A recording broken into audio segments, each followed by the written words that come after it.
This is MC of our story, Ghislain Peridium, the eldest son of a noble family that's basically broke beyond repair. The maids and everyone in the house are super scared of him, and honestly, with good reason. He's known as this cursed guy with a horrible, despicable personality and the worthless son of Count Peridium. With titles like that, you'd expect him to be just another pampered noble brat, but that's far from the truth, at least not anymore, and his opponent is starting to figure that out the hard way. This bearded guy facing Ghislain can't believe what's happening. He's getting thoroughly beaten by someone he thought was just useless scum. Meanwhile, Ghislain is calm and collected, cool as ever during the fight. Internally, he's actually satisfied because all the money he dumped into setting up this trap is finally showing results. With a smirk, Ghislain asks the bearded man if he's enjoying the unexpected twist. That only pisses the guy off more because it feels like Ghislain knew exactly how things were going to play out. And guess what? Ghislain proudly admits it. He didn't just anticipate the enemy's plan, he knew everything from the start. The number of soldiers, the identity of the spies, who provided reinforcements, he had it all figured out. The bearded man is stunned. He starts yelling, furious that his secret weapon has been exposed by someone he once dismissed as worthless. But Ghislain isn't in the mood for his whining. He shuts him up with a solid kick to the face, making it clear this guy can scream all he wants. But no matter how many fights break out, Ghislain is confident he'll come out on top every single time. So, how is he so sure of winning? Simple, because he knows everything. Let's rewind for a second. Almost a year ago, in the kingdom of Lithuania, near the Peridium estate, Ghislain Peridium woke up in pure shock. He was alive, but he shouldn't have been. The last thing he remembered was being in the middle of a hopeless battle, squaring off against one of the continent's elite 7 noble knights, a man named Idun, the one who was supposed to kill him. Now, Ghislain wasn't just some random nobody either. He used to be one of the top 7 mercenary kings on the continent, feared and respected everywhere under the name Ghislain Peridium. Before ending Ghislain's life, Idun mocked him, saying he never expected to see the trash of the fallen Peridium family again. From what Idun knew, Ghislain had vanished after his sister's death, and his name had become nothing but a fading memory. That threw Ghislain off. He asked how the hell Idun knew so much about his past. Idun told him he'd been tracking him for a long time because he was one of the people involved in the destruction of the Peridium family. He had worked alongside the Delphine household to bring them down. Hearing one of them made Ghislain freeze. That meant the Delphine household hadn't acted alone. There were others who played a role in his family's ruin. And now, one of those people was standing right in front of him. His hatred and thirst for revenge surged like never before, and then Idun cut his head clean off. But strangely, Ghislain later woke up whole, unharmed, and very much alive. Not only was his body intact, with no sign of injury, but he even looked noticeably younger. He looks around, clearly confused about what's going on. Just then, someone calls out to him, addressing him as young master and urging him to come out. The man is actually a soldier from the Peridium household, Ricardo. But before Ricardo can say much, he finds a sharp sword aimed at his neck as Ghislain demands answers immediately. Ricardo, clueless about the situation, agrees to answer whatever his master asks, though he can't understand why a sword is necessary for a conversation. Even Ghislain is caught off guard by Ricardo's reaction after all. This was supposed to be an enemy. Ricardo pulls himself free from Ghislain's grip and reminds him that he had collapsed from exhaustion earlier after throwing a tantrum. He'd been stressing out over how to lead a raid on the orcs. Naturally, this explanation makes zero sense to Ghislain. Then Ricardo tells him to grab his stuff and head out because everyone's waiting outside. Ghislain, still lost,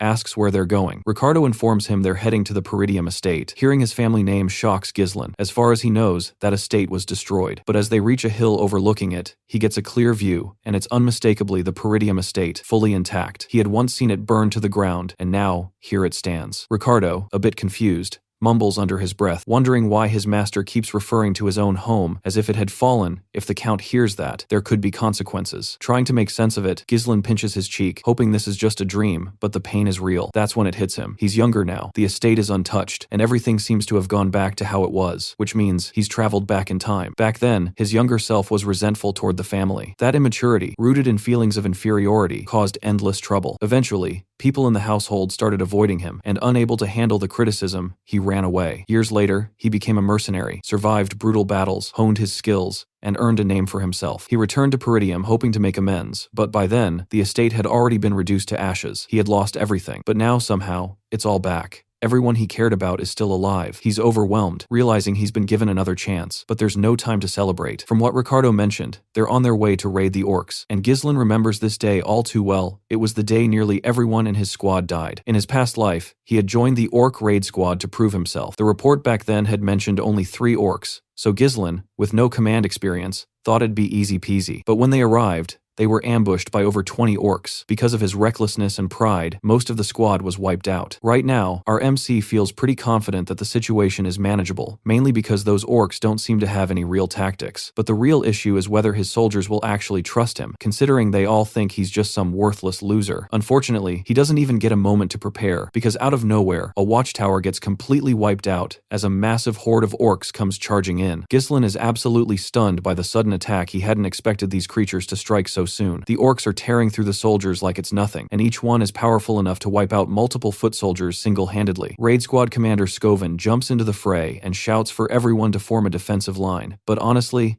it looks like no formation or tactic is going to stop these savage beasts, who are slaughtering people non-stop. Even Scovan is convinced they're doomed. Getting ambushed like this with zero preparation is just brutal. And to make things worse, there are way more of these monsters than anyone expected. With the way things are spiraling, Scovan is sure they're all going to die. Then suddenly, someone shouts at the commander. When Scovan turns around, he sees a massive beast about to crush him with its axe. He barely has time to react. That's when Ghislain lunges in, yanks Scovan out of harm's way, and slices straight through the monster's hand like it's just a cucumber. Everyone is left speechless. How the hell did Ghislain pull that off so effortlessly when he's supposed to be the useless one? The beast collapses, while Ghislain mutters in irritation about still not being able to use mana. He walks up to the commander, offers his hand, and demands command over the troops. But Scovan refuses flatly. He doesn't believe a so-called worthless brat should be leading during such a dire moment. He even asks Ghislain if he thinks this is some kind of game. Even if Ghislain is the young master, Scovan says he can't just hand over authority given by the Lord so easily. But Ghislain had already guessed that no one would believe in him, and now he's getting pissed. Just then, another monster charges at them, and Scovan steps in thinking Ghislain is too inexperienced to handle this. But Ghislain decides it's time to shut these idiots up and show them what he can really do. He throws his sword at the beast with insane speed. The commander immediately starts yelling at him for disobeying orders, but shuts right up when he sees the orc drop dead from a single hit. It's clear the sword struck with terrifying precision. The commander stands there looking like he's suffering from a serious case of constipation. Meanwhile, Ghislain stares at him and asks if he even knows the most crucial thing in battle. Of course, the commander doesn't, because clearly he's the real useless one here. Ghislain shifts his focus toward the frightened soldiers and reminds Scovan that there's no way to win a battle when fear has already taken over the troops. The first step should be gaining momentum. With that, our guy dashes forward once more, yanks his sword from the monster's skull, and launches himself into the air. He lands squarely on another orc and drives his blade straight into its head. Scovan can hardly believe what he's seeing. Meanwhile, our boy boldly challenges the monsters, taunting them to come at him if they want to die. Predictably, these brainless beasts charge at him, and he slices through them with the precision and speed of a ninja on an energy rush, tearing apart every single one that dares cross his path. His movements, reflexes, everything is happening at such incredible speed that Scovan is left frozen, staring in total disbelief. Even as a mana user, he can't keep up, so he can't begin to fathom how his skinny young master is pulling the shit off. Scovan notices that despite the obvious signs of fatigue, our guy is still evading attacks with the bare minimum of motion, and his sword strikes land perfectly on the enemy's weak points, like a master swordsman who can't even use mana, or maybe even someone beyond that level. But our MC isn't done. He keeps provoking the monsters, mocking them for being nothing like the fearsome warrior race they're rumored to be. The other soldiers are just as stunned, watching as every single orc charges toward the young master. They turn to their commander, waiting for orders, but the coward doesn't even come close to showing the kind of guts our boy has. He's still trying to process the fact that the young master deliberately charged into a swarm of orcs just to draw their attention. He doesn't get why. He's now running, straight toward the edge of a cliff, but it soon clicks. Ghislain plans to lure the orcs off the cliff. Acting fast, Scovan orders his troops to raise their shield wall and prepare to back him up. Meanwhile, the orcs are right behind our guy, chasing him down. MC trusts that Scovan, being the capable commander he is, will catch on to the plan. As much as he'd love to hack every one of these orcs to pieces himself, he just doesn't have the stamina. But this plan isn't bad either. At the cliff's edge, the orcs realize too late that soldiers are waiting behind them in defensive formation. Without hesitation, our guy leaps off the cliff, signaling Scovan to follow through. The soldiers charge in and slam into the monsters, shoving them off the cliff to their brutal deaths below. The risky move works, and every last orc is eliminated. Though drained, the soldiers pull through. Scovan is still frozen in shock when he spots our MC clinging to the cliffside, his sword jammed into the rock to hold himself up. Even in this situation, there's no fear on his face, only a confident smirk aimed directly at Scovan. For a second, the big, mustached commander is thrown off, but then a proud smile spreads across his face. He quickly reaches out a hand, but it falls just short. The grip on the sword loosens, and just like that, the boy starts to fall, leaving everyone stunned by the sudden twist. Meanwhile, Ghislain begins slipping into unconsciousness, drifting into a dreamlike state where he hears his sister's voice and sees scattered fragments of memories involving her. He doesn't quite understand what's happening until suddenly, she grabs his hand, and just like that, he's pulled out of the dream. He jolts awake in bed, confused and shocked that he's even alive. As he tries to sit up, a wave of pain rushes through his entire body, making even the smallest movements agonizing. Every inch of him aches, a harsh reminder of how far he pushed himself, but in a strange way, it reassures him that he survived. At that moment, a maid enters the room with a relieved smile. It takes him just a second to realize it's Belinda. She's clearly both happy and upset, scolding him for all the stress he caused. But Ghislain doesn't hesitate. He throws his arms around her, hugging her tightly. She's totally confused by the sudden affection, unaware that to him, seeing her again after so long is overwhelming. You see, Belinda had been his personal maid since childhood. Through all the chaos he caused, she was the one who stuck by his side. But after his family's downfall, she vanished, and he never thought they'd meet again. Now, with her in front of him, he feels like he has to be honest, so he drops a bombshell. He tells her a catastrophe is heading straight for Peridium, and admits that he actually died and came back to life. Naturally, Belinda brushes it off. She agrees the orcs nearly killed him, but she refuses to believe his bizarre tale. He tries to explain further, but she just scolds him for being reckless. Realizing she won't believe him no matter what, he gives up. Belinda then shifts the topic, reminding him of the upcoming festival, something he would have missed if he had stayed injured. That catches Ghislain off guard. Seeing his blank expression, she reminds him that Lady Elena has been looking forward to going with him. It's the perfect opportunity for the siblings to reconnect. Suddenly, Ghislain remembers this festival. In his past life, he never got to enjoy it. It was around this time that something traumatic had happened. So when he asks how much time is left, she tells him it's next week. He has a week to prepare. But this isn't just about a festival. In his previous life, this exact day marked a tragedy that haunted him forever. On the day of the festival, his sister Elena was supposed to die. Right on cue, Elena walks into the room. Ghislain instantly pulls her into a hug, catching her completely off guard. Blushing, she accuses him of playing some weird prank. She doesn't realize how real his feelings are. He's simply overwhelmed to see her alive. But since he won't let go, Elena ends up forcefully pulling herself away, leaving his weakened body swaying under the pressure. Turns out, she's got some serious strength. From her reaction, it's clear the two siblings don't exactly have a warm relationship. Elena bluntly says she's only here because Belinda asked her to come. Apparently, there's some past grudge. Elena still remembers the time he insulted her. Ghislain, clueless at first, eventually realizes that yeah, he wasn't exactly a great brother in his past life. Honestly, he was kind of an asshole. So, he does something shocking. He apologizes. Both Belinda and Elena are stunned. Ghislain admitting fault? That's unheard of. They joke that maybe he got hit in the head too hard by the orcs and knocked something loose. But Ghislain quickly shuts that down, saying he really did get them. Right then, another wave of pain hits, and he doubles over. Elena doesn't miss the chance to poke fun, clearly enjoying the moment. It's obvious who came out worse in that fight, but Ghislain doesn't mind. Even with her sarcastic comments, he's just glad to see them being exactly the way he remembers. There's something comforting about it, and in that moment, he can't help but think, why did the old him waste so much time on things that didn't matter? During the upcoming festival preparations, Ghislain had turned down Elena's offer to attend together, using the raid squad incident as an excuse. That ended up being the last time he ever saw her. Not long after, Elena and her bodyguards were found brutally torn apart. Ghislain still regrets not being there for her when it mattered most. Suddenly, a knock interrupts the moment. Two knights appear at the door, Elena's bodyguards. The one with dark brown hair is Jamal, and standing behind him is Philip. Elena questions their presence since they were told to wait outside. One of them apologizes and explains that the servants have requested her to supervise the festival preparations. This catches Ghislain off guard. He doesn't understand why Elena needs to be involved in that. Belinda looks disappointed at his reaction and reminds him of the worker shortage in Peridium. Even someone like Elena has to pitch in. It's only now that Ghislain realizes this, since he never really paid attention to such things before. But now that he's here, he offers to help. His little sister is visibly shocked, and both girls start to wonder if he might have actually been knocked in the head or something. Soon, they reach the festival site, where everyone's busy setting up their stalls. But when they hear that Ghislain wants to help, a strange unease creeps in. His sister keeps trying to push him away,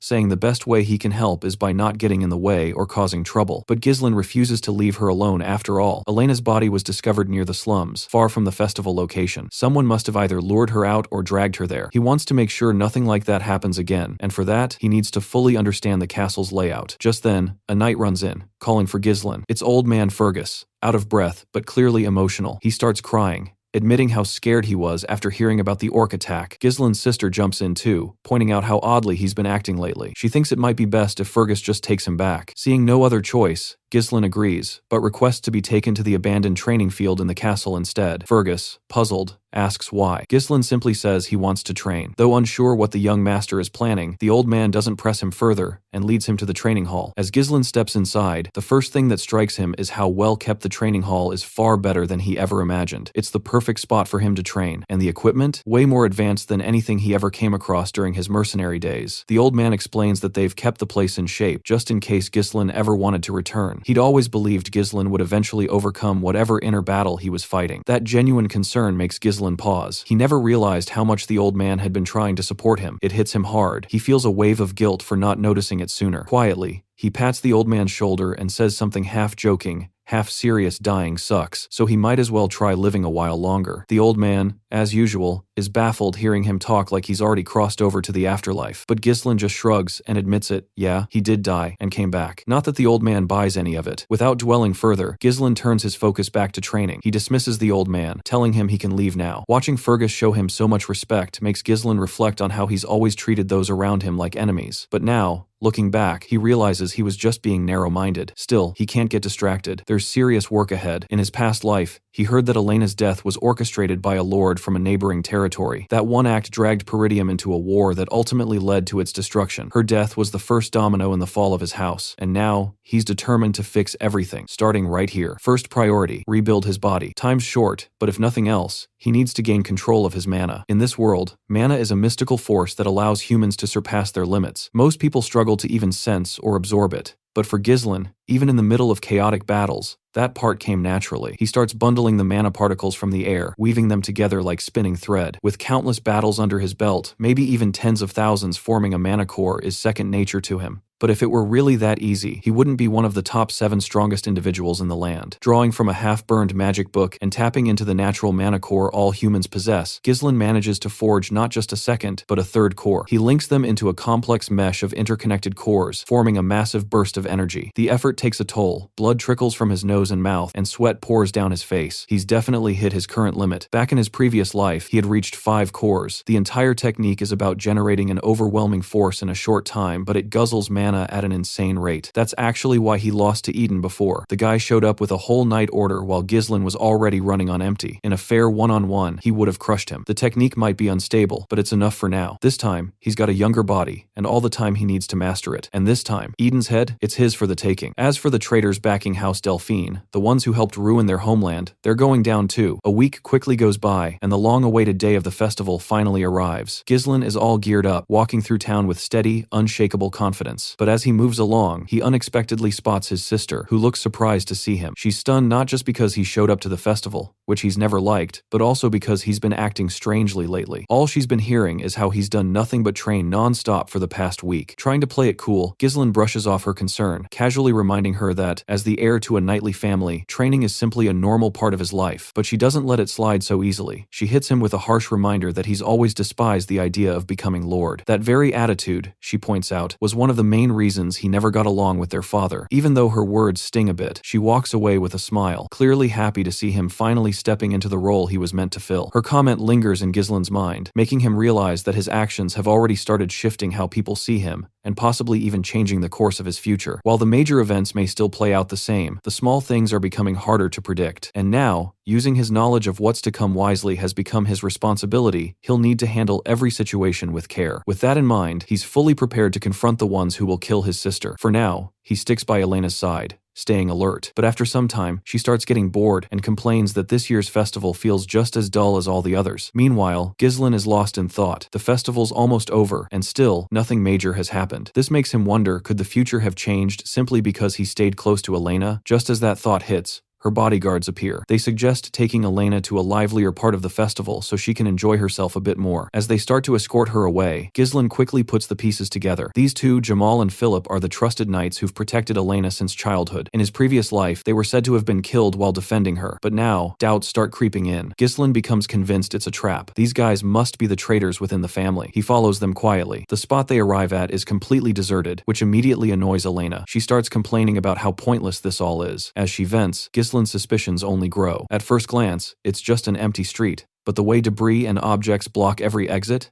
That clearly shows this was prepared ahead of time. Just then, he's pulled out of his thoughts when Elena suddenly grabs his arm and starts dragging him along. Surprised by her strength, Ghislaine jokingly asks if she's been hitting the gym, because for a young lady, she's seriously strong. But before she can reply, Jamal steps in to stop her, and the expression on his face says it all. His intentions are far from good. Elena starts trembling, panic creeping in as she wonders why everyone is acting so strangely. Jamal quickly apologizes for scaring her, but then his expression twists into something even more disturbing. He calmly says he just wants her to wait a little longer, claiming it's a small favor. Elena, now terrified and feeling utterly helpless, is interrupted by the arrival of someone new. A man wearing glasses steps into the scene, trailed by two of his goons. His name is Frank, and he looks quite satisfied with how well Jamal has handled things so far. Frank then turns to Jamal, confused about why Ghislaine is even here. He doesn't recall ever asking for this extra baggage. Jamal tries to reassure him, saying he'll handle the kid himself, and Frank won't even have to pay. Ghislaine, it turns out, had blindly followed his sister, completely unaware that he was walking right into a death trap. Finally, Ghislaine speaks. The first thing he demands is how this traitorous bastard plans to get away with betraying the Peridium family. But the man just laughs, barely fazed. He arrogantly claims all he has to do is run far away. He's done with this broken, poverty-ridden land that's already been ravaged by barbarians. And he's not alone. Plenty of others want to leave Peridium too. But before he can finish that sentence, the main character strikes. No words, just blood spilling from his mouth as he drops, sliced clean in two. Everyone's stunned. Jamal hits the ground, lifeless,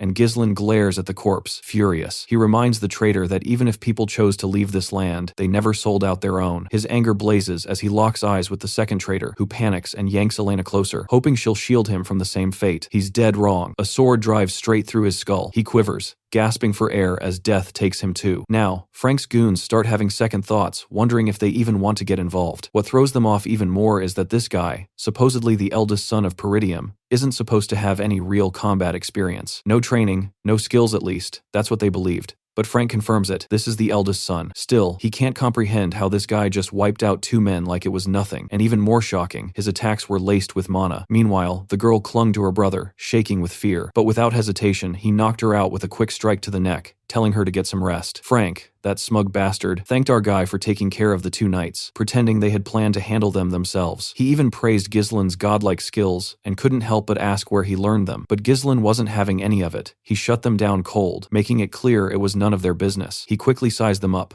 3 of them altogether, but only the one in the middle seemed to be giving off any real mana. Still, no matter who they were, Ghislaine was ready to end this fast. Before making his move, he demanded to know who hired them to stage the ambush. Frank, with that annoying smirk, brushed it off, acting like someone about to die didn't deserve to ask questions. Of course, Ghislaine knew they wouldn't give up the information so easily, but he had his own methods of making people talk. One of the goons suggested just cutting his head off, but their boss shut him down, saying he wanted him alive. He planned to break every bone in Ghislaine's body until he was nothing more than a cripple, writhing in pain, making sure his suffering was long and agonizing. With that, 2 of the lackeys charged. But Ghislaine was prepared. He suddenly pulled out a firecracker and tossed it at them. That completely threw one of the thugs off. He froze for just a second, confused as to why anyone would use something like a firecracker. But that tiny moment of hesitation was all Ghislaine needed. In a blink, he closed the gap and killed one of them on the spot. The second one lunged at him next, but Ghislaine didn't flinch. He effortlessly blocked the attack, disarmed him, and yanked the sword from his grip. Without wasting a second, he followed through and cut the guy down like it was nothing. As the second lackey hit the ground, their leader tried to pull a cheap move, sneaking up behind Ghislaine to land a surprise blow. But our guy's reflexes were razor sharp. He blocked the ambush like it was nothing. Frank was stunned, realizing his sneak attack had completely failed, and Ghislaine wasn't about to let that slide. He retaliated in an instant, his sword moving so fast that Frank could barely react. The blade slashed deep across his throat, and the pipe he'd been smoking dropped to the ground. Frank, now desperate, launched another attack, but Ghislaine easily blocked it again. Even Frank had to admit without using mana to shield his neck, he would have been done for. And even Ghislaine had to give him some credit. He'd focused all his mana around his neck to reduce the damage. Pretty impressive, honestly. That's when Frank finally decided to get serious. Clutching his sword tightly, he hurled himself at Ghislaine. But just as he did, he caught a glimpse of Ghislaine's grin like he'd been waiting for this moment. That split second of confusion was all it took. Ghislaine completely overpowered him and slammed a brutal kick straight to his face. Frank manages to land on his feet instead of crashing down and smirks, confidently claiming that with his mana levels, a move like that won't affect him. But his confidence crumbles instantly when he starts violently coughing up blood. His expression twists in complete confusion. He has no clue what just hit him. Even though his body was reinforced with dense mana, he can't believe Ghislaine still managed to break through it with nothing but raw skill. Meanwhile, Gislin's thoughts drift to the mystery surrounding his sister's death. He never knew who was responsible until now, and now that he does, he's ready to make this bastard pay. He warns Frank to brace himself, because things are about to get real. Then, Gislin activates his third core. Frank stands there, stunned, but he doesn't get the luxury of time to react. Gislin's already charging him. They clash at such insane speed that only the glowing trails of their blades are visible. Frank fights back with everything he's got, but it's clear he's falling behind. His hands are going numb, and no matter how much mana he channels, it's not enough. His sword starts to crack from the sheer pressure. He's never even heard of a technique that boosts mana to this insane level, especially with such control. It's like Gislin has transformed into an entirely new person, and that new person lands a brutal strike, slashing Frank hard across the body. But Gislin isn't finished. He drives his sword deep into the man who killed his sister. Still, he doesn't let him die just yet. There are answers he wants, burning questions he needs resolved. Gritting his teeth, Gislin demands to know who ordered the hit on Elena. But Frank isn't about to give up information so easily. He quickly whips out hidden ninja daggers, trying to go after Elena again. Before he can even move, threads block his arm mid-motion. Gislin is the one controlling them. He decides to give Frank one more chance, answer everything truthfully, and he'll sheath his sword. Frank, now absolutely stunned, realizes the threads are made of mana crafted and controlled by Gislin himself. Gislin knows someone at Frank's level should be able to patch himself up, not that it'll matter if he destroys his mana core. Without hesitation, he starts channeling magic into the sword already lodged in Frank's gut. The bastard screams as his mana core begins to break apart. It's a dangerous move. One mistake, and the mana backlash could explode the entire area. It genuinely looks like Gislin is risking a full self-destruct, but he's no rookie. He can handle it. Even Frank can tell Gislin isn't bluffing. When he looks into Gislin's eyes, all he sees is a blood-soaked reaper. Realizing he has no way out, Frank finally gives up the name Count Desmond,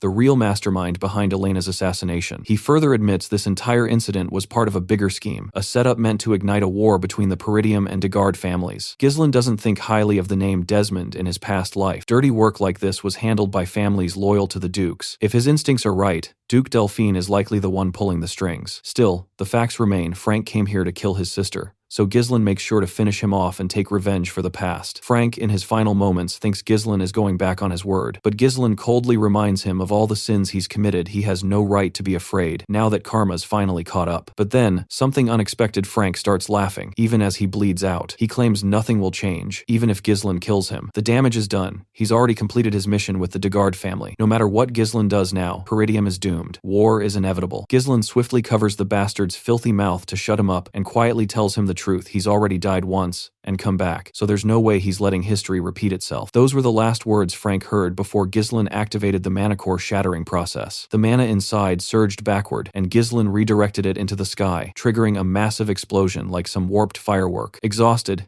Gislin could barely breathe, but at least everyone who needed to be dealt with had been taken care of. Then he noticed his unconscious sister lying there, seemingly safe and peacefully asleep. Just as he let his muscles relax and closed his eyes for a moment, blood suddenly spilled from his mouth, and he doubled over in pain. He thought to himself, back when he was the mercenary king, destroying 3 cores would have been easy. But now, with this fragile body, it's clearly limiting him. Even so, he wasn't ready to give up. He quickly made his way to a nearby house and discovered a corpse. In his previous life, authorities had found a second body at this same location, along with Elena's, and from what Frank had mentioned earlier, that body was supposedly Degard's son. There was also the escort knight who died during the event. These bodies were the reason why the Peridium family in his past life had assumed the Degard family was behind Elena's assassination. The moment those corpses were discovered, war had broken out. This time, Gislin made sure there would be no such evidence. He set the entire house ablaze. After that, he picked up his sister and began walking away. That's when we see some creep in a cap lurking in the shadows, secretly watching him. Later, that same guy shows up at a shady council basically. All the people running the show behind the scenes and reports that the mission failed. Naturally, the bigwigs weren't happy to hear it. One of them, cloaked in a hood, blames everything on Gislin Peridium. The moment that name comes up, the room tenses. How could some nobody from the north pull off something this huge? Another council member scoffs, saying, Gislin's always been a worthless piece of trash, so blaming the failure on him sounds ridiculous. But the hooded guy insists Gislin was nothing like the man they had intel on. The way he executed everything was far too skilled, almost like he'd become an entirely new person. He tries to calm them down by saying he's already handled things with the Degard family, so sparking a territorial war won't be a problem. He pleads for one more shot to prove himself, but one of the higher-ups explodes in anger. The chaos from this failure has already caused serious problems, and now the entire council is in disarray. They all agree that the only solution is to kill Gislin. Then the top dog among them finally speaks, cutting through the noise. He asks the hooded man how he plans to handle Ghislaine. The reply, he's going to set up a duel, make it look natural. And the opponent? Someone powerful. When asked who this person is, the hooded guy says it's Kane Logus, a powerhouse swordsman known for his brute strength. Despite being young, Kane is unmatched in physical combat. And here's the kicker, he's Ghislaine's cousin. That connection would make their encounter feel perfectly natural, not staged. The room falls silent as they mull over the idea. But the top guy doesn't let him off the hook so easily. He warns that if this mission fails too, there won't be another chance. Shaken, the hooded man quickly swears he'll deliver results this time. The scene shifts to the Peridium Castle's training hall, where Fergus arrives to inform our boy that it's time for a meal. But just then, he spots a rope-like thread of mana flying toward him. It grabs the sword hanging beside him and quickly retracts,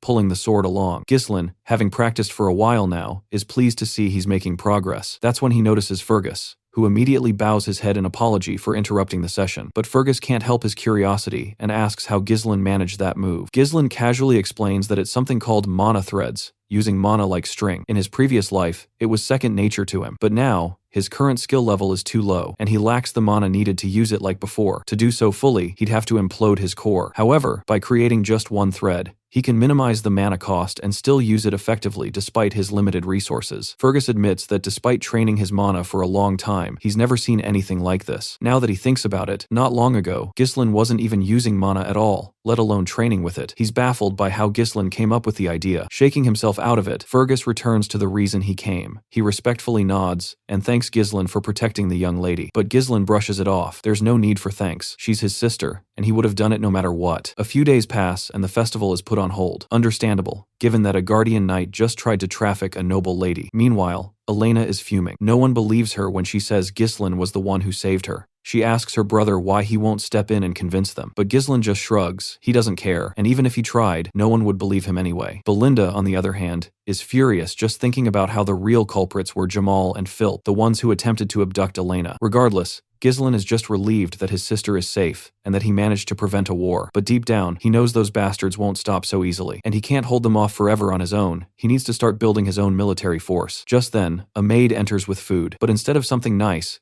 Ghislaine gets a dry piece of bread. Surprised, he asks Belinda about it. She explains that it's part of the fallout from the recent chaos. Right then, a loud voice echoes through the halls, some fat merchant yelling for compensation because of the cancelled festival. And it's not just him, there's a whole mob of merchants gathered outside, demanding they be reimbursed for their losses. Looking out the window, Ghislaine asks who they are, and Belinda reminds him this country's economy relies heavily on merchants and the profits from the festival. Last year was a huge success, but this year it got cancelled after just one day. No wonder they're pissed. Only now does Ghislaine realize just how bad the financial situation is. If he doesn't do something soon, things could spiral out of control. He tells Fergus to send out soldiers to calm the crowd, but Fergus calmly informs him that there are no soldiers available. Most of them have been dispatched to the Forest of Monsters to help with reconstruction after the orc raid. That makes things even worse. Peridium is in a constant state of war. Barbarians to the north and monsters to the south. No money means no soldiers, which just piles onto his growing list of problems. Taking Belinda aside, he whispers that since she's in charge of his finances, they need to find a way to settle the merchants down. But Belinda tells him straight there's no money left. When he asks why, she reminds him that the Lord cut off his funds because he kept spending recklessly. The idea of being broke makes Ghislaine sick. He demands she lend him some cash, but she doesn't have any either. Everything seems stacked against him. No money, no soldiers, and no way out. Even with all his future knowledge, he's helpless without money to back it up. Just as he's lost in thought, Ricardo bursts into the room at full speed, panting hard. Alarmed, Ghislaine immediately asks what's going on. Ricardo, practically shouting, says there's a problem. Young Master Kane is demanding to see him. The mere mention of Kane catches Ghislaine completely off guard. That's when we witness one of our guys, Knights Commander Scoven, getting absolutely wrecked by Kane. Kane's insanely built body and brute strength are pounding the poor knight's face like it's a ripe tomato. Every punch feels like a sledgehammer, and clearly, Kane isn't holding back at all. The final blow knocks Scoven out cold. Ghislaine arrives just in time to find his knight lying beaten and bloodied on the ground. The look on Ghislaine Land's face says it all. He's furious. He turns to face his cousin, eyes blazing with rage. The bastard standing in front of him is massive, so big that Ghislaine looks like a scrawny kid in comparison, and that wicked grin on Kane's face only makes things more intimidating. Beside Kane stands his escort knight. You see, Kane Logus, heir to the Logus County, is the very one with whom House Peridium once had an alliance. He used to be Ghislaine's only friend, and his biggest rival. After knocking out the commander, Kane casually approaches Ghislaine, but Ghislaine doesn't flinch. Calm and composed, he asks Ricardo to explain what exactly happened. Ricardo recounts that they were responding to a report of trouble at a tavern.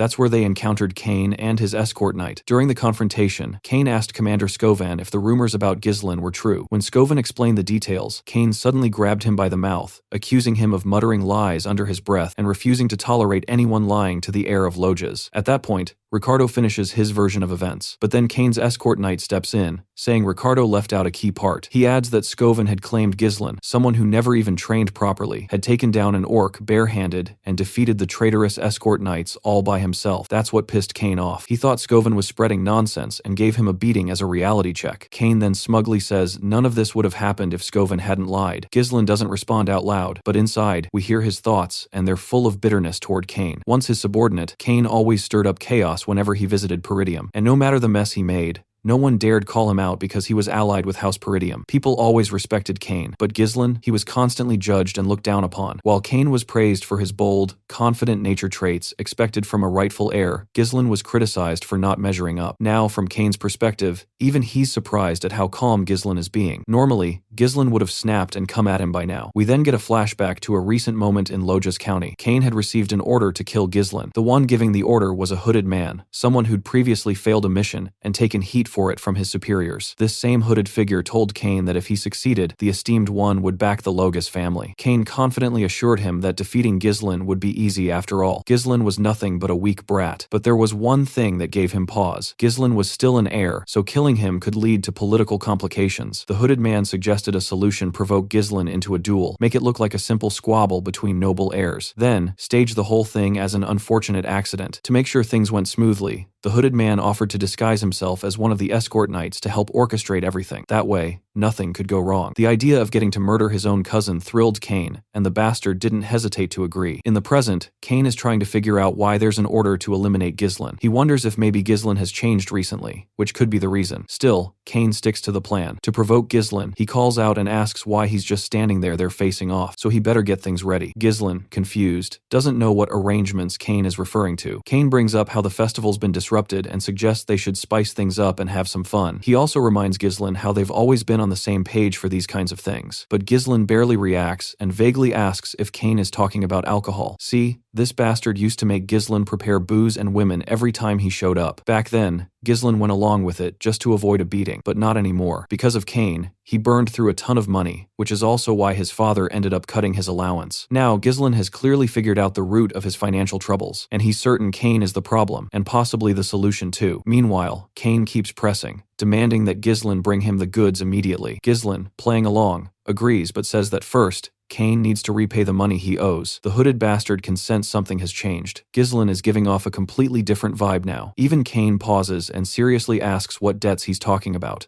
With a calm smile, Ghislain explains that he's been the one managing all of Kane's requests with his own money, and now he wants at least 1,000 gold back. Kane is stunned. To him, that's a ridiculous number. He thought it should have cost no more than 100 gold. Besides, he believed Ghislain was doing all that because they were friends, like a friends with benefits situation. But Ghislain never saw them as friends. He's been this guy's doormat for too long, and now, if Kane values his life, he better pay up. He needs the money desperately, and isn't letting Kane walk away without paying his dues. The whole room falls silent, and even Ghislain's own knight, Ricardo, is sweating bullets after hearing such a bold demand. Kane shoots up from his seat, furious. He thinks Ghislain is getting too cocky, probably because of the rumors going around about him. To Kane, Ghislain is still just a leech feeding off this land. Boiling with rage, he clenches his fist, ready to crush him right there. But even as the punch flies straight at him, Ghislain doesn't even blink. At the last second, he shifts slightly, letting the punch miss completely. Shock fills the room. Kane swings again with full force, but Ghislain ducks and drives an open palm strike right into Kane's gut. The blow is so strong, it nearly makes the brute cough up blood. Kane tries to swing again, but this time Ghislain freezes his movement. Even though Kane doesn't actually take damage, he acts like he's in pain. The hooded figure rushes over, concerned, but it's obvious Kane's pride is the only thing hurt. Ghislain casually tells him to stop faking it wasn't even a real hit, but Kane keeps playing the victim. Everyone watching in the pub is left stunned. Ghislain, the supposed weakling, just took Kane down without even trying. People are unsure how to react. Ghislain, of course, knows this bastard is faking it, and he knows exactly what Kane's trying to pull. Kane then turns to his hooded knight and smugly asks if he liked the performance. The knight gives him credit, it was a great act. Kane set things up perfectly to make it seem like Ghislain is the one at fault, just enough to justify a duel. Kane is eager to use this opportunity. If he helps the higher-ups take down Ghislain, he'll earn their support. Plus,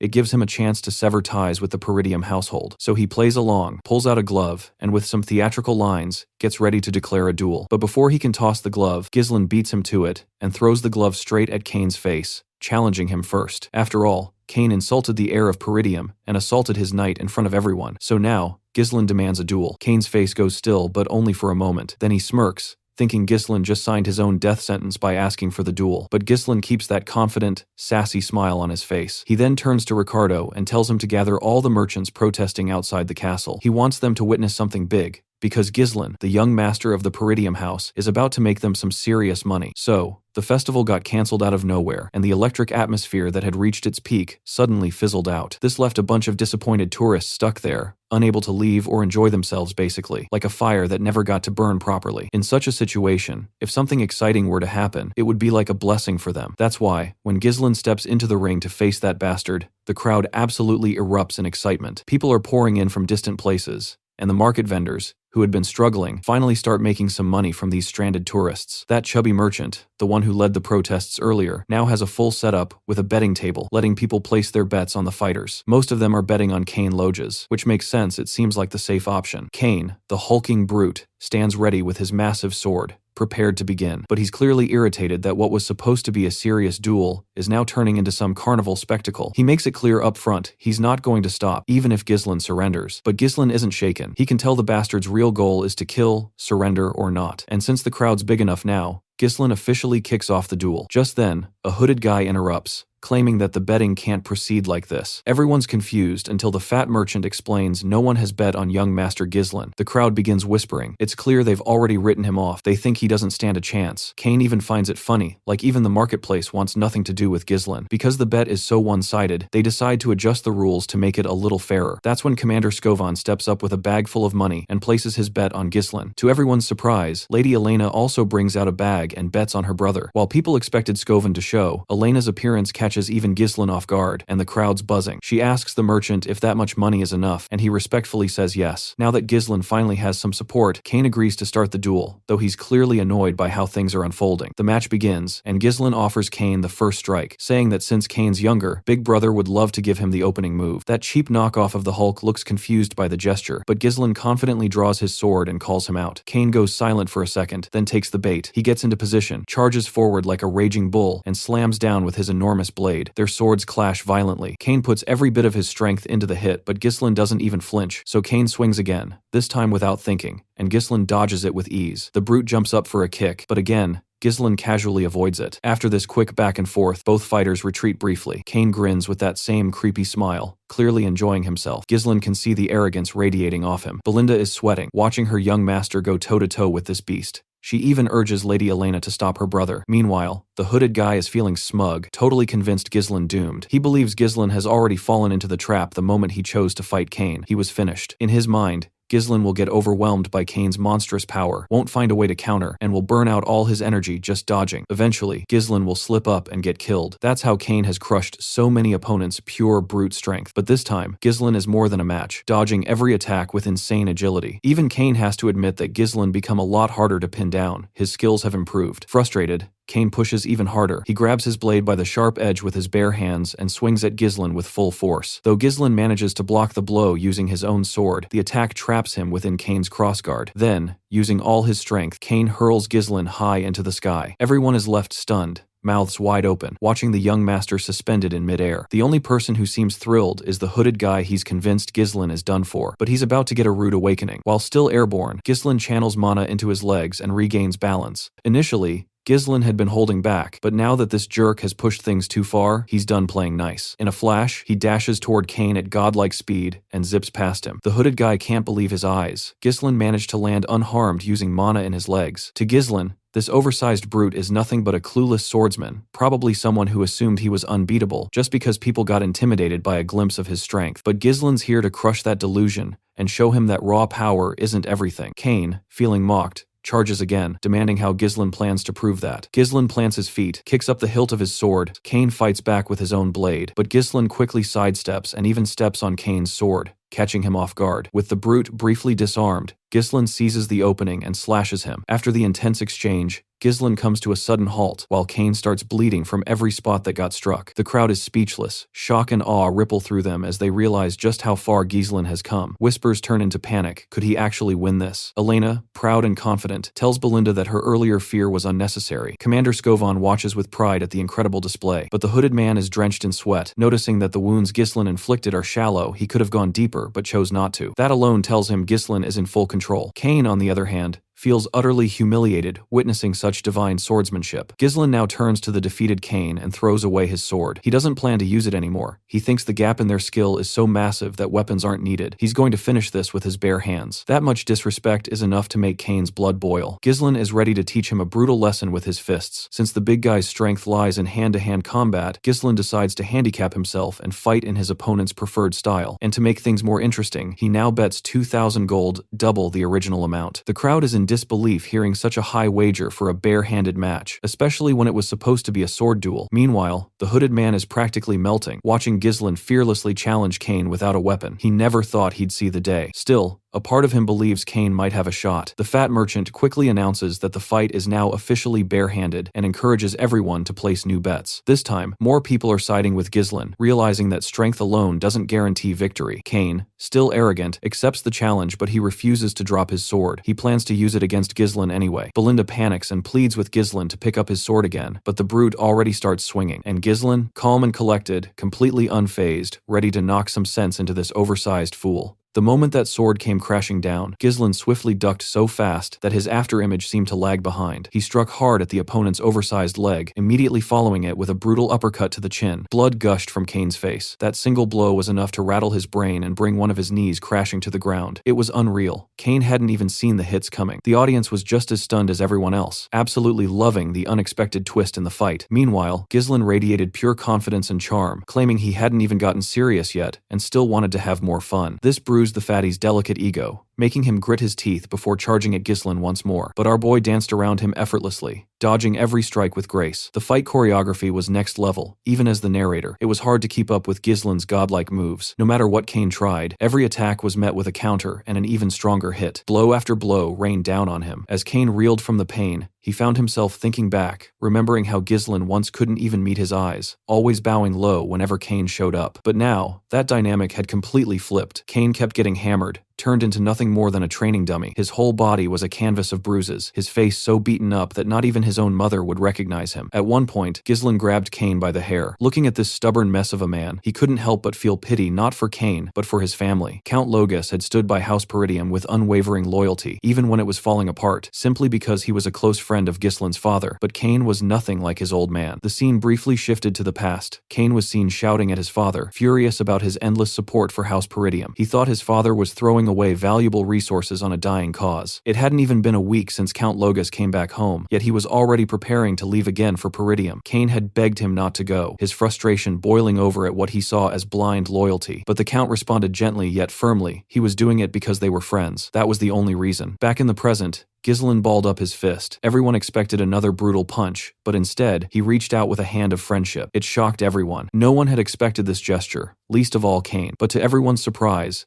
Kane accepted it and admitted defeat. The crowd was floored. Kane conceding the match left everyone speechless. The referee wasted no time in declaring Ghislain the winner. Members of House Peridium were thrilled, watching their young master shine, while Elena was especially joyful to see her brother finally claim victory. But then, a hooded man stormed over to the defeated Kane and began scolding him. He couldn't believe Kane gave up so quickly, just because things weren't going his way. Kane didn't argue. He simply turned his face away and said he was done with the game. Since Kane failed to take Ghislain down, the hooded guy started stressing about how he'd explain this to his seniors. Just then, our boy made another move, this time with a mischievous grin. Ghislain shouted loud enough for everyone to hear that the hooded man here had volunteered to cover the cost of all the meat and drinks for the entire crowd. The hooded guy flipped out, completely stunned by the sudden announcement. But the crowd? They went wild, thrilled at the idea of free food and booze. The hooded man immediately protested, yelling that he never agreed to any of this and demanding Ghislain take it back. But our guy just smiled, placed a firm hand on the guy's shoulder, and told him that this was the price of defeat. And no, this wasn't coming out of the existing bet. He told him to add another 2,000 gold on top of the original 1,000. If he tried to run, there'd be serious consequences. And when Ghislain said that, he wasn't joking. The threat in his words burned straight into the man's memory, leaving behind the image of someone not to be messed with. Later the next day, in Ghislain room, we find Ghislain staring at a treasure chest full of glittering gold coins. The amount of money he has is actually pretty huge. To give you an idea of how much it is, you could easily hire a small mercenary corps with this amount of money. But it takes a lot of time to grow money, and those bastards who want him killed won't wait for his forces to grow, so he only has a limited amount of time to execute the business plan he has in mind. That's when Belinda and his sister come up to him with satisfied smiles on their faces. The way they're looking at him feels like they have some ulterior motive hidden behind their smiles. He quickly questions why they're here, to which his little sister politely asks where he plans to spend all this money. Of course,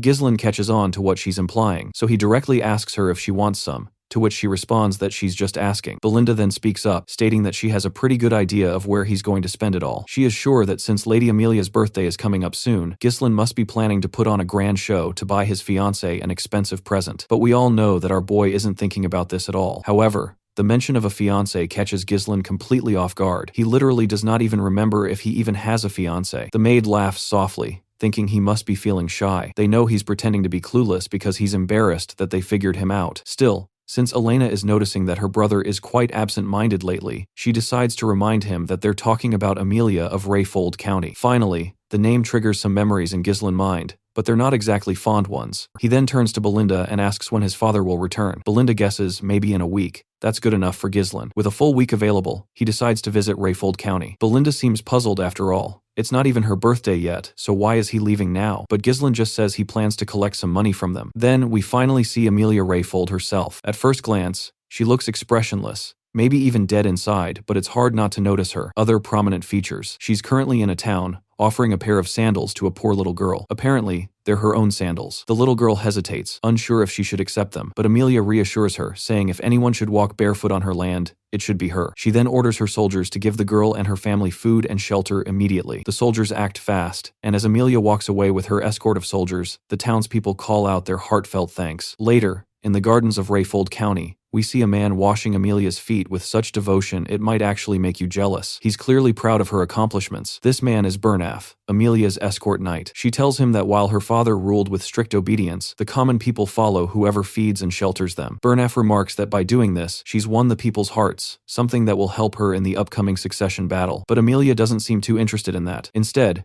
she casually puts her foot right over his face in a dominantly teasing manner and asks how his duel went against the best swordsman in the north. He apologizes, explaining that he deliberately lost to avoid drawing attention. If he had won, people would have started noticing her, and it's not yet time to reveal her power. He then kisses her feet with deep loyalty, swearing full support. Amelia sees this as natural after all. She's the one who raised him, and she has no intention of letting him stay weak. She then starts questioning him about the merchants. Bernaf assures her there's nothing to worry about when it comes to the Arctium Merchant Guild. All the materials needed for rebuilding the Forest of Beasts outpost, which got half destroyed during the recent orc attack in Peridium, are being bought through her guild. In short, her merchants are reclaiming every bit of support money that Count Rayfold sends to Peridium every year. On top of that, they're also recruiting knights and soldiers who are leaving Peridium, many of them experienced warriors, trained from battling barbarian tribes. So far, her plan to drain Peridium dry is going perfectly. She's pleased to hear it. Just as she said before, she reminds Bernaf to keep everything looking like an ordinary merchant guild and to be extremely careful. Their real identity must stay hidden until they've gathered enough strength. Just then, her butler shows up. Bernaf is annoyed that he entered the garden without permission, but the butler quickly shares urgent news from the castle gates. Young Lord Ghislain Peridium has arrived. Although he's supposed to be her fiancé, Amelia doesn't seem the least bit happy at the mention of his name. She coldly asks the butler why Ghislain is here, and the man starts sweating as he reveals the reason he's come to talk about the Merchant Guild. Both Amelia and Bernaf freeze in shock when they hear this. We then find ourselves in the visitor's room, where she's seated across from our boy, Ghislain. He tries to keep things cool, greeting her with his usual laid-back tone, but she's clearly not having it. Her face twists with contempt. She's pissed that he showed up unannounced, assuming he still hasn't learned the basics of etiquette. Ghislain casually reminds her that her birthday's coming up, so he thought he'd drop by early with a gift. He places a flower on the table and explains he got it from a nearby merchant guild, saying it smells nice and that he might start buying flowers from there regularly. If he remembers correctly, the guild's name is Arctium. Of course, she instantly figures out what he's getting at, but pretends she has no clue. She accepts the flower, says she'll be on her way, and starts to leave. That's when Ghislain calls her name, his voice serious now, asking her to sit. She immediately feels the pressure coming off him heavy, intense. What shakes her the most is that this is coming from the same guy who used to freeze and barely talk around her. Wasting no time, Ghislain cuts to the chase. He wants money. Around 10,000 gold coins. Naturally, she's not thrilled by the demand, especially not from her so-called fiancé who just barged in like this. She wonders if his father put him up to it, but Ghislain clears that up. His father has nothing to do with this. Besides, he knows she's not planning on marrying him anyway. He suspects she's aiming for the lordship of the land, and, given her secret preparations, she's got a real shot. But he also warns her if word about her power moves leaks out in Rayfold, she might lose her chance at succession. That hits a nerve. She glares at him, dead serious, warning him not to joke about that. Not even as a joke, Ghislain calmly assures her he'll keep her secret, for now, but he hints that might change if he walks out of the room empty-handed. Still, she stays sharp and sassy. She's already figured out how to deal with him. She calls out to her knight, Bernaf, and the loyal Feetlicker quickly walks in, bowing politely to Lord Ghislain. Meanwhile, in Ghislain's thoughts, we find out this knight has always been by Amelia's side. The guy's not just loyal, he's skilled enough to rival the strongest swordsman in the north. Sensing what's about to go down, Ghislain warns her if she tries to kill him here, it could spark a war. Does she really have time for that, with the succession ceremony so close? But Amelia already has a plan. Her excuse? A random intruder burst in, caused trouble, and her escort knight handled it. That's the story the world will hear. No hesitation, she orders her knight to kill him. And Bernaf? He's all too eager to obey.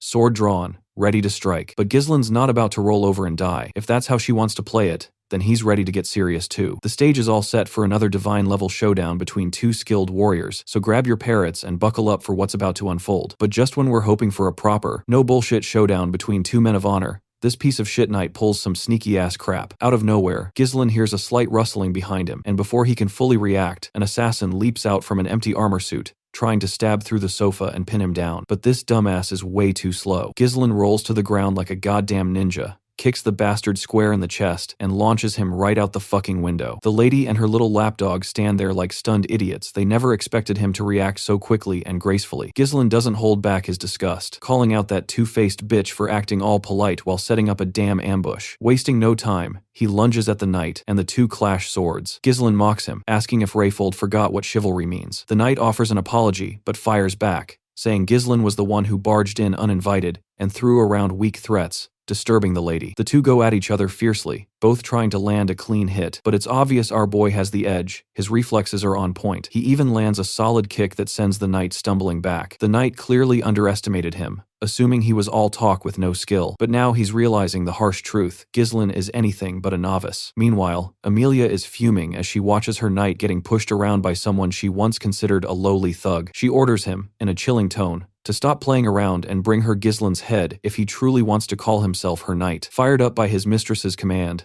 the knight starts taking the fight seriously. Now it's about her honor, and he won't let her down. He confidently challenges Ghislain to come at him. Ghislain, wearing a cocky grin, taunts the guy for acting all bossy when he's nothing but an escort knight. But since the fool's asking for it, Ghislain's more than happy to deliver. They clash again, this time at full force. The knight stops holding back, and even manages to cut Ghislain's face with a sharp strike. Their movements are so fast, it's nearly impossible to keep track only after images linger in their wake. Amelia, now even more restless, can't believe what she's witnessing. This was supposed to be a punk, yet he's keeping up with her elite knight, Bernaf. The fight is absolutely brutal. Every time Ghislain goes in for a hit, the knight dodges. Every time the knight strikes, Ghislain dodges back. The cycle continues, blow after blow. Ghislain tries to pull the same move he used earlier, but this time, he gets slammed to the ground. Sensing an opening, the knight charges, sword ready. But Ghislain recovers in time, flipping and twisting mid-air before landing back on his feet. By now, Ghislain has realized that the knight is using mana to absorb his attacks. Meanwhile, the knight himself starts to see that Ghislain isn't anything like the rumors claimed. His swordsmanship doesn't seem formally trained. It feels more like a style forged through real, brutal experience. The knight even wonders if Ghislain has fought barbarians so often that he adopted their chaotic combat style. He admits it might work in a messy battlefield, but insists it won't work against him. Now determined to end the fight, the knight steps up his offense. Ghislain, though, knows this isn't going to be easy. The knight's sharp, precise strikes aimed at his head are throwing off his sense of distance and rhythm. On top of that, the size difference between them at such close range makes it hard to overpower him through technique alone. Truth be told, Ghislain should have never picked a fight with this guy in the first place. It's like facing the final boss with beginner gear. But hey, he didn't exactly have the luxury to gear up beforehand, so he decides to stop holding back. He conjures a mana thread that zips right past the knight's ear, catching him off guard. In that split second, Ghislain draws a hidden sword and smacks the knight hard at the back of his head. He follows it up with a brutal kick to the face. Bernaf gets dazed from the double hit, leaving the spider lady in utter shock. Then Ghislain leaps into the air and comes crashing down, but before he can land the blow, the knight uses his raw body strength to hurl him away with a powerful shove. Bernaf urgently tells his mistress to leave right away. He can't promise her safety anymore if things continue like this. From here on, he vows to give everything he's got, but warns her that staying might get her caught in the chaos. Ghislain, on the other hand, is fired up. He hasn't had such an exciting opponent in a long while. Meanwhile, Amelia is sprinting down the corridor, clutching her cat, visibly shaken. She's furious. How dare that guy humiliate her like this? And who the hell leaked information about the Merchant Guild to Ghislain? There's no way he could have known all that unless someone helped him. All those rumors about him killing orcs, defending his little sister from assassins,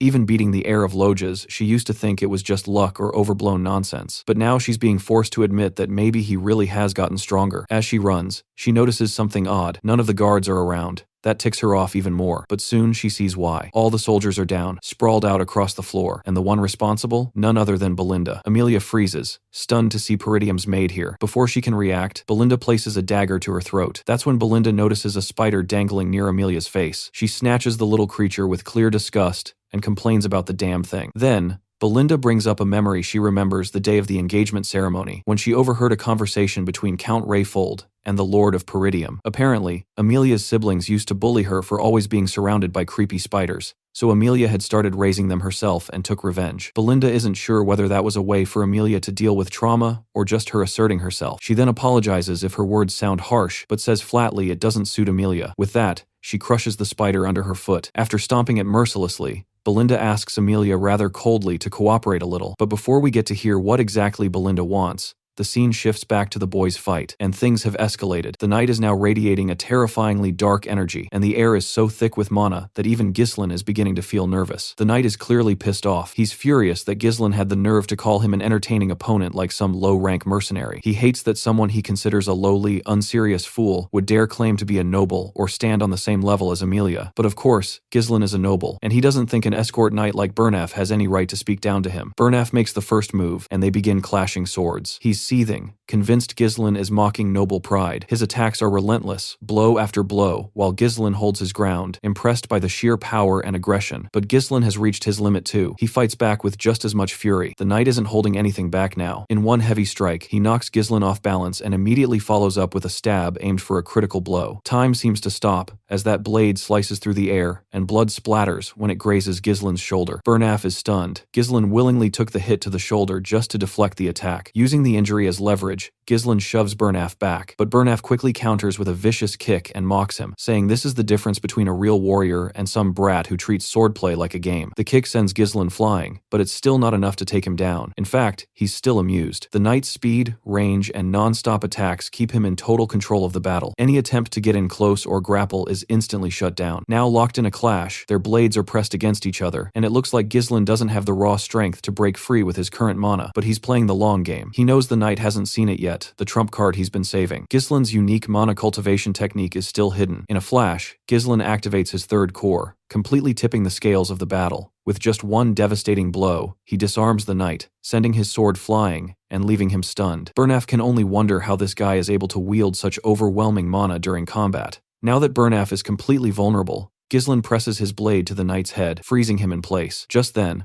Belinda storms in, dragging Amelia along. The once arrogant noblewoman is now a mess, crying and quickly agreeing to hand over the 10,000 gold, begging them to just leave and never come back. Though Ghislain is satisfied that he got what he came for, there's still a tinge of annoyance. It didn't have to go this far. Things would have been so much simpler if Amelia had just cooperated from the beginning. Regardless, he pulls back his sword and turns to Amelia to drop another bombshell. The price has now doubled. It's 20,000 gold. In the aftermath, Amelia's palace is in total disarray. Furious, she's flinging things in frustration. Not only did her knight lose, but now she's stuck paying twice as much. The knight tries to apologize, admitting that Ghislain turned out to be far stronger than any of the rumors had implied. He takes full responsibility, saying it was his failure to properly evaluate the opponent. Ghislain's mana output had far exceeded what even an elite knight should be capable of. That only makes Amelia angrier. When Bernaf suggests reporting the incident to Duke Delphine, she loses it and slaps him. Grabbing him by the collar, she lashes out because what he's saying isn't even an option. She's clearly scared out of her mind. If the Duke finds out what happened today, she's finished. The truth is, Amelia had formed a secret alliance with Duke Delphine, without her father's knowledge. In return for his support in her rebellion, she promised to help him take down Peridium. If this alliance is exposed, her own siblings would kill her. And if Ghislain knows about the Merchant Guild's hidden secrets, he might already be aware of her deal with the Duke too, which means one thing: he has to be eliminated. She's willing to go to any length to make that happen. The knight agrees with her line of thinking. She then asks about Ghislain's condition. The knight explains that although he managed to injure Ghislain in several places, the worst damage is on his shoulder. Plus, with how much mana he burned in the fight, Ghislain won't be in peak shape for a while. But since they plan to eliminate him without leaving a trace, they can't afford to use any knights from their own territory. Amelia anticipated this and had already made arrangements. She had secretly trained a different group of knights for exactly this kind of situation. Even Burnaf wasn't aware of them. She reminds him about the Wildcats, a unit made up of war orphans, people with no rank or nation, only raw talent. These Wildcats are elite mercenaries, often referred to as traffickers due to their brutal efficiency. She gives Burnaf a map with a marked location and tells him to gather about a dozen of them, only those with strong mana control. Burnaf realizes the location makes perfect tactical sense. It's a narrow ravine, the only path between rolled territory and Peridium. Remote and constricted,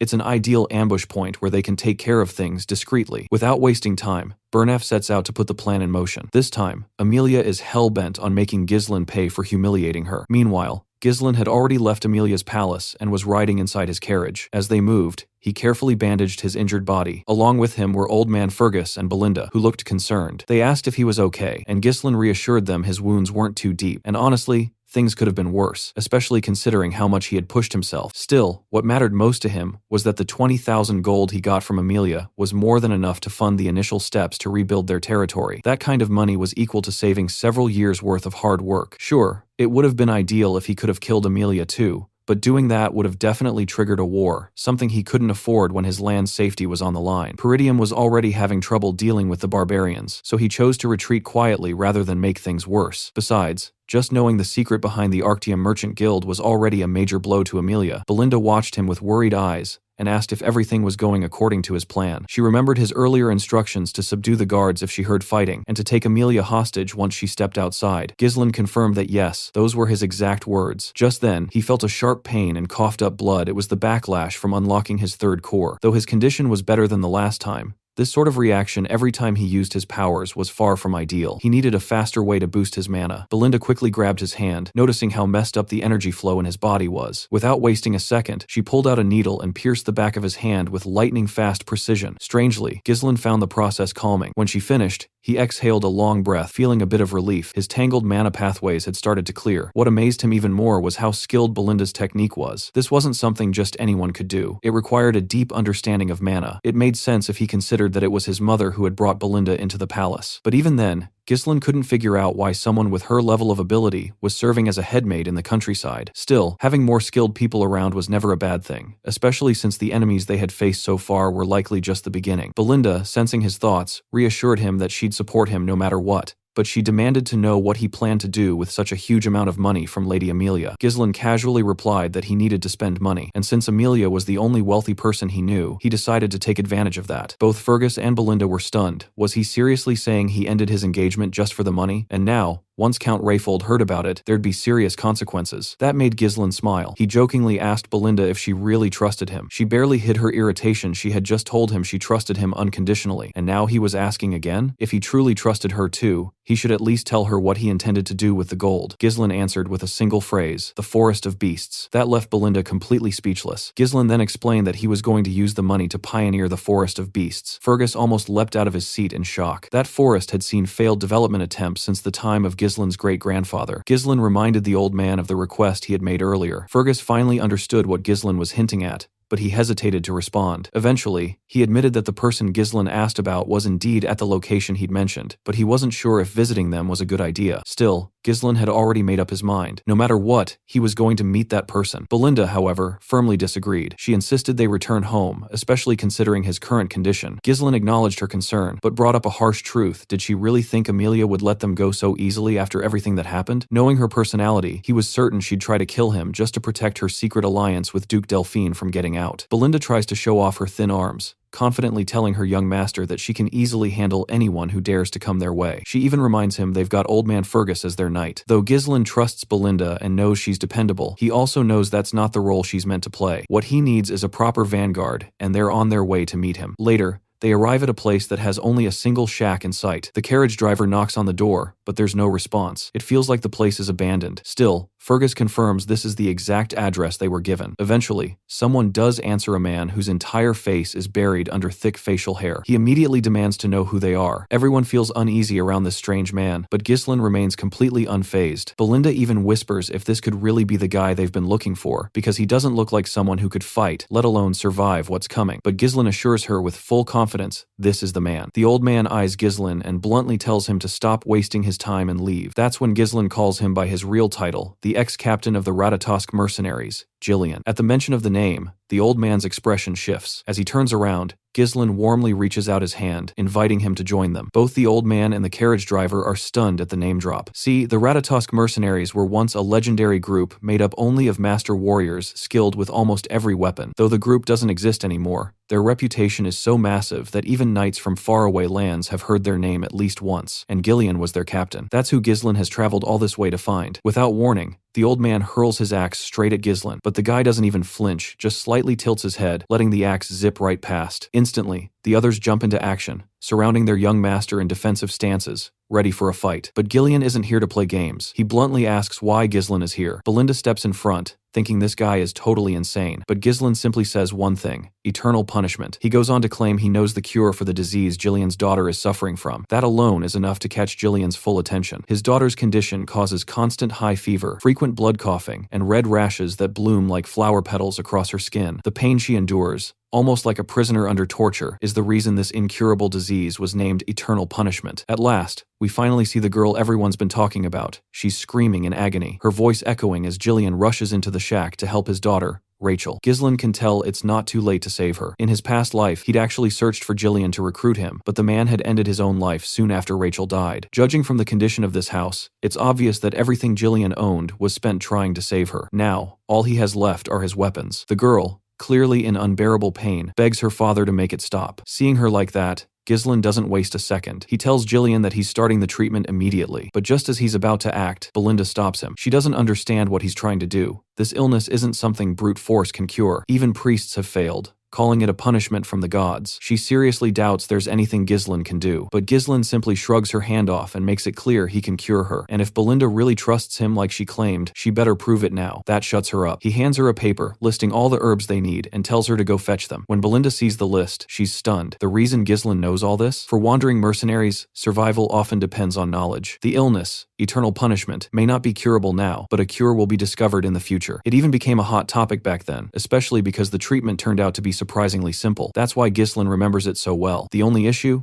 The ingredients are crazy expensive, one of them being a rare herb called Fairy's Blessing. Now that he has the Fairy's Blessing and the rest of the herbs, he gets to work. He chops them up, packs them tightly in a bottle, and pours distilled alcohol over the mix. After shaking it thoroughly and letting it sit, he adds the remaining ingredients, stirs it all together, and prepares the final potion. The remedy is complete. He hands it to Jillian and tells him to have Rachel drink it. With no reason to hesitate, Jillian quickly pours the medicine into his daughter's mouth. As soon as it reaches her stomach, the effect kicks in. Her bruised and red skin begins healing, and slowly, her body returns to normal, leaving everyone in shock. No one, not even Jillian, expected it to work, but Ghislain already knew it would. Jillian looks at him in disbelief and asks how he managed to cure her when even divine power had failed. Ghislain explains that priests' powers aren't absolute. They can boost a body's vitality and help it recover faster, but that's not the same as actually curing an illness from its root. Trembling, Jillian reaches for Ghislain and asks, is she really going to be okay? Ghislain gives him the answer he's been desperate to hear. It'll take a couple of months, but she'll make a full recovery. Jillian's eyes widen. Despite being a strong, towering man, he drops to his knees, bows his head, and humbly asks what Ghislain wants in return. Surely, he must have come for something, but Jillian admits he has nothing to offer but his aging body. If Ghislain wants a servant, he'll obey every order like a dog. But Ghislain makes it clear he doesn't want a slave. What he wants is Jillian, the captain of the Ratatosk mercenaries. Hearing that, Jillian looks up, and what he sees stuns him. The same eyes filled with dreams. Without wasting another moment, he stands tall, grabs his axe, and chops off his long ponytail. Now, he looks like a true warrior, a massive, confident figure radiating strength. He asks if anyone besides Ghislain's group has been here. Ghislain tells him it's just him and his 3 companions. Jillian then asks if anyone holds a grudge against him. Ghislain replies with full confidence, yes, and there'll be more in the future. With that, Jillian grabs his harpoon, charges it with mana, and hurls it with godlike speed straight through his hut into the forest. Moments later, he reels it back in, and stuck on the barbs is a man who had been spying, now caught like prey. Jillian grabs the intruder with his massive hand, his grip firm like a vice, and demands to know who sent him. But the spy seems more curious about how Jillian even knew he was hiding in the woods. Turning to Gillian asks what he wants to do with the captured man. Calmly, Ghislaine says he already knows who sent him, but he'd rather not sully his blade on a day like this. Still, he admits it seems unavoidable. Just then, Gillian stops him from drawing his sword and promises to deal with the intruder himself. With that, Jillian tightens his colossal grip, and the spy's screams ring out through the forest. Once it's over, the mercenary respectfully bows to his master. Meanwhile, Belinda is clearly disturbed after witnessing Jillian kill so effortlessly and without hesitation. She's left shaken, unable to understand why Ghislaine would recruit someone so dangerous. The big guy, however, drops to his knees and pledges his life to Ghislaine. In return, Ghislaine gives him a confident smile, clearly pleased to have him on his side. The scene shifts to a solitary hut in the middle of a swamp, where the wildcat traffickers are in disarray after hearing that their reconnaissance unit has been wiped out. The senior member, Virgo, captain of the squad, urges everyone to calm down. He remarks that, based on Burnaf's intel, Ghislaine shouldn't have even been able to locate the unit, let alone eliminate them. He questions whether the unit was incompetent or if the intel was flawed. Just then, the reporter mentions that Jillian has joined Ghislaine's group. Enraged, Virgo grabs the reporter by the throat and demands confirmation. Barely able to breathe, the reporter affirms that he saw it with his own eyes. Virgo is stunned by the news. He never thought Jillian would return to killing. Apparently, Virgo was also part of the Ratatosk mercenaries, the same group Jillian once belonged to. Back with our party, Jillian is now driving the carriage. Inside, Belinda feels suffocated by the sheer number of weapons crammed into the space. She wonders if it was really necessary for Jillian to bring so many. Couldn't a sword or two have sufficed? She even questions whether he might be some kind of arms dealer. In the other carriage, Fergus and Ricardo serve as the rear guard, keeping watch from behind. Ghislaine tries to remind Belinda that Jillian will definitely put those weapons to good use, so she'll have to endure it for now. Their priority is escaping the rift safely. Belinda then brings up the spy they captured, saying she's convinced it was Amelia who sent him. What worries her more is the mask the spy wore. It bore the mark of the Wildcat Traffickers, a powerful guild in Rayfold. Their primary trades include smuggling, assassination, drugs, and human trafficking. They're rotten to the core, taking on the dirtiest jobs. Many of their members are skilled ex-mercenaries, making them a dangerous and secretive force. Ghislaine is surprised that Belinda knows so much, especially considering she rarely leaves the castle. She simply replies that she learned all this before she started working there. In any case, she warns him to stay alert since the enemy won't give up easily. Ghislaine appreciates her concern, recognizing how much she cares, and reassures her that he'll be fine, especially now that they have Jillian on their side. Suddenly, the ground beneath them shifts. Two assassins burst out, trailing the carriage from opposite sides. In the blink of an eye, they leap from the sand, aiming straight for Jillian. But this absolute beast of a man doesn't flinch. He grabs a sword in one hand and an axe in the other, effortlessly blocking both their strikes at once. Not only does he stop the attack, he twists his weapon so viciously that the assassin's arms are ripped clean off. Then, without missing a beat, Jillian slashes through them like they're made of paper. More attackers appear, triggering traps they'd already set. Giant logs come crashing down toward them. But before disaster strikes, Jillian snatches the reins, yanks the bridle, and the horses slam to a halt just in time. The area is now crawling with these eerie assassins, all with weapons fused into their hands. That's when Virgo steps in, casually mentioning that Jillian was once the captain of the Ratatosk mercenaries. He mocks Jillian, calling him a coward for disbanding the group just because of his daughter. But Jillian doesn't seem too bothered by his accusations. Virgo keeps talking, bitterly recalling how he had to live a life he never wanted after the group fell apart. He tells Jillian not to pretend like he doesn't remember his old comrade. It seems Jillian genuinely has no clue who this creepy bastard is, but Virgo's convinced he's faking it. Determined to jog Jillian's memory, Virgo signals his men to attack. Ghislaine offers to jump in and help, but Jillian just brushes him off. These guys clearly have unfinished business with him. As the assassins close in to skewer Jillian with their blades, he slices through them like they're vegetables. More come charging from another direction. Jillian braces himself, and the first one gets chopped down instantly. The next attacker doesn't fare much better. His hands are torn apart. Watching from a distance, Virgo isn't surprised. Jillian was captain for a reason. Since head-on attacks are pointless, Virgo orders his men to split up and flank him. But Jillian, never one to hesitate, mounts his horse with axe in hand and charges. One mighty swing, and he obliterates them, not letting a single one get near. Realizing they can't touch him, they target the horse instead, but they still don't stand a chance. Jillian swinging his axe like a damn blender, reducing them all to a bloody mess. Finally, Virgo himself jumps into the fight. Jillian quickly raises his shield to defend. Furious and spitting rage, Virgo screams that Jillian destroyed his life and won't be allowed to ruin his plans too. For that, Jillian must die. Virgo slaughters the horse Jillian was riding, but the big guy jumps off without a scratch. Virgo wastes no time, lunging at him with his sword, but Jillian meets the blow head-on with his axe. In the middle of the clash, Jillian calmly tells him he's no longer the captain of the Ratatosk mercenaries. Then he lands a crushing blow that leaves Virgo staggering. With ease, Jillian tosses him aside. Blood dripping from his mouth, Virgo struggles to comprehend. If Jillian's not the captain, then who is? Jillian begins channeling his mana, stating that he's cast aside his past. Now, he's nothing more than a loyal subordinate of young Lord Ghislain. The declaration leaves Virgo stunned. Furious that the man who wrecked his life is now acting so calm, he charges in like a madman. The two clash again,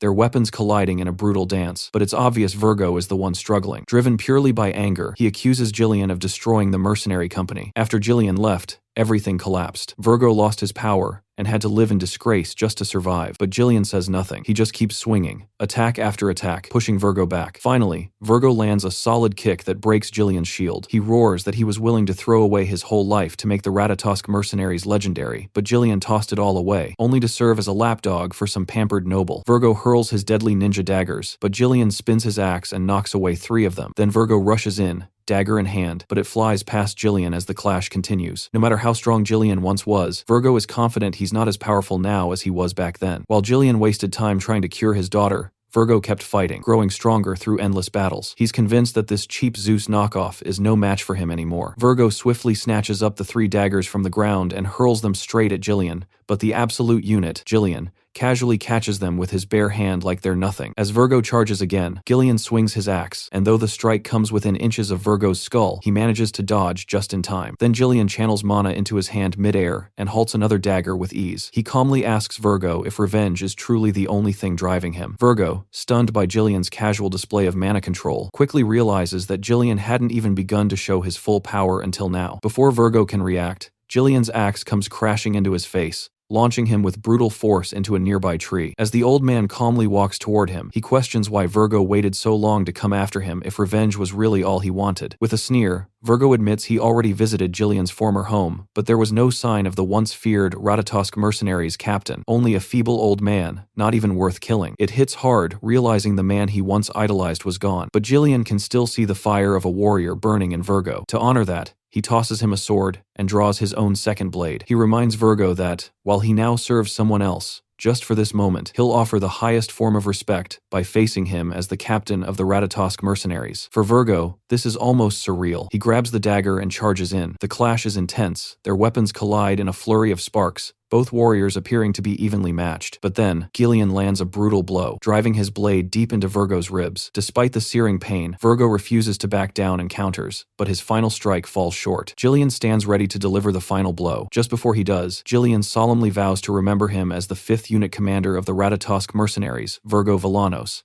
That acknowledgement means everything to Virgo. He smiles, proud and at peace, just before Jillian's sword ends his life. With the battle over, Jillian quietly picks up the dagger Virgo had used. Soon after, Ghislain arrives with Belinda, and they're immediately greeted by the gruesome sight of severed limbs and corpses everywhere. Belinda casually points out that there's a lot of money to be made looting the bodies. Jillian apologizes for the delay, but Ghislain reassures him there's no need. In fact, he's now more impressed with Jillian than ever. Back in his previous life, when Ghislain had just started out as a mercenary, stories of Jillian had helped shape his path toward becoming the mercenary king. Now, he's thankful that his swift actions have earned him such a dependable comrade. Then he notices Jillian holding the dagger Virgo had used, and asks if he knew the man. Jillian immediately confirms they were once comrades. That mention of old friends triggers a flood of memories in Ghislain. He starts to wonder what his own former companions are up to now. Since he hasn't met them yet in this timeline, he's sure they're still out there living their lives, but he's determined to find them and bring them into his party when the time comes. For now, with everything settled, he decides to go along with Belinda's idea and scavenge anything valuable from the bodies. She's more than happy with that and tells Jillian to take the lead, but the stoic warrior reminds her that he's not her subordinate. 2 days later, the group finally arrives in Peridium territory after what felt like an endless journey. After traveling for so many days, they had at last entered the land. The brute asks if they've reached Peridium, and our guy confirms it. As Ghislain peeks out of the carriage at his homeland, a wave of emotion hits him. There's comfort in knowing he has a home to return to. When he first ran away, he believed he could come back anytime he wanted, but that belief turned out to be completely wrong. He then looks at Jillian and asks what he thinks of the place. Jillian is momentarily thrown off by the question, unsure how to respond. He simply replies, "It's great, but our guy knows he's just being polite. In truth, the place is in terrible condition, and Jillian, though reluctant to admit it, knows it too. The homes are all old and crumbling, and renovation isn't even an option. The fields lie completely barren, uncultivated because the farmers have all been drafted into the military, leaving the land neglected." Jillian shares some rumors he's heard that Peridium is constantly at war due to the northern barbarians, but now that he's seeing it with his own eyes, he realizes the situation is far worse than he ever imagined. Our boy calmly tells him that fixing all of this is exactly why he needs the strength of the Ratatosk mercenaries and their captain. He knows the road ahead is going to be long. This fight isn't just about survival, it's about wiping out everything tied to Duke Delphine and reclaiming what was lost. He's determined to breathe life back into this dying land, no matter what it takes. Finally, as they roll over the castle's stone pavement, Belinda is suddenly stunned by an unexpected sight. Standing right in their path is none other than our guy's father, the man who had vanished at the very beginning of the story, the Lord of Peridium himself.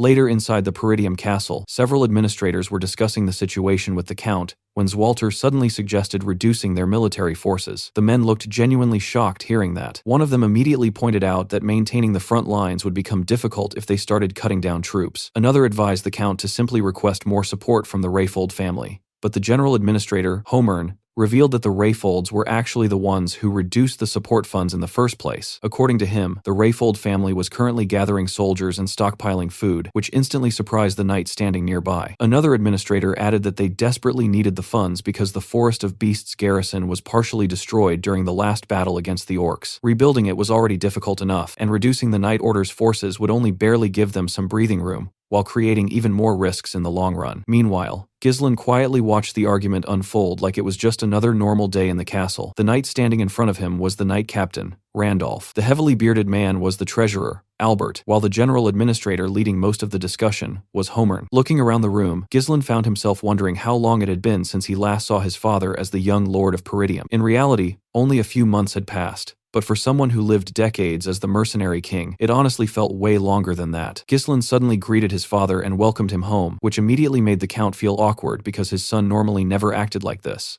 The Count's name was Zwalter Peridium. Back when Ghislain was younger, he used to dislike his father for always being overly strict and serious, like the man forgot happiness existed. But now things felt different. Ghislain could finally see the exhaustion and pressure weighing on his father's shoulders. He understood what it truly meant to Kor, the responsibilities of ruling an entire territory. Zwalter calmly took a sip of tea and mentioned hearing that Ghislain left the castle for an entire week. Ghislain replied that he visited the Rayfold family, and his father immediately asked if he caused any trouble there. Without hesitation, our boy lied straight to his face and claimed he did not. Albert then turned toward Ghislain with a serious expression and mentioned hearing rumors that he defeated Kane in a duel and won money from it. Honestly, the man looked like he still couldn't believe that part. He straight up asked if Ghislain went to Rayfold just to gamble again. That instantly annoyed Ghislain because, in his mind, he did not go there to gamble. He went there to invest. He explained that he actually had business dealings with Amelia instead. Homern then reminded Ghislain that he needed to think carefully before acting, because one day he would inherit Peridium itself. Looking completely unbothered, Ghislain casually replied that he understood and told him not to worry about it. That answer only made Homern even more frustrated because it felt like the kid was politely ignoring every warning thrown at him. The Count eventually placed his teacup down and told everyone to stop arguing before mentioning that he heard Ghislain caused some good trouble during his trip. Ghislain looked confused hearing that. Zwalter then asked if it was true that he executed Jamal and Philip after they tried to sell Elena away. Ghislain was surprised his father was even talking about those worthless knights. Before he could answer properly, Randolph immediately stepped in and claimed it was impossible for Ghislain to kill both knights alone. According to him, the two probably fought each other first. The story got exaggerated afterward, and Ghislain only delivered the final blow at the end. Ghislain quickly realized why Randolph sounded irritated, despite the dead men being traitors. The real issue was the fact that knights died by Ghislain's hand, and the captain clearly didn't like that at all. Not wanting unnecessary trouble, Ghislain simply went along with Randolph's version of the story. Randolph then showed an arrogant smile and proudly declared that he knew it all along. Then, completely unexpectedly, the Count praised Ghislain for doing a good job. That single sentence genuinely shocked him. Zwalter explained that he did not care how his son dealt with those men. The important thing was that Elena survived safely. For Ghislain, this was actually the first compliment he had ever received from his father. After a brief pause, Ghislain told his father that he wanted to ask for permission regarding something. Zwalter looked surprised, but before Ghislain could continue, Homern immediately warned him to stop if he was about to ask for money again. Randolph instantly agreed and started reminding Ghislain about all the problems he caused in the past. With visible irritation on his face, the knight captain listed everything one by one. Ghislain apparently sold military provisions to get gambling money, set the front gate on fire just to grill an army horse, and even melted armor to forge some worthless legendary sword. Honestly, old Ghislain sounded like a walking disaster with noble status. Ghislain couldn't even argue back because, although he personally didn't remember doing those things, he knew the original owner of this body absolutely did. So instead, he calmly explained that he wasn't asking for money and only wanted permission. The Count then asked what exactly he needed permission for, and Ghislain confidently revealed that he wanted to pioneer the Forest of Beasts. The moment those words came out, everyone in the room froze in shock. The scene then shifts to our boy's room where Ghislain revealed that his father completely denied his request and even freaked out before yelling at him. Belinda honestly was not surprised at all hearing this. She told her master that this outcome was expected because the Forest of Beasts was literally filled with monsters. According to her, there was absolutely nothing to gain from going there and risking everyone's lives just to deal with a bunch of nightmare creatures. Ghislain then asked Jillian whether Belinda already explained the plan to him. Jillian confirmed that she did, and explained that Ghislain planned to pioneer the Forest of Beasts using the funds he received from Amelia. He then reminded his master that the forest was basically known as a forest of death where nobody returned alive from. Because of that, almost nothing was known about the place, and people from every region avoided it like the plague. Its reputation was already infamous, even outside Peridium. With a small smile on his face, Ghislain told Jillian that he was already fully aware of how dangerous the forest was. In fact, he admitted there was technically nothing to gain from entering it. Then he casually stood up and started walking toward the door, while telling Jillian that they needed to get moving already. Belinda immediately reminded him that the Count never gave him permission to proceed with this plan, and asked if he seriously intended to continue anyway. Ghislain turned around and calmly explained that he never actually needed his father's permission in the first place. He only asked out of courtesy. According to him, this was something he absolutely had to do. Belinda still could not understand why her master was being so stubborn about this forest, and finally asked him directly what exactly was hidden there that made him so obsessed with it. Ghislain simply told her that he would explain later, because revealing it now would become a massive headache if word spread around. The truth was that if he successfully pioneered the Forest of Beasts, the profits would be insane. Near the forest entrance, there was a massive runestone vein buried underground. When ore became infused with mana, it created runestones, an incredibly rare mineral that mages practically worshipped like treasure dropped from heaven. Runestones were used in barriers, magic circles, scrolls, alchemy, magical research, and basically anything related to mana. In his previous life, Duke Delphine was the one who discovered the vein, but this time only Ghislain possessed that information. Belinda eventually gave up trying to figure out her master's intentions because she could tell he already had a proper plan in mind. Jillian then stated that he would follow Ghislain's orders regardless. Ghislain immediately told Belinda to head to the nearby guild and hire mercenaries, saying that around 200 men should be enough. Hearing that number almost made Belinda lose it, because her master was spending the money he nearly died to obtain like it was pocket change. Jillian also looked concerned, and asked if he was really certain about this. He explained that mercenaries were rough, unruly people who were difficult to control once gathered in large groups. If things turned bad, they might even betray their employer and steal everything for themselves. Ghislain agreed with him and admitted he was absolutely right, which somehow made the conversation even less reassuring. He then explained that the two of them would personally handpick the useful mercenaries themselves. Confused, Jillian asked what exactly he meant by that, and Ghislain revealed that they were heading to recruit the most skilled small-scale mercenary group in the north. The moment Jillian realized who he was talking about, his face immediately became nervous. He asked if Ghislain was referring to the Crazy Dogs. According to him,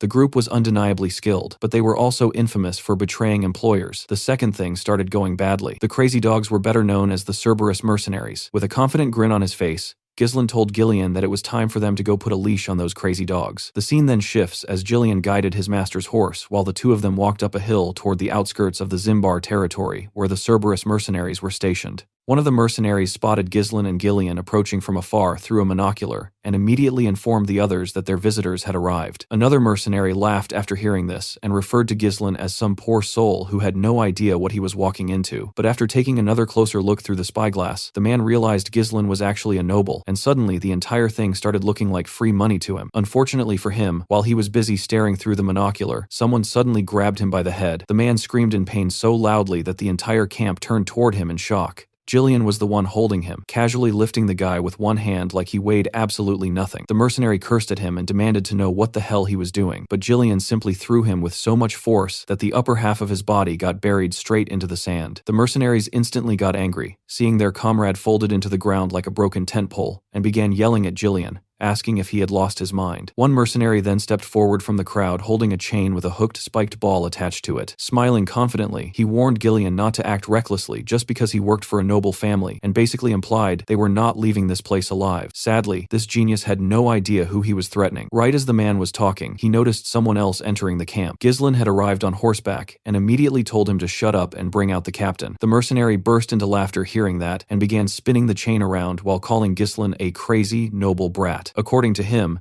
it was time for Jillian to learn what taking responsibility really meant. The second he finished talking, he hurled the spiked chain straight toward our boy. But before the weapon could even touch Jillian, something slammed into it and completely stopped its movement. Jillian had intercepted it using only a dagger. He jammed the blade right into part of the chain itself, shocking the mercenary because this man had literally stabbed a moving chain midair like it was nothing. The spiked ball dropped harmlessly onto the ground while Jillian simply smiled, because he already knew words alone were never going to work on these people. Jillian then casually told Jillian to beat them up just enough so nobody died. Jillian grabbed the chain while taking his stance and calmly replied that he understood. He suddenly yanked the chain toward himself, instantly dragging the mercenary directly in front of him without any resistance. The moment the guy got close enough, Jillian swung the spiked ball straight into his stomach. The mercenary let out a painful scream, while the others immediately lost their tempers and charged at Jillian while shouting insults at him. Jillian calmly twisted his dagger around the chain before lifting the injured mercenary up with it like some human wrecking ball. Then he threw the man directly at the charging mercenaries, sending them crashing sideways in a pile. The remaining mercenaries froze after seeing that display, and when Jillian slowly turned toward them and glared, the men genuinely looked terrified. One look from him was enough to make the camp atmosphere go from rough mercenary group to everyone suddenly reconsidering their life choices. Jillian then climbed down from his horse and casually asked how long they planned on making him wait. He told them to go bring their captain already. The moment he finished speaking, another voice suddenly entered the scene saying that he had simply been sleeping and wanted to know what all the noise was about. The mercenaries instantly moved aside and lined themselves up properly the moment they saw the newcomer. The red-haired man then introduced himself as Kane,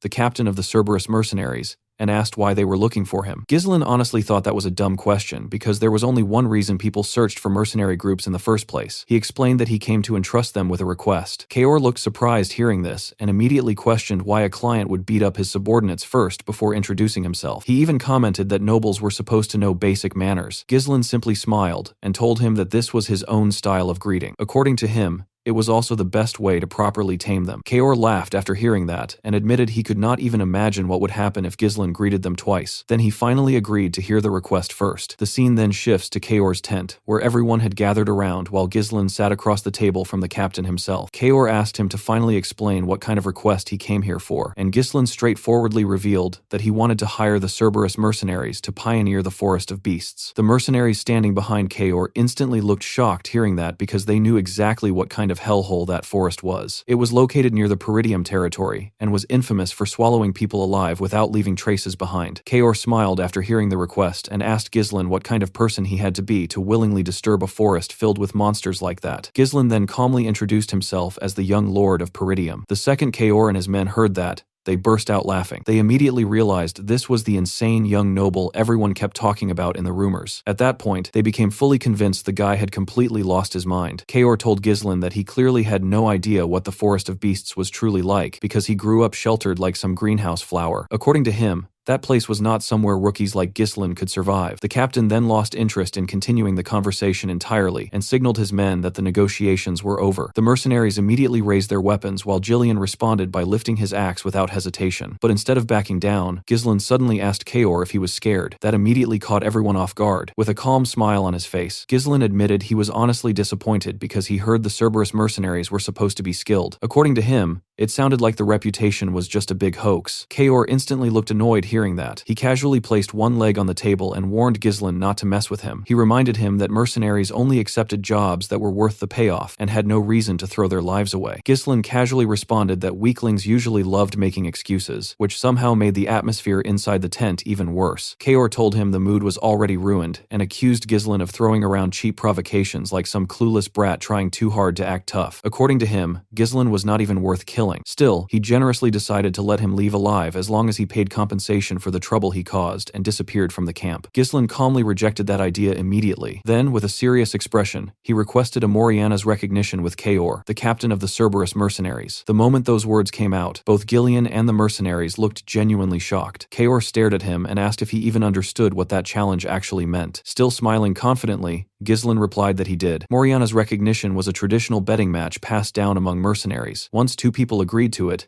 they fought using only a single dagger, without relying on mana at all. One arm from each participant would be tied together, and stepping outside the small fighting circle counted as an immediate loss. Basically, it forced both fighters into an insanely brutal close-range deathmatch with almost no room to move. In many cases, even the winner ended up dying afterward. Honestly, mercenaries really invented the least healthy ways possible to settle arguments. Ghislain then explained the final condition to Kaor. The loser had to openly admit defeat and obey the winner's words completely. In simple terms, the loser became the winner's dog. He then asked Kaor how he felt about the bet. Meanwhile, Jillian could not stop wondering why a noble like Ghislain even knew about such a filthy mercenary tradition in the first place. In the mercenary world, refusing Amoriana's recognition was basically the same as admitting weakness in front of everyone, which meant it was a challenge that could never truly be declined. Kaor suddenly burst into loud laughter like a complete madman before showing a creepy grin on his face. He then told his subordinates that they apparently had a bold little noble who wanted recognition the mercenary way. According to him, they should all help the kid out a little. The mercenaries immediately started laughing after hearing that, clearly thinking Ghislain had just signed his own death warrant. Once again, it was time for one of our boys' ridiculous showdowns, so everybody better buckle up, guys. Ghislain and Kaor stepped into the circle and tied one of their arms together according to the rules of Moriana's recognition. Both of them were handed daggers while Kaor casually removed his jacket like this was just another fun afternoon activity for him. The surrounding mercenaries immediately started cheering for their captain and loudly told him to kill the arrogant noble already. Kaor looked completely relaxed as he told Ghislain that he must have heard about this challenge somewhere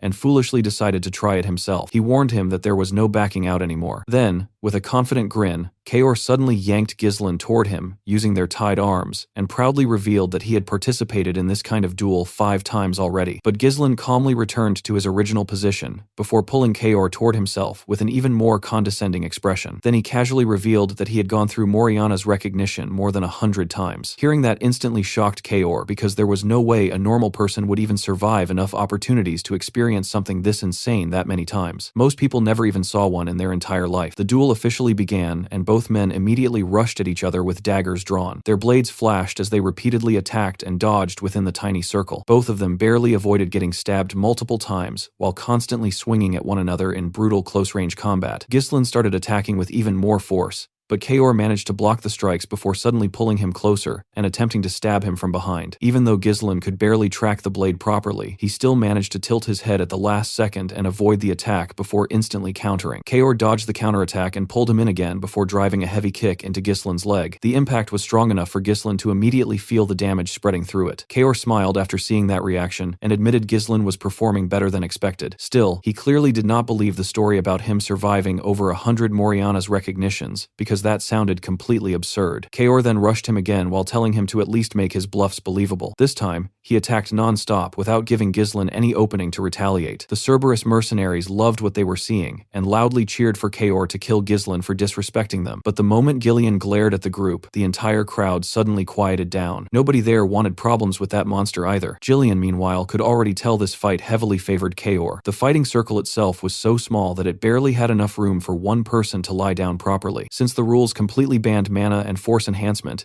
everything depended purely on physical ability. On top of that, Kaor had the advantage in size and strength, while the tied arms severely limited movement. Ghislain could barely dodge or properly block attacks, while Kaor constantly controlled the pace of the fight. Realizing how dangerous things were becoming, Jillian slowly rested his hand on his axe and prepared himself to interfere if the situation became truly bad. During the clash, Kaor suddenly grabbed Ghislain's arm and forced him down before swinging the dagger toward him. Ghislain barely managed to jump aside to avoid the strike and landed on the opposite side of the circle. But the moment he landed, he noticed pain surging through his leg. The injury came from the earlier kick he blocked from Kaor. Since mana protection was forbidden, every hit directly damaged the body, and the accumulated pain only kept getting worse over time. Kaor immediately noticed the change in Ghislain's expression and grinned widely. He mocked him for looking pale, and asked if he had already reached his limit. Then he started attacking even more aggressively. To Kaor, Ghislain looked pathetic, struggling against his raw strength, though he still admitted internally that the young lord had more guts than most nobles he had met before. Even so, Kaor remained convinced that Ghislain lacked real skill. In his eyes, he had already figured out Ghislain's strategy completely. He believed Ghislain was trying to deflect dagger strikes with his weapon, while intentionally absorbing less dangerous hits with his own body to minimize fatal damage. But Moriana's recognition was a fight without mana, meaning every injury stacked endlessly until the body eventually gave out. Kaor could already tell Ghislain was beginning to feel the pressure building in his legs, and the strain was clearly showing on his face. Seeing that only made the mercenary smile even wider because, for someone like him, watching his opponent slowly struggle for survival was the most entertaining part of the entire fight. Kaor suddenly spun his dagger and rushed straight at Ghislain again. Our boy barely managed to block the strike before Kaor instantly closed the distance and slashed toward his head. Ghislain bent low to dodge it and immediately tried counterattacking from below, but Kaor blocked that too before dragging their tied arms sideways and pinning him down. Then he slammed another kick into Ghislain using the same injured leg from earlier. The pain instantly shot through our boy's body, and the expression on his face made it obvious the damage was stacking up badly. Seeing that reaction, Kaor became convinced the fight was already over. He raised his dagger and straight up told Ghislain to die already, while his mercenaries exploded in excitement watching the scene. Even Jillian finally pulled out his axe because he was fully prepared to rescue his master if things got worse. But then Ghislain smiled. At the exact moment Kaor brought the dagger down, Ghislain suddenly lowered himself even further and dodged from an angle that honestly looked impossible. Kaor was completely caught off guard by the movement. Ghislain instantly pushed himself sideways and sliced Kaor near the ribs. The captain looked genuinely shocked, while both the mercenaries and Jillian stared in disbelief after seeing their boss get wounded. Kaor immediately charged back in anger, but Ghislain smoothly lowered his body again and carved another cut across the captain's chest while moving underneath him. The mercenaries could not believe their captain got hit twice in a row after dominating the fight earlier through sheer strength. They loudly told Kaor to stop messing around and show the noble what a real mercenary was made of. Meanwhile, Jillian was finally beginning to understand what Ghislain was doing. Kaor then swung his dagger at Ghislain's head again, but Ghislain dodged low once more before suddenly driving his shoulder directly into Kaor's face as he rose back up. Then, while still gripping the dagger tightly, he landed several punches on the captain before twisting the blade and stabbing Kaor through the forearm. Shockingly, Kaor did not even scream. The guy just got angrier and attacked even more fiercely. But now Ghislain was dodging his attacks far more easily. Kaor could not understand what had changed, because only moments earlier, the kid was struggling to survive against his strength. Kaor kept overpowering his opponent through brute force, but every heavy movement also stiffened his muscles and reduced his flexibility. Instead of resisting that power directly, Ghislain kept redirecting the momentum while staying relaxed and fluid. He was basically using Kaor's own strength to create openings for himself. Jillian honestly never expected his master to overcome the physical disadvantage this way, so he quietly put his axe back down. Meanwhile, his own breathing was getting heavier, while Ghislain continued moving around him smoothly. The mercenaries started shouting at Kaor from the sidelines, asking why he was still playing around because nobody was laughing anymore. Ghislain actually complimented Kaor's determination at this point,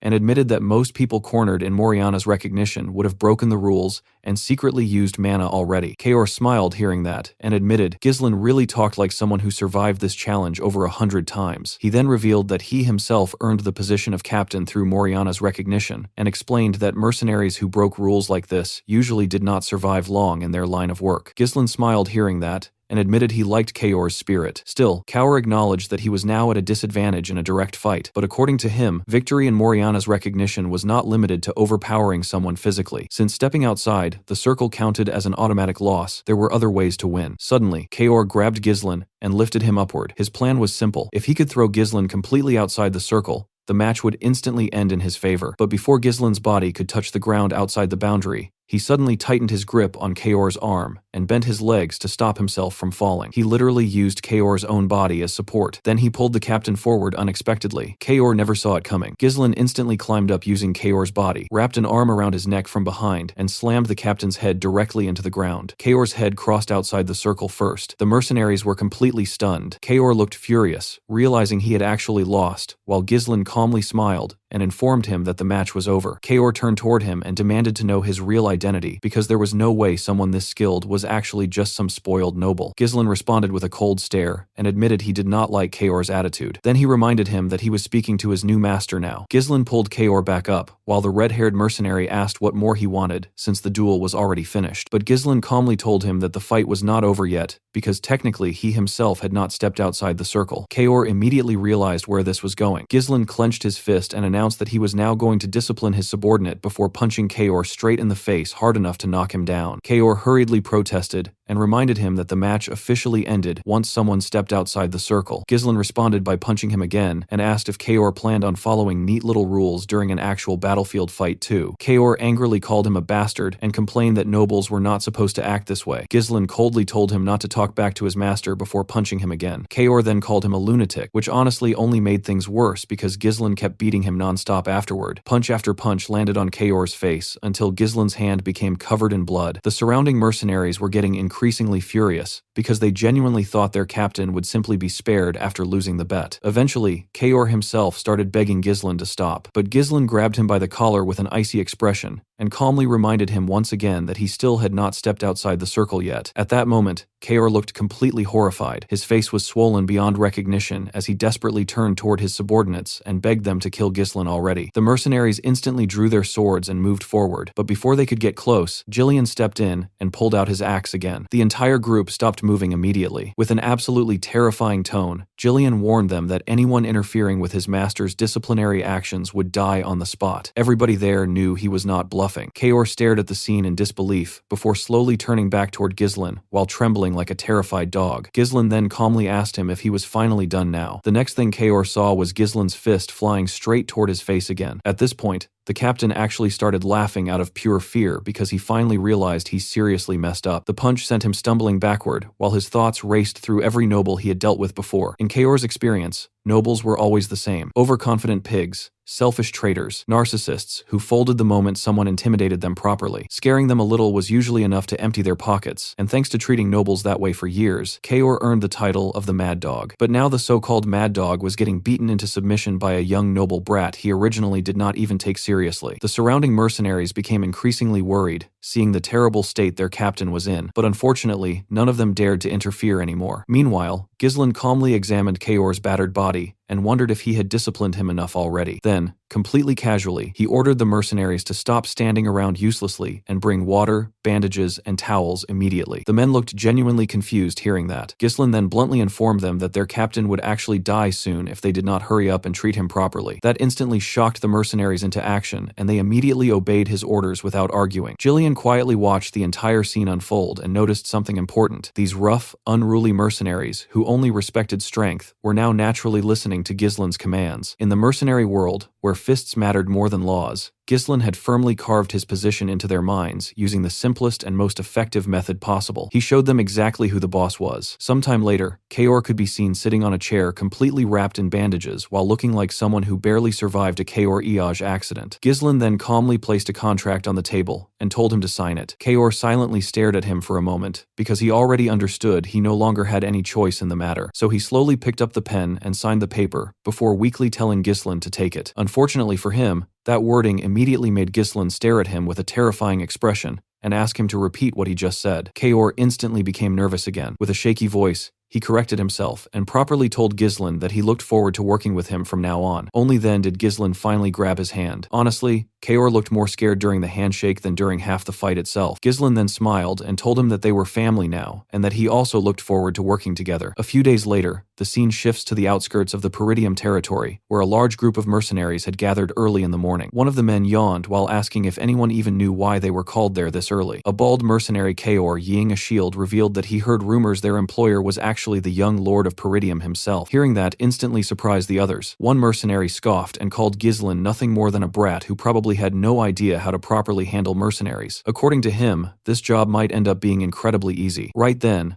a huge, shirtless man suddenly clapped his hands loudly to grab everyone's attention. The massive guy declared that the group needed a representative to deal with their bratty employer properly. The other mercenaries instantly recognized him and called him Gordon the Muscle. Smiling proudly, Gordon confirmed that was indeed him. He then complimented the mercenaries for their admirable discussion about how to earn rewards without working too hard. Honestly, the man sounded weirdly inspirational while talking about laziness. Gordon explained that if they truly wanted good results, they needed to unite their voices together instead of acting individually. The mercenaries quickly agreed because one of them remembered a previous job where a single idiot made unreasonable demands and ruined everything for everybody. The bald mercenary then asked Gordon what exactly he planned to do. Gordon casually opened a bag filled with coins and explained that, as the group representative, he would personally pressure their employer into giving them better conditions. Naturally, Such difficult work deserved compensation. He then asked the others to contribute money into the bag for his hard work. The mercenaries honestly thought Gordon was perfect for the role. The guy was huge enough to intimidate almost anyone, and they praised him for being surprisingly clever at making money, despite looking like someone who only lifted rocks all day. One after another, they happily tossed coins into the bag, but before things could continue, one mercenary suddenly noticed someone approaching from the distance. Everyone immediately raised their heads and saw Ghislain riding toward them alone on horseback. The men looked shocked seeing him arrive by himself. One mercenary joked that the young lord might run away the second he saw Gordon's muscles. Gordon confidently told the others to stand closer together because it would help create a more intimidating atmosphere. Smiling proudly, he declared that it was finally time to teach some spoiled noble brat how terrifying the real world could be. Unfortunately for him, the situation suddenly changed. Just as Gordon prepared to approach Ghislain, he noticed additional figures moving in from behind him. It was Jillian alongside the Cerberus mercenaries. One of the mercenaries immediately recognized the dog snout-shaped helmets and nervously revealed that those men were the Cerberus mercenaries. The mood instantly shifted. Gordon looked completely shocked, because everyone knew the Cerberus mercenaries were basically a pack of certified lunatics. He genuinely could not understand how Ghislain managed to make the crazy dogs obey him in the first place. As Ghislain finally approached the group, the mercenaries unconsciously stepped backward to make space for him. Ghislain then looked directly at Gordon and calmly asked whether he was the representative. With a noticeably nervous expression now replacing all his earlier confidence, Gordon admitted that he was. Ghislain then asked for his name, and the man introduced himself as Gordon the Muscle. Our boy immediately commented that it was a pretty unique name, before casually tapping Gordon's chest and telling him it sounded cool. Then Ghislain introduced himself properly as the young lord of Peridium and ordered Gordon to gather all the mercenaries together. Once everyone assembled, Ghislain's expression turned serious as he officially announced that they were about to begin the pioneering of the Forest of Beasts. In the next scene, Belinda was helping Ghislain put on his armor, while the final preparations for pioneering the Forest of Beasts were being completed. Everything was already ready by this point. The temporary expedition base had been constructed, resources were secured, and most importantly, Ghislain successfully gathered the troops he needed. After getting fully equipped, Ghislain asked Belinda to do one final head count just to make sure everything was correct. Belinda accepted immediately, and reported that there were 148 mercenaries hired through the guild office, along with 41 Cerberus mercenaries personally brought by Ghislain. In total, they had gathered 192 people for the expedition. Ghislain praised her for the good work before asking if she properly informed Scovan about everything. Belinda confirmed that she had. Honestly, she originally expected Scovan to try stopping them from entering the Forest of Beasts entirely, but instead he actually made sure they would not get detected while entering the forest. Because of that, Belinda believed they probably would not run into any issues from the outside. She told her master not to worry about him. Hearing that made Ghislain smile because he found the news reassuring. Soon afterward, Ghislain called out to the gathered mercenaries and ordered everyone to line up properly. Once the group settled down, he addressed them seriously and announced that the land they were about to pioneer lay directly ahead of them. He assumed everyone already heard the rumors surrounding the Forest of Beasts, and explained that the place was filled with unknown dangers. According to him, terrifying monsters, unseen threats, and things beyond their imagination were lurking inside that forest. Despite all of that, he declared that he still intended to conquer it. The moment the mercenaries realized their destination was actually the Forest of Beasts, the crowd instantly became restless. Some of them complained that nobody told them they would be entering that death trap. Others openly admitted they could lose their lives in there. Before the complaints could grow louder, Belinda immediately stepped in and told them not to interrupt her master while he was speaking. Ghislain then calmly told anyone who wished to withdraw that they could leave right now without consequences. But right after that, he casually dropped another bombshell by promising to pay everyone 3 times their current wages if the mission succeeded. That instantly shocked the mercenaries. The offer was honestly tempting enough to make people forget common sense for a second. Even Belinda quickly moved beside Ghislain and whispered to him, asking why he was suddenly spouting nonsense like that. She reminded him they already burned through nearly all their funds during the preparations alone. Ghislain calmly explained that this was simply how you boost morale properly. The truth was that he already knew the mission would eventually make enough money to pay everyone several times over, while still leaving plenty behind for himself. Then he turned toward Belinda and asked if she trusted him. Belinda sighed and admitted she really did not have much choice besides trusting him at this point. Nearby, Kaor quietly commented to Jillian that their master had to be insane for offering triple pay like that. He honestly could not understand how Ghislain planned to fulfill such a ridiculous promise. Still, he admitted the young lord definitely had guts. Jillian calmly replied that Ghislain was the kind of man who always had a plan prepared. Finally, Ghislain officially referred to the gathered troops as the Forest of Beasts expedition team and gave the order for everyone to move out. Sometime later, the expedition team could be seen deep inside the forest of beasts, cutting down trees to clear a path forward. Everyone was busy working, and surprisingly, even Ghislain himself was helping with the labor, instead of standing around giving orders like a typical noble. After chopping down another tree in front of him, Ghislain looked upward in relief after noticing the forest had opened up a little and sunlight was finally starting to pass through the thick canopy. He immediately raised his hand and ordered the men to continue clearing the path in the direction he pointed toward. The trees were to be cut down, chopped into logs, and loaded onto Kaor's carriage. Those without direct tasks were instructed to dig around the stumps, so uprooting the trees would become easier. According to the Forest of Beasts development journal that Ghislain obtained during his previous life, this forest was absurdly massive. Eventually, humanity would drive away the monsters and fully exploit all the resources hidden inside it. But right now, Ghislain only cared about one thing: money. He needed to ignore everything else and secure the fastest route toward the runestone vein, because the wealth gained from this expedition would become a huge advantage in stopping the conspiracy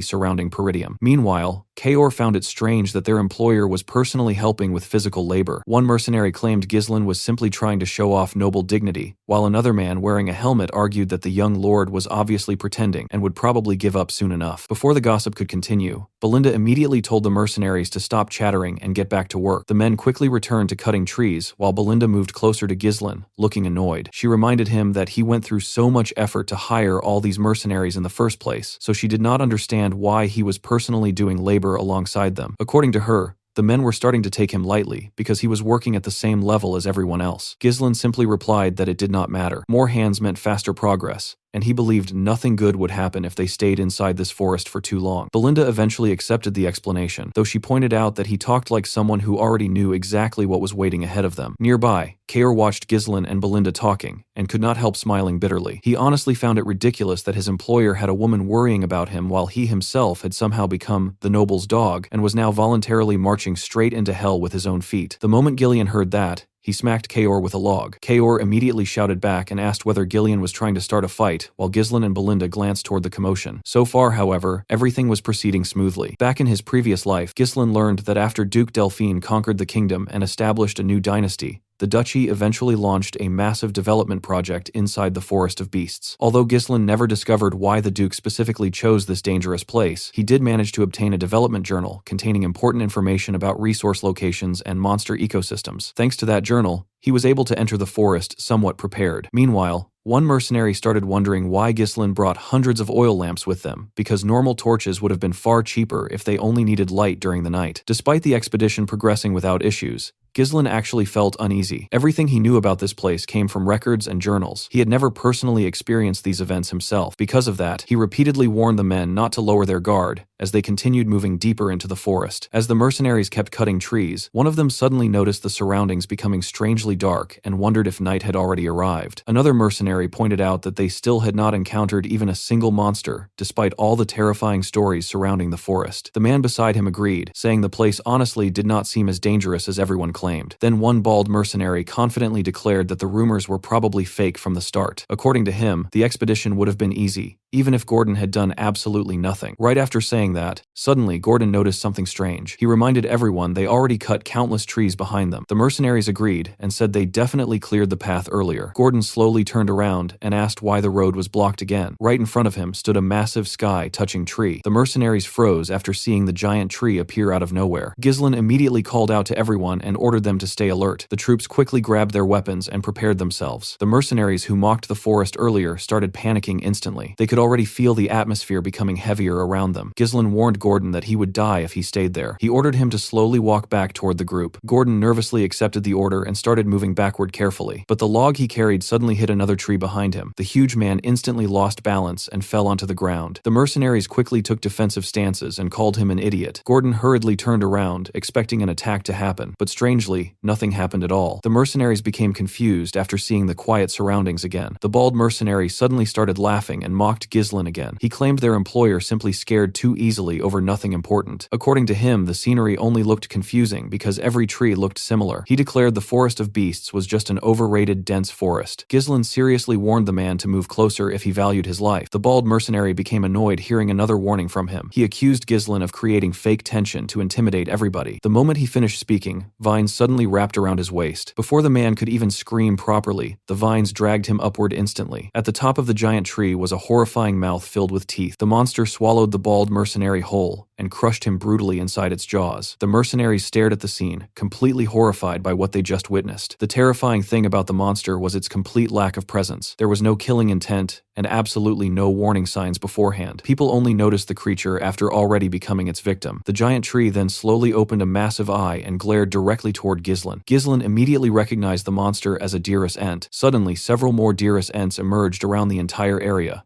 The monsters completely surrounded the expedition team from every direction. Gordon and the other mercenaries instantly lost their composure and started panicking badly. Many of them tried running away while screaming they would all get eaten alive. But before anyone could escape, the monsters launched countless vines toward them. Several mercenaries got caught and thrown directly into the monsters' mouths. The Dearest Ents swallowed them whole without hesitation. Fortunately, Gordon managed to grab a nearby tree before getting dragged away. He desperately screamed for someone to save him. One mercenary rushed toward Gordon while carrying an axe. The man told Gordon to hold on tightly before attacking the vine, but the moment his axe hit the vine, something terrifying happened. Instead of cutting through the vine, his own axe slowly started cracking apart. The mercenary stared at his broken weapon in complete disbelief. While he remained distracted, the monster suddenly pulled Gordon upward again. The huge man screamed in terror while getting dragged toward the giant mouth, but before the Dearest Ent could swallow him, Ghislain suddenly appeared above it. He covered his sword with mana and cut through the vine instantly. While still airborne, he slashed directly into the monster's giant eye. Blood exploded everywhere from the injured eye. The mercenaries looked shocked after seeing Ghislain damage the creature successfully. They immediately assumed the monster's eye was its weakness. Ghislain took a deep breath and screamed loudly at everybody around him. He ordered the mercenaries to pull themselves together immediately. The mercenaries became shocked hearing their employer's commanding voice. Ghislain explained that spreading apart would only make them easier targets. He ordered everybody to raise their shields and form a tight formation. He wanted them defending together so nobody got grabbed by the vines. The mercenaries quickly obeyed his orders and moved into formation. One mercenary desperately shouted he refused to die inside this forest. Ghislain quickly rushed toward the carriage and asked Kaor about the oil lamps. Kaor confirmed the lamps were still there inside the carriage. Ghislain immediately ordered him to light the lamps and throw them. He planned on burning the Dearest Ents down completely. Kaor finally realized why Ghislain brought hundreds of oil lamps earlier. One of Kaor's men suddenly warned him the monsters were watching them already. Ghislain ordered them to throw the lamps immediately without hesitation. Kaor and the Cerberus mercenaries quickly lit the lamps and threw them. Unfortunately, the Dearest Ents used their vines to destroy the lamps midair. The monsters smashed every lamp before they could even reach their targets. Kaor looked shocked after seeing the monsters react that quickly. One mercenary admitted they would never burn the monsters successfully like this. Suddenly, one Dearest Ent launched its vines directly toward their group. Before the attack could reach them, Jillian stepped in front immediately. He destroyed the incoming vines using a powerful swing from his axe. At the same time, Belinda took out several knives from her clothes. She quickly threw the knives directly toward the monster's giant eye. Ghislain quickly ordered Jillian and Belinda to protect the Cerberus mercenaries while they prepared the oil lamps. Then our boy raised his sword and declared he would draw the monster's attention himself. The moment he finished speaking, one Dearest Ent launched its vines toward him immediately. Belinda quickly shouted for her master to watch out. Ghislain swung his sword and cleanly sliced through the incoming vines. The other Dearest Ents instantly shifted their attention toward him and attacked together. Our boy skillfully dodged every attack while moving around the battlefield smoothly. Suddenly, one Dearest Ent raised its massive leg and tried crushing him completely. The mercenaries looked horrified after realizing the giant tree monsters actually had legs. They became convinced their employer was about to get flattened instantly. But Ghislain coated his sword with mana and sliced through the monster's leg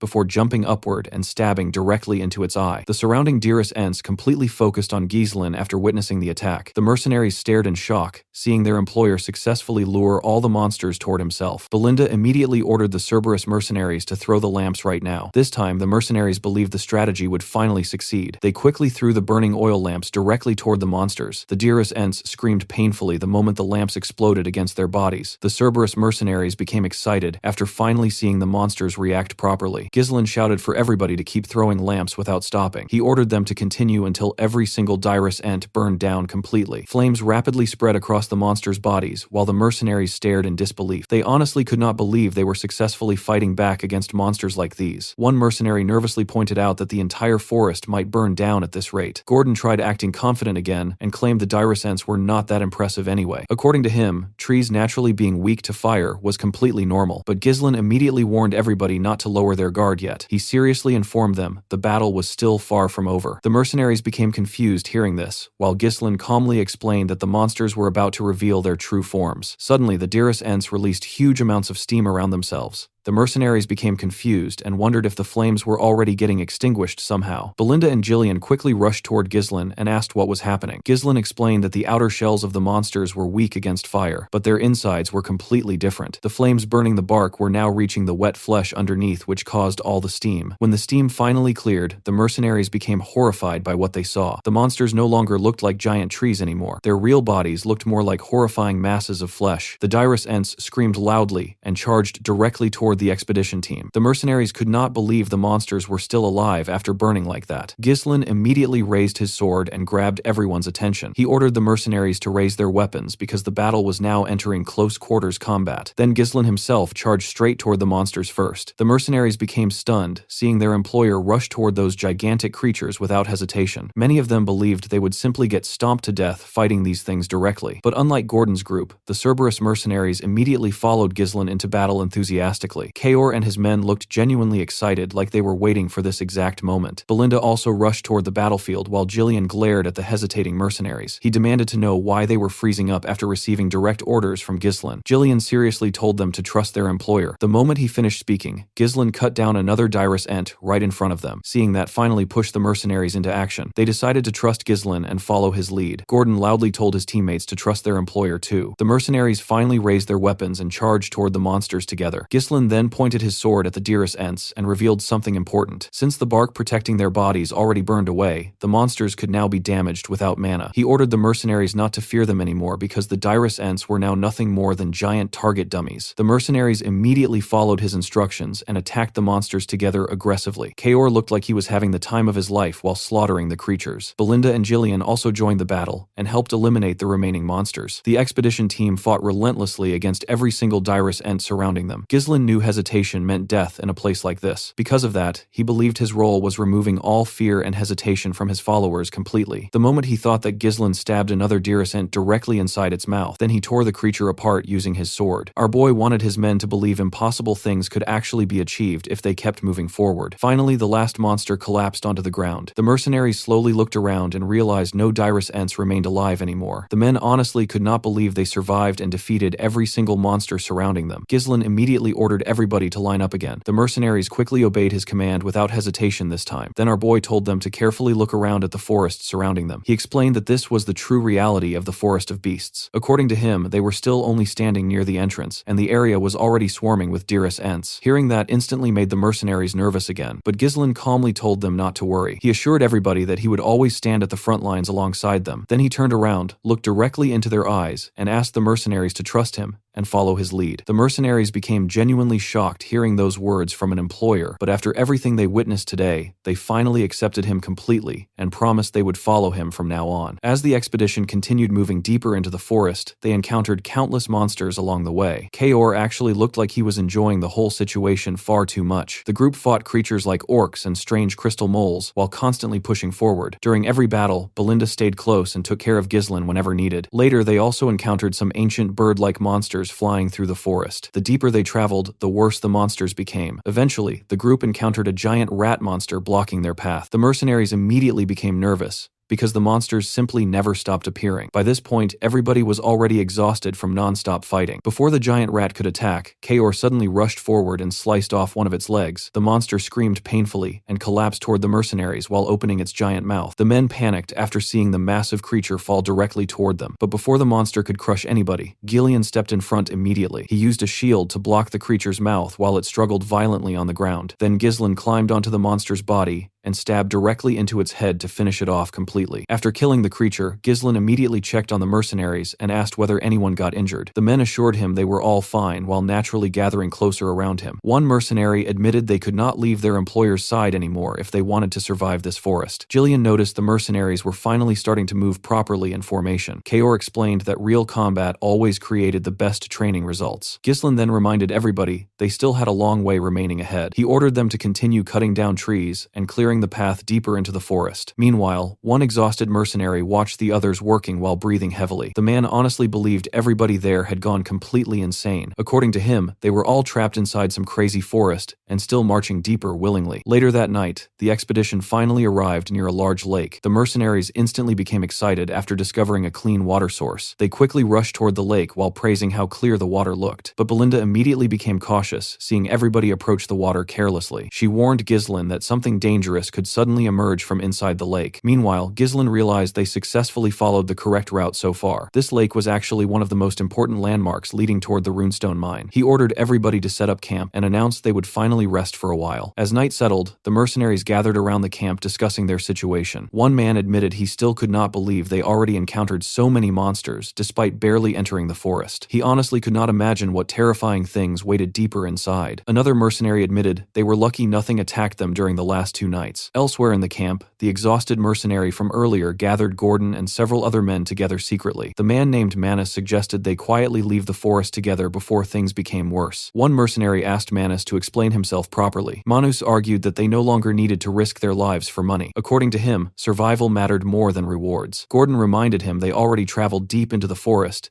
and Ghislaine said their destination was not far anymore. Gordon confidently assured everybody they were almost finished. Manus looked shocked seeing Gordon trust Ghislaine this much. He called Gordon gullible and reminded everybody that Ghislaine was the infamous scoundrel of Peridium. According to Manus, their employer only wanted achievements and fame by pioneering the forest successfully. Then the mercenary with the eye patch suddenly spoke up. He reminded Manus they were already paid and their duty as mercenaries was following their employer's orders properly. Gordon also pointed out that Ghislaine already saved their lives multiple times since entering the forest. Manus admitted Ghislaine was definitely a skilled fighter, but according to him, they were only surviving through luck until now. He reminded everybody that Ghislaine was still human and one mistake could get all of them killed instantly. Then Manus smiled ugly and claimed Ghislaine would eventually use them as meat shields once things became hopeless. According to him, all nobles were exactly the same. The mercenaries slowly became nervous hearing his words. Manus felt satisfied seeing their confidence starting to shake. The truth was, he had no intention of escaping alone. With monsters surrounding the forest, he needed other people to act as bait while he escaped safely. Then the eye patch mercenary suddenly asked Manus an important question. He asked whether Manus seriously believed they would already be dead without Ghislaine. Manus looked confused hearing that. The eye patch man then pointed toward Ghislaine nearby and told everybody to watch carefully. At that moment, Ghislaine was personally treating an injured mercenary's wound using expensive medicine. He carefully warned the man not to let water touch the injury because it could become infected. The mercenary sincerely thanked him afterward. After the injured man left, Belinda leaned toward Ghislaine and complained quietly. She reminded him the medicine he was using was extremely expensive and advised him to save it for himself instead. Ghislaine calmly replied that medicine existed to be used properly before calling the next injured mercenary forward. Manus looked genuinely shocked seeing Ghislaine treat common mercenaries this well. The eye patch mercenary then reminded Manus that the medicine and potions Ghislaine used on them were worth far more than their own lives. He asked Manus whether he seriously believed somebody would waste such expensive supplies just to create meat shields. The other mercenaries slowly started agreeing that Ghislaine was different from normal nobles. They genuinely believed he would never abandon them inside the forest. Manus quietly turned away in frustration. He hated the eye patch mercenary for ruining his plan completely. He originally wanted to convince several mercenaries to leave together, but now nobody looked willing anymore. A little later, Ghislaine walked over toward Gordon and the others. He casually told them to stop chatting and get proper rest instead. Then he moved toward Jillian and Kane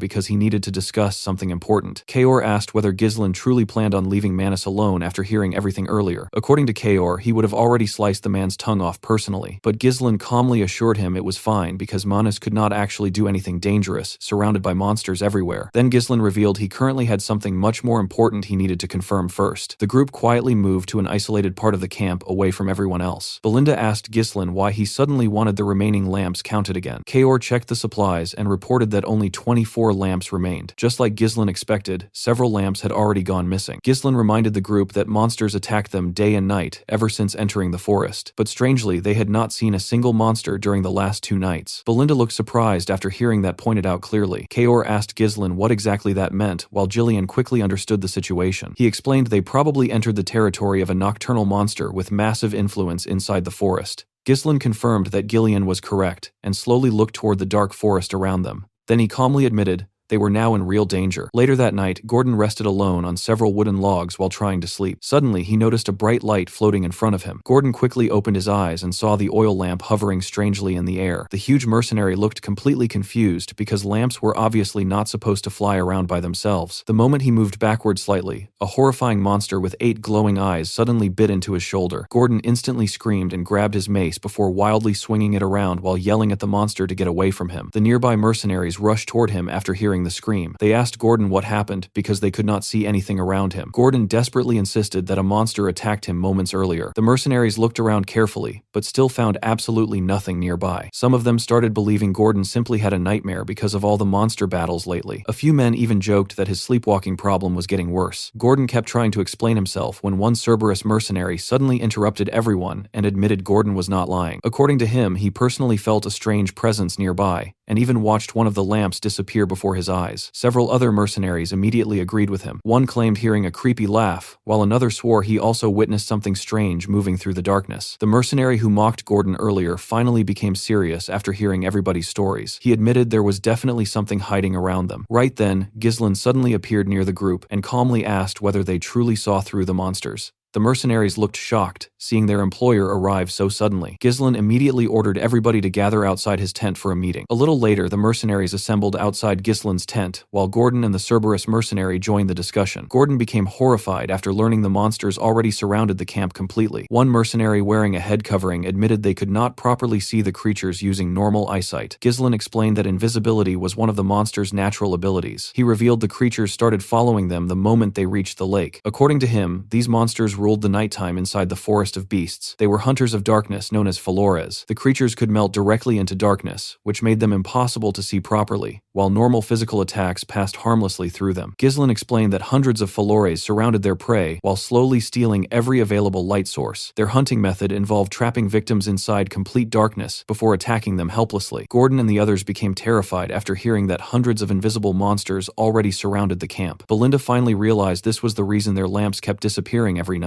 Kaor became annoyed after hearing everything and wondered whether the monsters were simply playing with them before killing them later. He suggested attacking the Flores immediately before the creatures started toying with them further, but Jillian rejected the idea immediately and explained they needed waiting until the monsters personally attacked first. According to him, that would become the perfect opportunity for a counterattack. Belinda reminded Jillian they already lost over half their lamps and argued they could not afford waiting around anymore. Jillian calmly explained reckless attacks would only stimulate the monsters' sadistic instincts. The Flores would retreat briefly, then return later to harass them even worse. More importantly, Jillian wanted eliminating every single Flores at once, instead of chasing them endlessly through darkness. Jillian looked surprised hearing that, and asked whether such a thing was even possible against hundreds of invisible monsters. Jillian confidently replied there was definitely a way, and immediately asked Belinda whether she distributed the magic scrolls earlier. Belinda confirmed every mercenary already received one scroll. Jillian then announced he would explain their strategy carefully, while drawing rough images onto the ground, showing their camp position. He explained that the Flores surrounded the camp from 3 different directions, while slowly tightening the encirclement by stealing lamps. Since the monsters vastly outnumbered them, defending every side equally would be impossible. Jillian warned they would slowly collapse from the sides if they fought blindly head-on. Jillian quickly added that setting up camp beside the lake prevented the monsters from fully surrounding them. Jillian confirmed that was exactly why he chose this location. Although the situation looked dangerous, Jillian assured everybody they actually held the initiative in this fight. The group looked surprised hearing that while Jillian revealed the full strategy,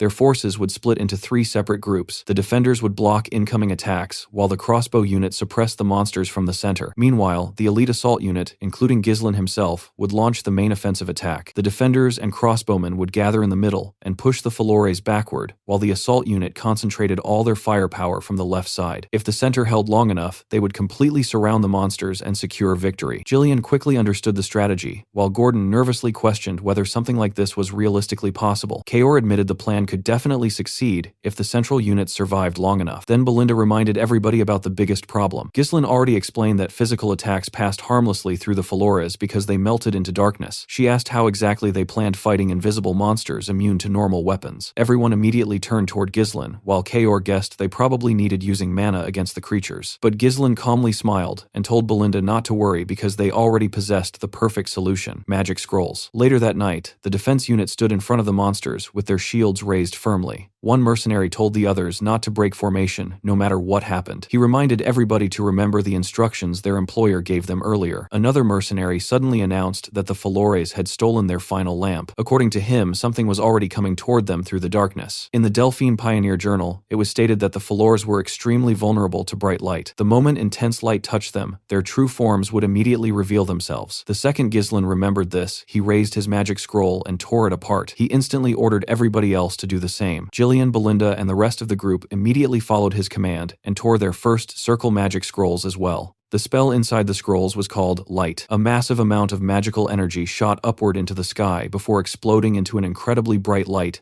that illuminated the entire area. The Flores instantly screamed after the light spread across the forest. The mercenaries looked shocked after seeing the darkness around them getting pushed back completely. They honestly could not believe this disgusting eel-like creatures were the monsters stalking them the entire time. The moment their true forms got exposed, the Flores immediately charged toward the camp. The crossbow unit quickly raised their weapons and prepared themselves. They were ordered to stop the monsters' charge and hold the line as long as possible. The mercenaries instantly fired a rain of arrows toward the incoming Flores. At the same time, Ghislain raised his sword and announced that the monster's true forms had finally been revealed. He covered his blade with mana before pointing it directly toward the Flores and ordering the assault unit to charge. The assault team immediately rushed forward and tore through the monsters the moment they reached them. Ghislain swung his massive sword and cut through multiple Flores at once. Although the creatures could assimilate into darkness, their actual physical defense was extremely weak once exposed. Ghislain already knew this unit could easily rip through them once their invisibility disappeared. He ordered everybody to kill as many Flores as possible, while the assault unit pushed ahead aggressively. Jillian absorbed the monster's attacks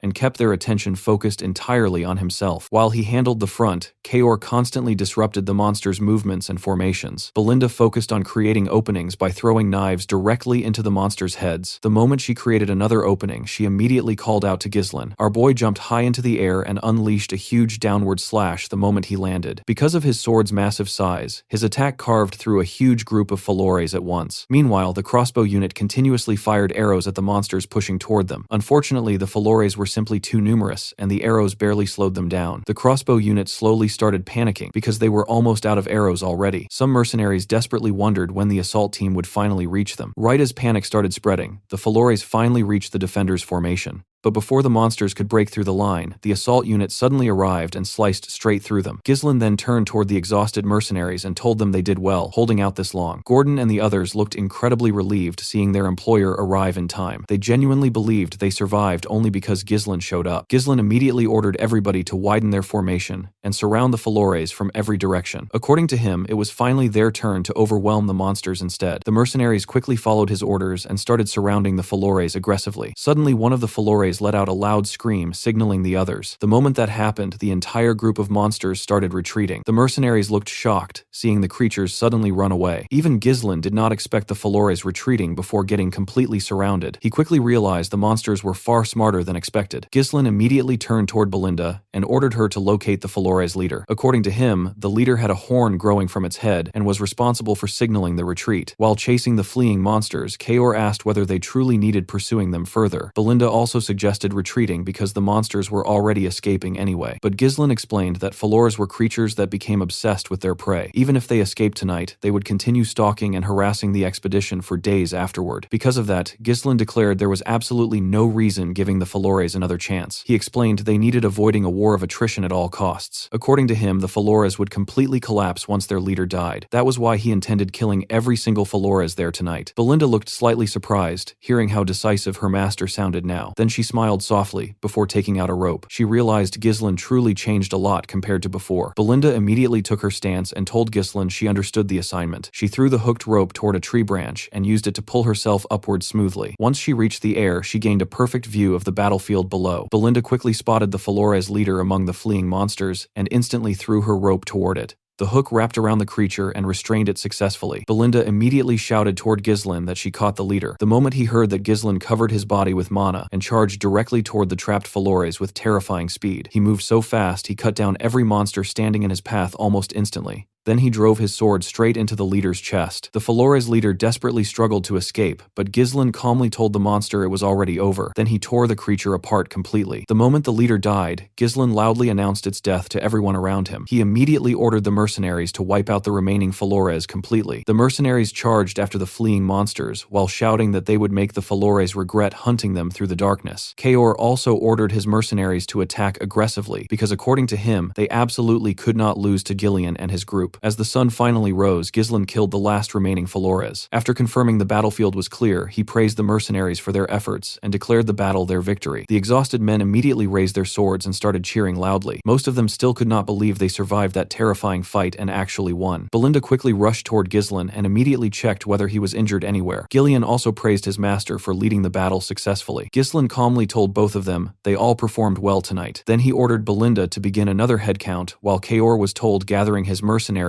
immediately. Ghislain explained that he needed Kaor and Jillian helping spread the Flores corpses around the camp. Kaor looked confused hearing that, and asked whether the corpses actually served some purpose. Ghislain explained that the smell from the dead Flores would keep other monsters away from the area. Since Flores sat near the top of the food chain around the forest entrance, most weaker monsters naturally avoided their scent. Jillian casually called Kaor a kid and told him the corpses would make the camp safer. Kaor instantly looked annoyed hearing that, and challenged Jillian to settle their issues immediately if he wanted. Even after surviving an entire night fighting invisible monsters, these two still somehow found energy arguing with each other. It had now officially been 10 days since the expedition entered the Forest of Beasts. With the Flores exterminated, the group successfully removed every major threat along the planned route. The only thing left now was reaching and mining the runestones. Still, Ghislain quietly looked toward the distant mountains and wondered whether the danger was truly over yet. While he remained deep in thought, Belinda returned after finishing the head count. She reported that all 42 Cerberus mercenaries survived, while only 126 contract mercenaries remained alive. In total, they lost 3 people during the battle. Ghislain immediately asked whether none of the Cerberus mercenaries died. Kaor responded with a cocky grin, and reminded Ghislain that he personally led them. Ghislain then asked Belinda whether the 3 missing men belonged to the contract mercenaries. Belinda admitted she could not fully confirm that because the bodies of the missing men were nowhere around the battlefield. Right then, Gordon suddenly noticed something strange, and asked whether anyone saw Manus recently. One mercenary guessed Manus probably died during the fight, while another pointed out they still could not find his body anywhere. The mercenary with the eye patch immediately concluded that Manus most likely ran away. The scene then shifts to Manus alongside the 2 missing mercenaries sprinting through the forest away from the camp. One of the men nervously admitted hearing the intense battle sounds from earlier and believed they definitely would have died if they stayed behind. The other suggested slowing down because they already created enough distance from the battlefield, but Manus immediately turned around and called both men complete fools. He angrily ordered them to pull themselves together and explained they needed escaping the forest while everyone else remained distracted fighting. According to him, this was their best chance leaving alive, so they needed continuing forward without stopping. The moment Manus finished speaking, he suddenly noticed the 2 men completely freezing in place. He immediately walked toward them and asked whether they suddenly became deaf, but the men only trembled in fear. One mercenary slowly pointed upward and nervously told Manus to look behind him. The moment the idiot turned around, he saw something horrifying towering over them. A gigantic snake rested on top of a pile of runestones, while countless bones surrounded the area beneath it. The creature was absurdly huge, and Manus honestly could not even process what he was looking at anymore. Then the massive snake slowly opened its mouth. A moment later, the bodies of Manus and the 2 stupid mercenaries landed among the mountain of bones. The group continued cutting down trees while moving deeper through the forest. At this point, the mercenaries desperately wanted ending the expedition and finally returning home alive. Because of that, everybody worked far harder than before. Even Kaor noticed the difference and admitted he never saw lazy mercenaries working this seriously without somebody constantly screaming orders at them. Jillian casually told Kaor the mercenaries were simply different from him. Kaor instantly decided ignoring that comment was the better choice before another pointless argument started. Instead, he turned toward Ghislain and asked whether he planned dismissing the mercenaries once the mission ended. According to Kaor, it would be a complete waste using men like this only one time. Ghislain calmly pushed down another tree before revealing he actually planned hiring the mercenaries as his personal force later. Normally, mercenary groups possess terrible organization skills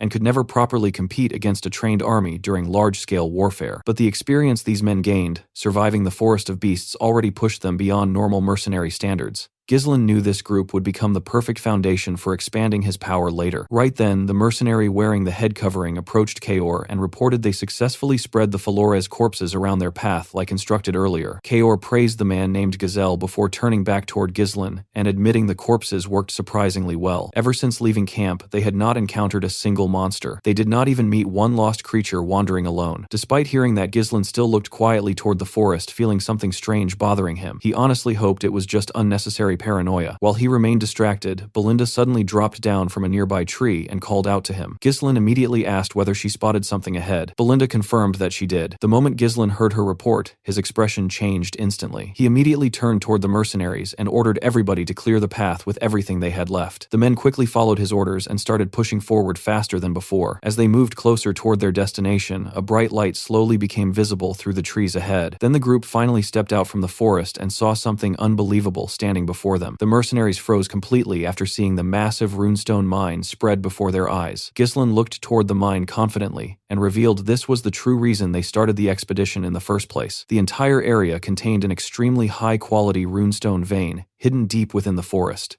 A strange fog surrounded the mine, while the glowing runestones illuminated the entire place eerily. Kaor honestly could not believe the forest truly contained something valuable enough justifying this suicidal expedition. Jillian calmly reminded him that Ghislain always acted with proper reason behind his decisions. Meanwhile, Belinda immediately hugged Ghislain and asked how he even discovered the existence of a runestone mine like this. The mercenaries stared toward the glowing stones with disbelief because most people spent their entire lives never seeing a single runestone directly. The men instantly realized they would all become incredibly rich after bringing these back home. But the moment everybody started celebrating, someone suddenly rose from the fog nearby and coldly informed them they were not going anywhere. Ghislain immediately sensed something was wrong. The figure stepping from the fog turned out to be Manus. The mercenaries looked horrified seeing the supposedly missing man standing there. Manus weakly told them everything was already over before suddenly collapsing onto the ground. Gordon and several mercenaries immediately tried rushing toward him, but Ghislain stopped everybody by blocking them with his sword. Then our boy took his stance and unleashed a massive swing that pushed the surrounding fog away completely. The moment the fog cleared, the mercenaries finally saw the horrifying truth hidden around the mine. Bones covered the entire area. Human corpses and monster remains were scattered everywhere in ridiculous amounts. The men stared at the scene in shock while wondering what kind of nightmare happened there. Kaor, Belinda, and Jillian immediately drew their weapons and called out toward Ghislain. Our boy calmly explained they obviously would not mine valuable runestones for free, considering the amount of corpses surrounding the area. Ghislain quickly realized this place was the nest of a high-class monster. Since some bodies still had not fully decomposed, the creature was likely still living nearby. Ghislain admitted he failed, recognizing the danger immediately, because the poisonous gases from the corpses mixed naturally with the surrounding fog. Our boy genuinely disliked the situation because there were no records mentioning dangerous creatures directly inside the mine itself. Then Ghislain suddenly turned around and ordered everybody preparing for battle immediately. The second he said that, something massive suddenly loomed over him. A gigantic red python emerged from above and instantly charged toward the group. Ghislain immediately ordered everybody scattering before rushing toward the monster himself. He jumped above the python's mouth and slashed across its head while passing over it. After landing on the creature's body, he coated his sword with mana and charged directly toward its head again before stabbing deeply into its scales. Unfortunately, the attack barely did any damage at all. Jillian and Kaor looked completely shocked after seeing Ghislain only leave behind a tiny scratch despite using mana. Kaor admitted he never saw scales this durable before in his entire life. The giant snake immediately tried throwing Ghislain away. Our boy jumped from its head just in time, but while still airborne, the python spat poisonous venom directly toward him. Ghislain instantly realized the venom was insanely dangerous, so he quickly used his coat to block the attack. The poison instantly melted the coat apart completely. Before Ghislain could recover properly, the python slammed its massive tail directly toward him. Ghislain planted his sword into the ground trying to resist the impact, but the monster's strength was overwhelming. The tail smashed him straight into the ground. Belinda immediately screamed out worriedly toward her master. At the same time, the giant snake wrapped its massive body around the mercenaries, attempting crushing the entire group at once. Before the monster could squash them completely, Jillian, Belinda, and Kaor quickly rushed around, saving as many men as possible. While the mercenaries struggled reorganizing themselves, everybody started desperately searching for Ghislain, wondering where he disappeared. Meanwhile, our boy stood silently atop a mountain of bones nearby. Now that he finally saw the monster personally, his earlier uneasy feeling completely disappeared. Ghislain instantly recognized the creature. This monster was the true ruler protecting the runestone mine. It was the blood python. The blood python was one of the monsters Ghislain originally considered impossible hunting during this expedition. expedition. He never expected encountering it because the creature normally lived much deeper inside the forest. Ghislain honestly knew their chances defeating this monster were extremely low. The smartest option would be retreating immediately and returning another time fully prepared. But our boy also knew he no longer had time for delays. If he gave up now, everything he accomplished until this point would become meaningless. A bright light shined from his chest and he took a stance. He asked the monster to not get in his way. He said that he has too many things on his back. Ghislain opened his third core after saying this. The blood python turned to him and charged at him. Our boy managed to block its head and landed a cut on it. Before letting the monster go back up, he landed a cut in its eye. The moment he did this, the blood python used its tail to attack him. Ghislain quickly used his sword to shield himself from the crushing weight of the monster. He managed to push the tail back. However, the monster did not stop attacking him. It used its tail to aggressively attack our boy. Ghislain managed to block off the attacks. Even when winning is unlikely, there are battles that one must not avoid. This is the definition of responsibility. Kaor, Belinda and Jillian watched as their master fought for their lives. Ghislain jumped and landed a cut on the python's mouth. Our boy knew that this was the time for him to fulfill his responsibility. When he landed, he took a deep breath and took a look at the monster. He realized that the blood python was not showing any signs of faltering. This was a problem for him, because unleashing the third core for a long period of time is too risky. Ghislain realized that his mana will be depleted before he can kill the blood python. The moment he thought of this, the group ran to him. They quickly covered him. Belinda asked him if he is all right. She asked him to escape to safety. She said that they can hold the monster down. Ghislain asked everyone to leave there. They were all shocked to hear this. Gordon asked him to repeat what he said. Jillian asked his master if he knows what he is saying. Ghislain told the man that he can't guarantee his safety in a battle against such a massive monster. He told him that he cannot afford to lose him here. Belinda asked her master to tell her what he plans to do. Our boy said that he will defeat the monster here. Belinda knew that her master has shown her amazing things before today, but she did not understand why he was going this far. While they were talking, the blood python fired its venom at them. Ghislain ordered them to leave quickly. The mercenaries ran. However, they did not run away. They ran to protect their employer with their shields. Our boy was shocked to see this. The men begged him to allow them fight with him. The eye patch man told our boy that they have never met an employer like him. Gordon reminded him that he has saved their lives many times. Kaor told him that the treasure will be theirs once the python is gone. Belinda told her master that it is impossible for her to leave him behind. She took out her knives and a dagger. Jillian told Ghislain that they will draw the python's attention and create an opening. Our boy was surprised to hear this. With a smile on his face, Jillian asked Ghislain to trust them since they trusted him. Our boy informed them that the monster is massive and it has a lethal venom. Its extremely sturdy crimson scales will deflect even blades imbued with mana. Ghislain told them that they will die if they receive even one attack. Belinda was shocked to hear this. He revealed to them that they can inflict some damage if they smash its right eye and gaping injury. Our boy raised his sword. He told the Forest of Beast expedition team that they need to return alive. The men smiled when they heard this. They all accepted his order. The blood python charged at them. Jillian attacked its mouth while Belinda and Kaor attacked it from the side. Kaor stabbed it in its injury. The monster screamed out in pain. While the python was screaming, Jillian slammed his axe on its tail. He pressed it down. Ghislain used this opportunity to charge at the monster and stab its other eye. Our boy realized that not everything will go his way just because he knows the future. However, if he doesn't take any action, many will die. This is something that he is not going to let happen because he is the only one who knows the future. Jillian and the other mercenaries continued hitting the tail to hold it down. The python screamed out in pain. The mercenaries did not let it rest. They climbed on top of it and continued stabbing it in its injuries. The python shook its head and managed to shake them off. The moment it did this, Ghislain jumped and charged at it. He was going to stab it on its head. Somehow, the python managed to sense his presence. It opened its mouth and ate our boy. Everyone was shocked to see this. Before the python could even move, a blade came out of its head. Ghislain used his sword to split the monster's head open. He came out of the python's mouth. His clothes were covered in its venom. The group was shocked to see him. He referred to himself as the future of Peridium.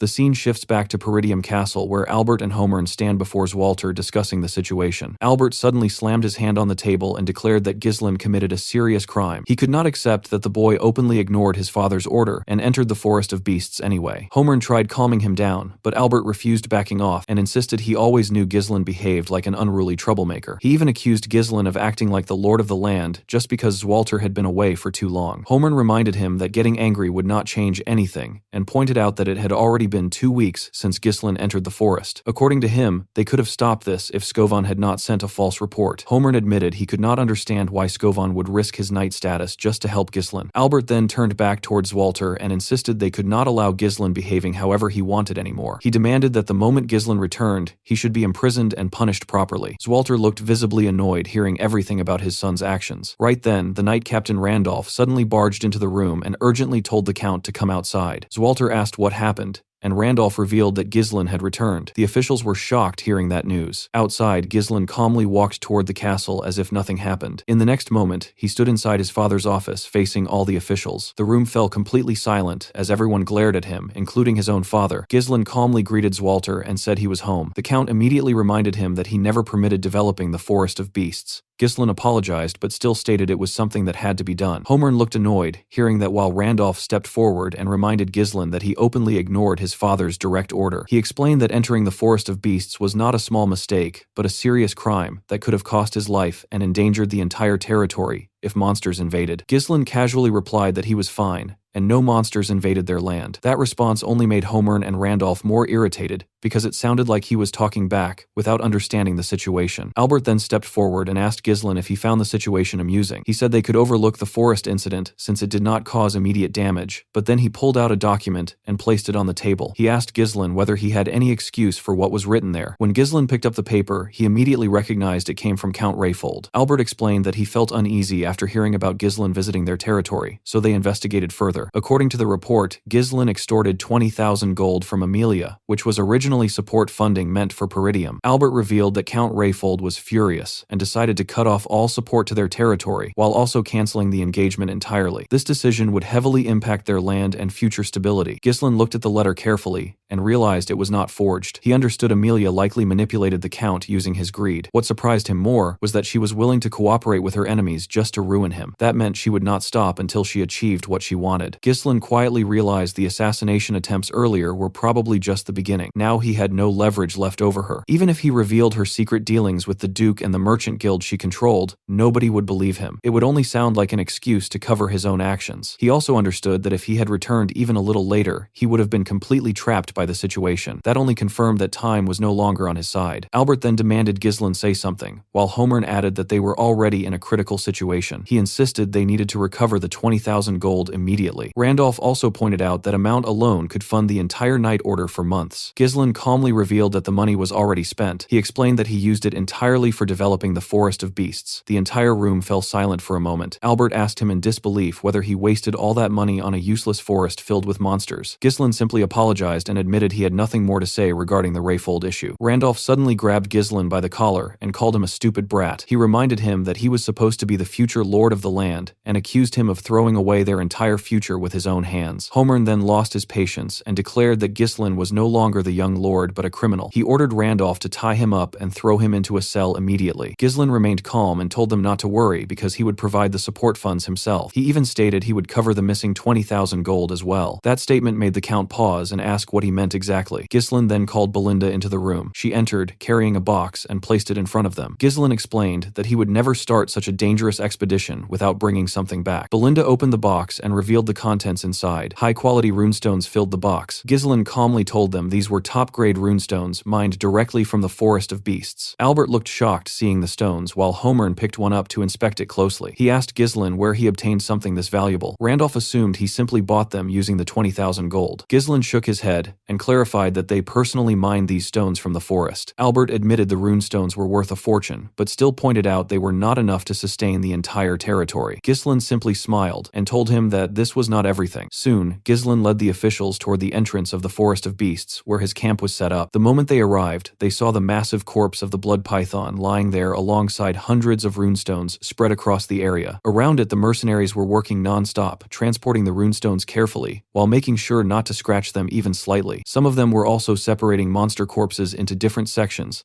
like a proper operation instead of random chaos. Homern stood there completely stunned because he could not believe Ghislaine and these men managed achieving all this within just 2 weeks. Randolph even asked Homern whether he was actually seeing things correctly. Zwalter turned toward Belinda and asked whether everything in front of them truly came from the expedition. Belinda calmly confirmed that it did, and added that Ghislaine personally led the entire operation. Ghislaine then explained to his father that they collected the inner hides of the Dirus Ents along with several byproducts from the blood python. He further revealed that the runestones present here here were only a small fraction of what they actually discovered inside the mine. According to him, the entire purpose of the expedition was helping the territory, and he planned using all these gains for Peridium's benefit. Albert immediately pointed out that with this amount of resources, they would no longer struggle with the lack of support funds. He admitted it was only a rough estimate, but even then, the value was massive. Homer and Randolph looked shocked hearing that calculation. Both of them stepped closer and tapped Ghislain on the shoulders, almost like they were seeing him differently now. Randolph even praised him, and casually asked whether he was tired after such an insane expedition. Homer also softened his tone, and told Ghislain to inform them if he needed anything. Ghislain then calmly stated that he had a few conditions regarding the support funds.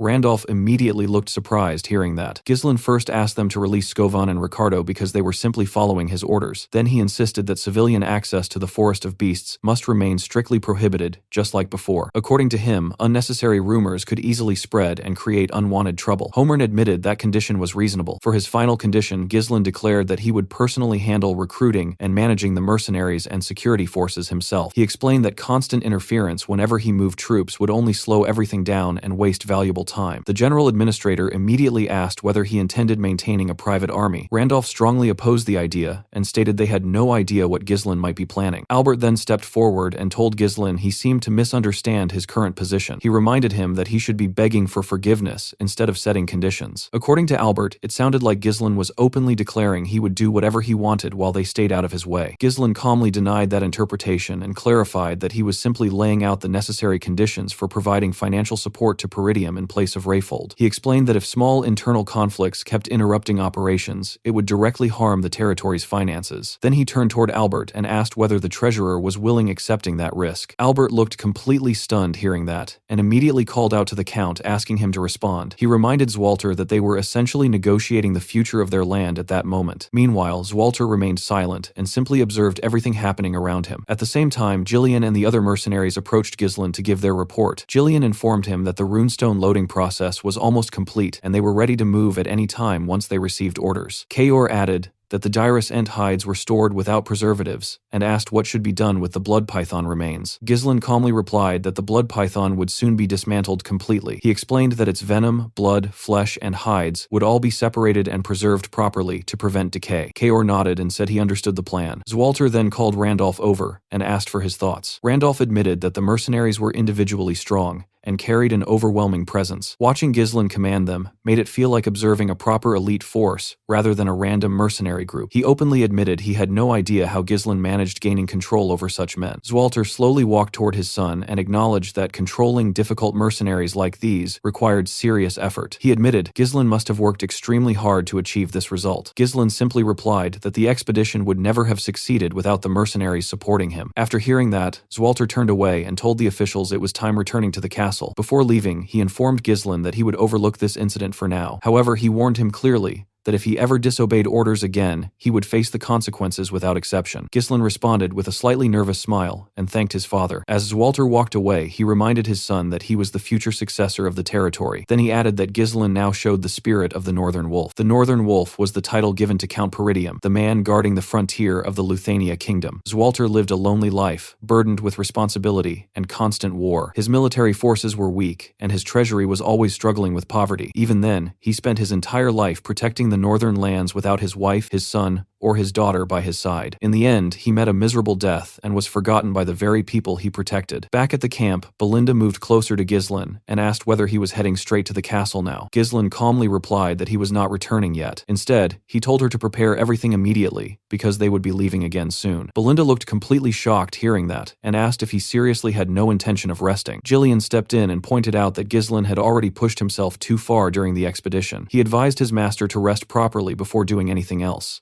Belinda also reminded him that surviving the blood python was already a miracle. She pointed out how much effort she had to put into detoxifying the poison from his body. Ghislain simply tapped her shoulder lightly and asked her to do it anyway. Belinda looked surprised seeing how serious he was. Ghislain knew it was only a matter of time before news about the runestone mine spread beyond their territory. Once that happened, enemies would definitely start paying attention. Those who wanted to invade Peridium would not stay silent after hearing this. Ghislain understood he needed expanding his power as quickly as possible. He wanted reaching a level where nobody would even dare challenge him. But the moment that thought crossed his mind, his body finally gave out. Ghislain suddenly collapsed to the ground and lost consciousness. Everyone around him froze in shock, seeing him drop like that. The scene then shifts as a dove flies into a distant building, carrying a letter tied around its neck. The bird lands gently on the hand of a man sitting on a throne. The man quickly removes the letter and begins reading it. The message confirms that a portion of the Forest of Beasts has already been developed. Alongside that comes a direct order asking him to initiate a war with the Degard family in order to annihilate Peridium. The letter also states that the ducal house will intervene after the conflict begins. The man looked slightly surprised because he did not expect the ducal house to directly demand the destruction of Peridium. Members of his cabinet immediately began discussing the situation and declared that it was time to turn Peridium into a land without a lord. They believed that once Peridium fell, the ducal house would appoint a new ruler over the territory. The man on the throne then asked how many of their agents were still inside Peridium. One of the officials replied that they had 2 retainers and 1 knight remaining in the territory. The count then ordered his cabinet to send 2 retainers toward the Degard territory. According to him, the death of the young lord of Degard inside Peridium already provided enough justification to start a war. Then, with a cold and decisive tone, he declared that the supreme commander of this operation would be Victor. The entire cabinet looked shocked hearing that name, because they never expected their strongest asset to be revealed this early. One official commented that Peridium would have already fallen if Frank had completed his mission properly. Another member acknowledged that Victor would handle the task flawlessly, but still expressed concern. He pointed out that revealing their hidden card now felt too rushed. He reminded the Count that they had been acting carefully until now, and questioned why the ducal house suddenly decided to intervene directly. The Count calmly replied that everything was happening because of the Forest of Beasts. He made it clear that every decision came directly from Duke Delphine himself. He then warned his cabinet not to question the orders regardless of their doubts. Finally, the Count stood up from his throne, revealing his face clearly, and ordered his men to prepare for war. This man was Harold Desmond, the ruler of Desmond County. With a cold expression, he looked over his cabinet and asked whether anyone else was aware of the situation. The scene shifts as Amelia screamed in frustration while resting her head against Burnaf. The man quickly called out to his mistress, trying to calm her down. Amelia angrily revealed that Ghislain managed securing a runestone mine using the very 20,000 gold she gave him. She could not believe he survived even after she sent the wildcat mercenaries to kill him. She admitted she even lowered herself and begged her own father to cut off Peridium's support funds just to corner Ghislain.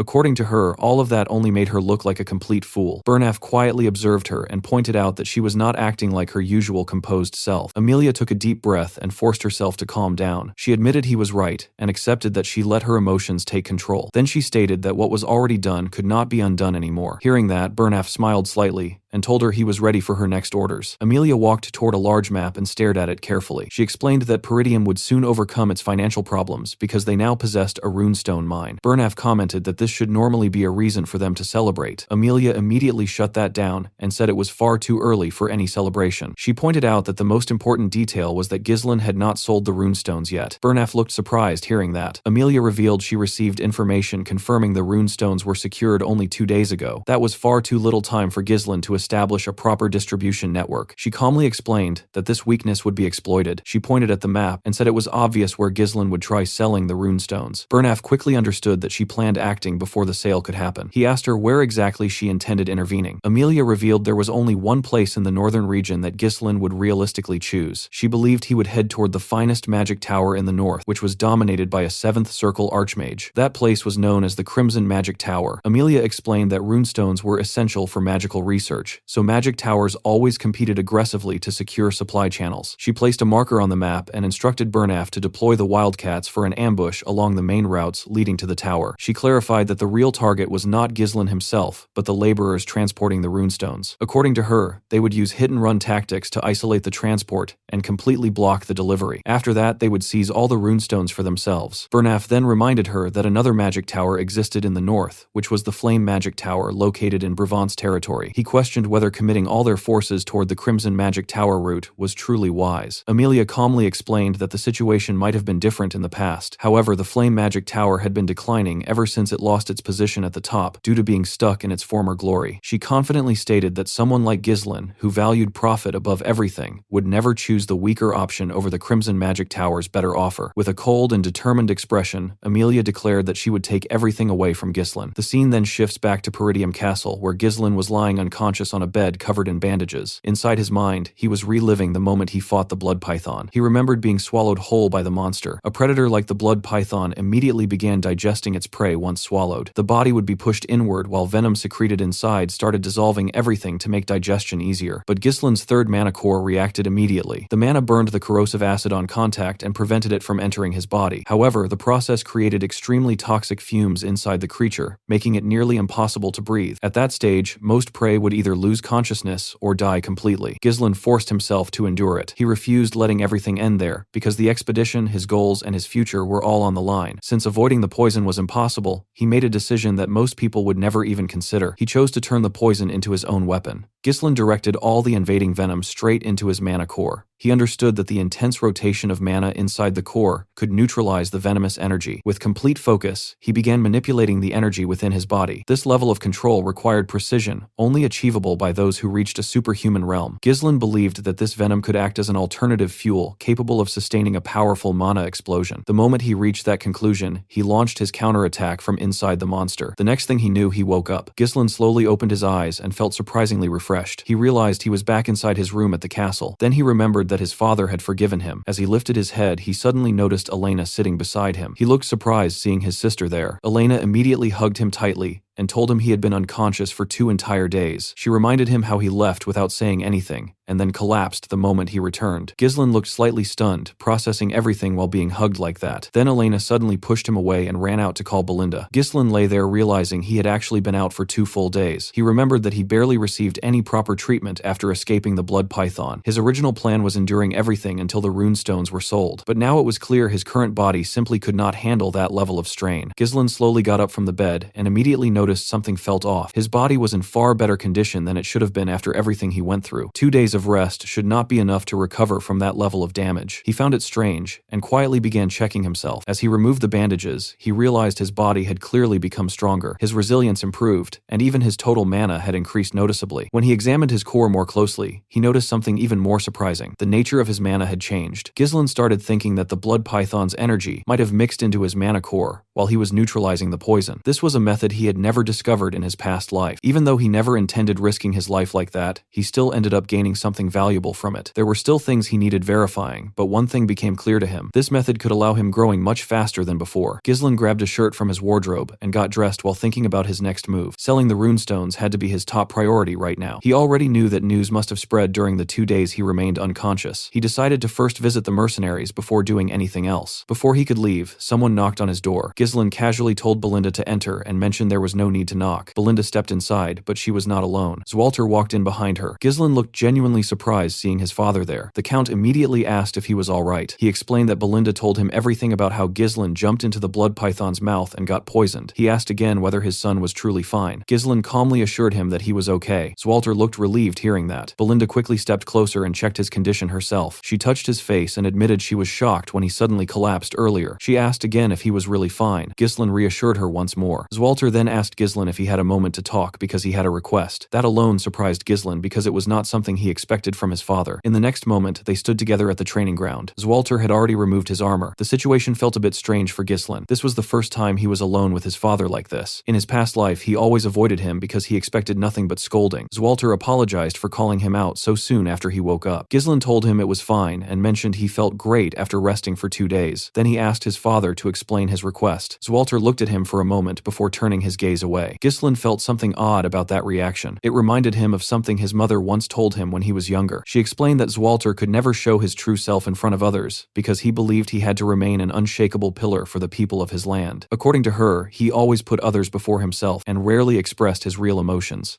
The only time he truly showed his honest side was when he confessed his feelings to her. She asked Gislin to understand that part of his father because he simply was not good at expressing himself. Back in the present, Zwalter told Gislin to raise his sword. Gislin followed the instruction without hesitation. Both of them took their stances before the Count moved first and attacked. Gislin managed blocking the strike, but Zwalter immediately stepped forward and applied more pressure, pushing him down. Gislin quickly gathered his strength and counterattacked, but Zwalter blocked that as well. The Count kept pressing forward with another heavy strike that forced Gislin back backward slightly. Ghislain immediately noticed how heavy his father's sword felt. Zwalter attacked again, and although Ghislain managed blocking every strike, he was still being pushed back steadily. He realized his father's attacks carried enough power to subdue even the savage barbarians of the north, yet still maintained control and precision meant for protection. When Zwalter closed the distance again, Ghislain managed pushing his sword down and launched a counterattack from the side. Zwalter blocked it instantly, and both of them ended up with their swords pointed at each other's neck at the same time. Zwalter looked slightly surprised seeing that outcome. He praised Ghislain and admitted that he improved a lot. Ghislain thanked him for the compliment. Zwalter then advised him to loosen his sword pressure slightly during blade clashes. He explained that while Ghislain possessed strength and reflexes strong enough to defeat massive monsters, his intentions could become too predictable if he was not careful. Ghislain found that advice surprising. He always relied on reading his opponent's movements during fights. This was also his first time receiving proper guidance from someone. His swordsmanship was built entirely on instinct and experience from real combat rather than formal training. Now he realized there were things he had overlooked simply because nobody ever taught him differently. His father pointed out those flaws clearly. Ghislain always believed he had to rely only on himself and fight through everything alone, but now he started realizing that accepting guidance was not a bad thing at all. He sincerely thanked his father for teaching him. Zwalter then admitted that he originally intended scolding him today. That caught Ghislain off guard. The Count explained that regardless of his achievements, Ghislain still broke the rules. If everyone ignored rules under the excuse of making contributions, it would eventually lead to chaos.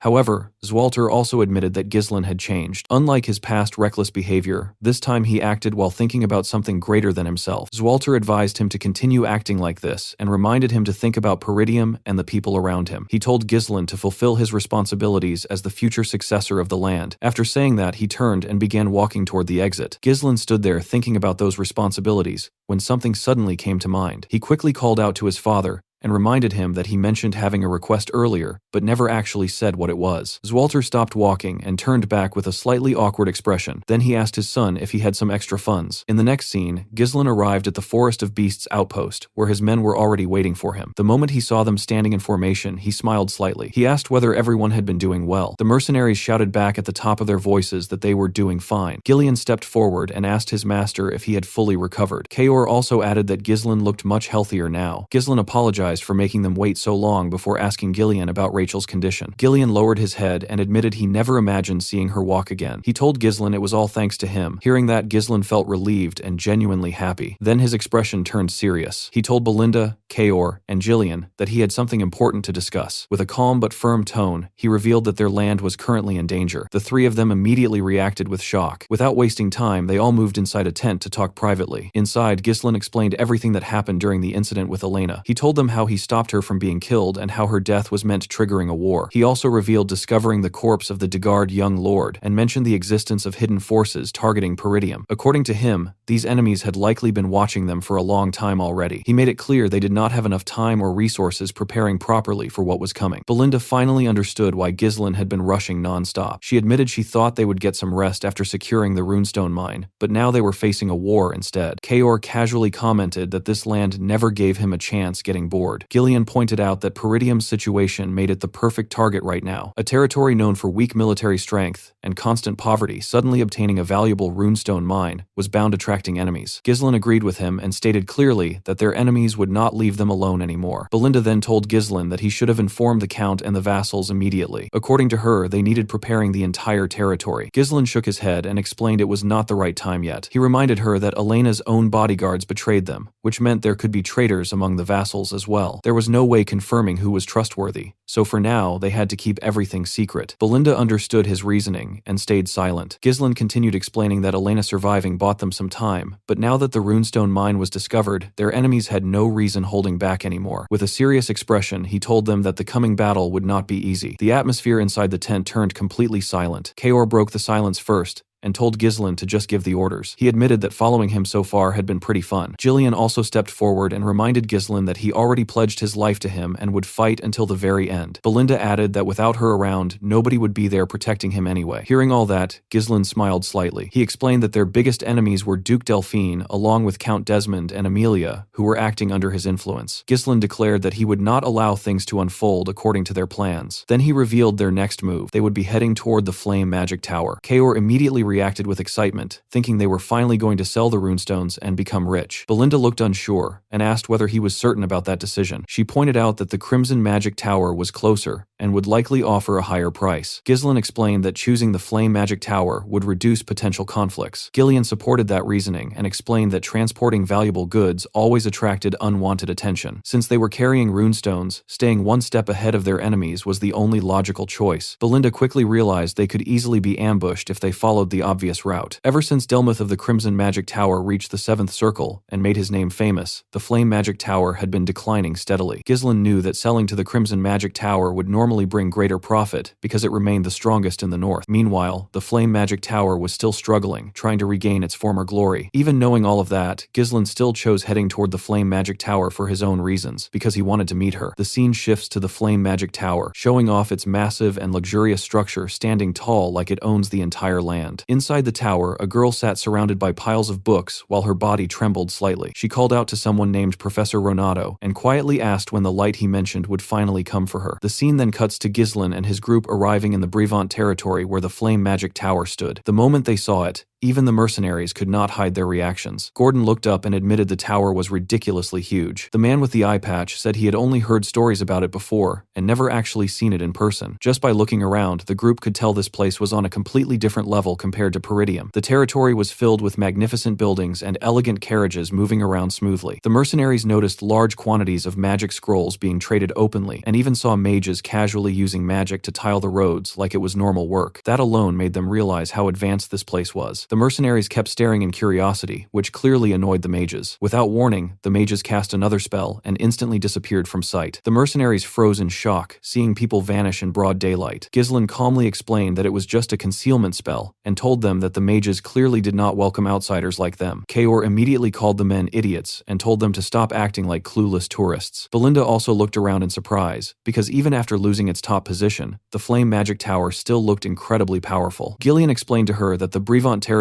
was one of the richest lands in the kingdom, which made everything make sense. Ghislain understood why they were impressed, but he also knew that this tower, which once stood at the peak, would eventually fall into decline. When they finally reached the entrance, Kaor looked up again and admitted he still could not see the top even from this close. Belinda looked around and questioned where the gatekeepers were, because all she saw were empty suits of armor lying near the entrance. The moment she said that, a voice came from above, ordering them to stop. Two mages standing at the top raised their hands and activated their magic. The empty armors suddenly stood up like puppets and took position while holding massive axes, completely blocking the entrance. The mage declared that no one could enter the tower freely and demanded that they reveal their identity and purpose. Belinda was clearly impressed, seeing the armors being controlled so easily. Kaor, on the other hand, looked annoyed that the mages did not even bother coming down to meet them. Jillian stepped forward and introduced Ghislain as the young lord of Peridium. He then requested them to call their trade officer and explained they had valuable goods to sell. The mage responded with a smug expression and immediately rejected them. He said they were not interested in buying anything from Peridium. Belinda got annoyed hearing that and pointed out that he had not even checked their goods yet. The mage dismissed her completely and called Peridium a beggar land in the north. According to him, anything coming from there would just be low-grade monster materials or useless potions. He claimed it was a waste of time dealing with them. The mages then made the armored puppets raise their axes toward the group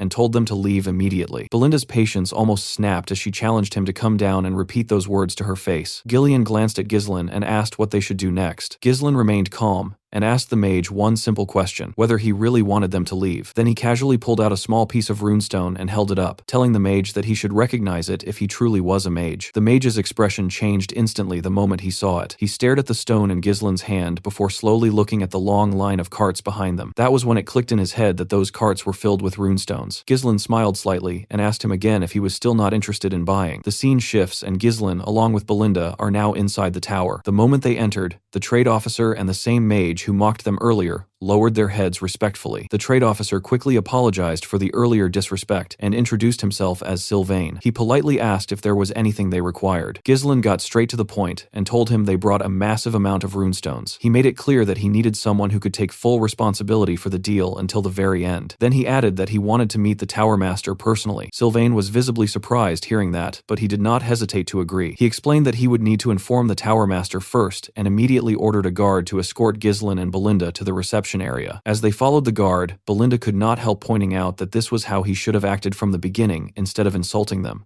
The guard stayed silent because there was nothing he could say in response. While walking through the hall, a loud noise echoed from somewhere inside the tower. Ghislain asked if something was wrong, but the guard casually brushed it off, saying such noises were common during magic experiments. At the same time, on the other side of the hall, 3 mages opened a door and thick smoke poured out from inside. On the ground lay the same girl seen earlier, looking completely worn out. One of the mages stepped forward and reminded her that he had warned her never to enter the laboratory again. With a mocking smile, he told her she was just taking up space, since she could not even use magic. He questioned whether it was wise to ignore him when he was a 3rd circle mage and the future tower master. His companions started questioning why her teacher even brought her to the tower. The blonde mage beside him told the girl she should feel grateful that the tower master even allowed her to stay there. Despite everything, the girl insisted that she had the right using the laboratory because she was still a mage. Alfoy smirked hearing that and decided to treat her like a mage. He raised his wand and gathered flames in his hand, preparing a basic attack spell. He told her that if she truly was a mage, she should be able to block something as simple as this. Then he fired a 1st circle spell, Fire Sling, straight at her. The girl panicked and raised her hand, desperately trying to cast a defensive spell. She shouted the command, but nothing happened. With no other option, she covered her face, expecting the impact. Before the attack could reach her, Ghislain suddenly stepped in and sliced through the fire with his sword like it was nothing. The mages froze in shock seeing that happen. Ghislain looked at them and asked calmly if this was what they called magic research in the Flame Magic Tower. The scene then shifts to the Tower Master's meeting room, where Hubert was sitting with the elders. He was visibly frustrated and questioned why their tower was running low on runestones. He pointed out that the gap between them and the Crimson Magic Tower would only grow wider at this rate. He reminded them that he had repeatedly told them to secure runestones and demanded to know what they had been doing. One elder wearing a yellow hat recalled that every time they tried to secure a supply line, Hubert was the one who told them to wait. Another elder with a red hat bluntly pointed out that Hubert had been busy spending time buying luxury goods and trinkets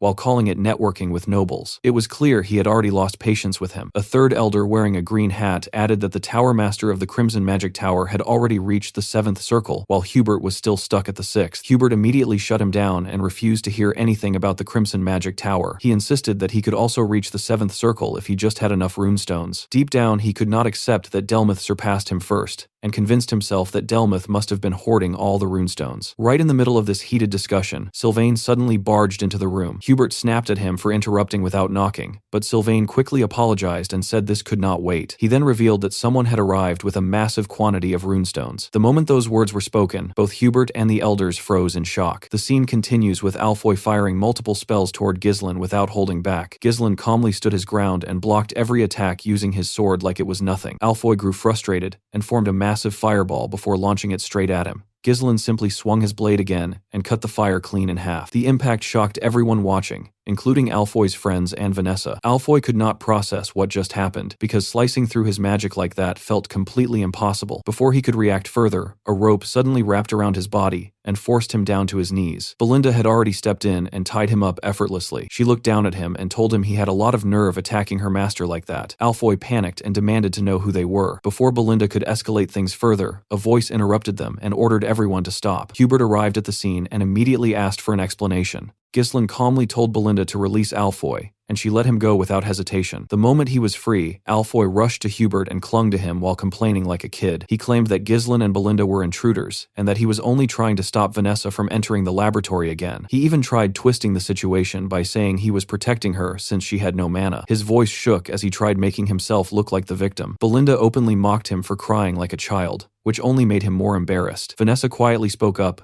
and said she only wanted to use the laboratory. Hearing that made Ghislain certain about something important. This was the same Vanessa who would later be known as the Red Nightmare. Seeing her like this right now felt almost unreal compared to what she would become. Hubert was clearly irritated and raised his wand while gathering flames in his hand. He accused Ghislain of harming his student after trespassing into the tower and threatened to burn him alive. Belinda quietly asked Ghislain what they should do since the man actually looked dangerous. Ghislain stepped forward without showing any fear and introduced himself properly as the heir of the Peridium family. He explained that he came here to sell runestones. The moment Hubert heard that, his entire expression changed. He realized this was not an intruder, but a potential client. Alfoy also froze in shock after hearing that Ghislain possessed runestones. Ghislain calmly told Hubert that the runestones were waiting outside and asked if he wanted to see them. When Hubert and the elders reached the entrance, they were stunned, seeing multiple carts filled with runestones. The sheer quantity left them speechless. One of the elders questioned where Ghislain even got them from, while another confirmed there were more than 10 carts loaded with stones. Hubert struggled to keep his composure. Internally, he was already celebrating like a madman madman because this was exactly what he needed. With this much supply, he believed he could finally rival the Crimson Magic Tower. Still, he forced himself to act calm and casually commented that the quality did not seem very good. Kaor immediately got annoyed hearing that nonsense after everything they went through. He even reached for his sword in irritation. Vanessa quietly pointed out that even a single cart would be enough for them to use for weeks, which only made Hubert more irritated. He snapped at her and told her to stay quiet before ordering her to leave. As Vanessa walked away, Hubert muttered under his breath about Renato leaving her behind and complained that she lacked basic awareness. Then he subtly signaled the elders with a glance. They immediately understood what he was trying to do. One elder inspected a stone and claimed the quality was poor. Another added that runestones from a poor territory like Peridium could easily be fake. Belinda could not tolerate it anymore and called them out for insulting the effort Ghislain put into obtaining those stones. The elders dismissed her completely and acted like cautious buyers dealing with potential scammers. Ghislain quietly watched the act before speaking calmly. He said it seemed like they were not interested in buying. Without waiting for a response, he turned around and said they would simply sell the stones somewhere else since the Flame Magic Tower did not need them. That single move instantly broke Hubert's composure. He panicked and quickly told them to wait. He turned to the elders again and signaled them to change their approach. One of the elders immediately stepped forward and suggested they should at least take the goods off Ghislain's hands so he would not leave empty-handed. He pretended like they were doing him a favor.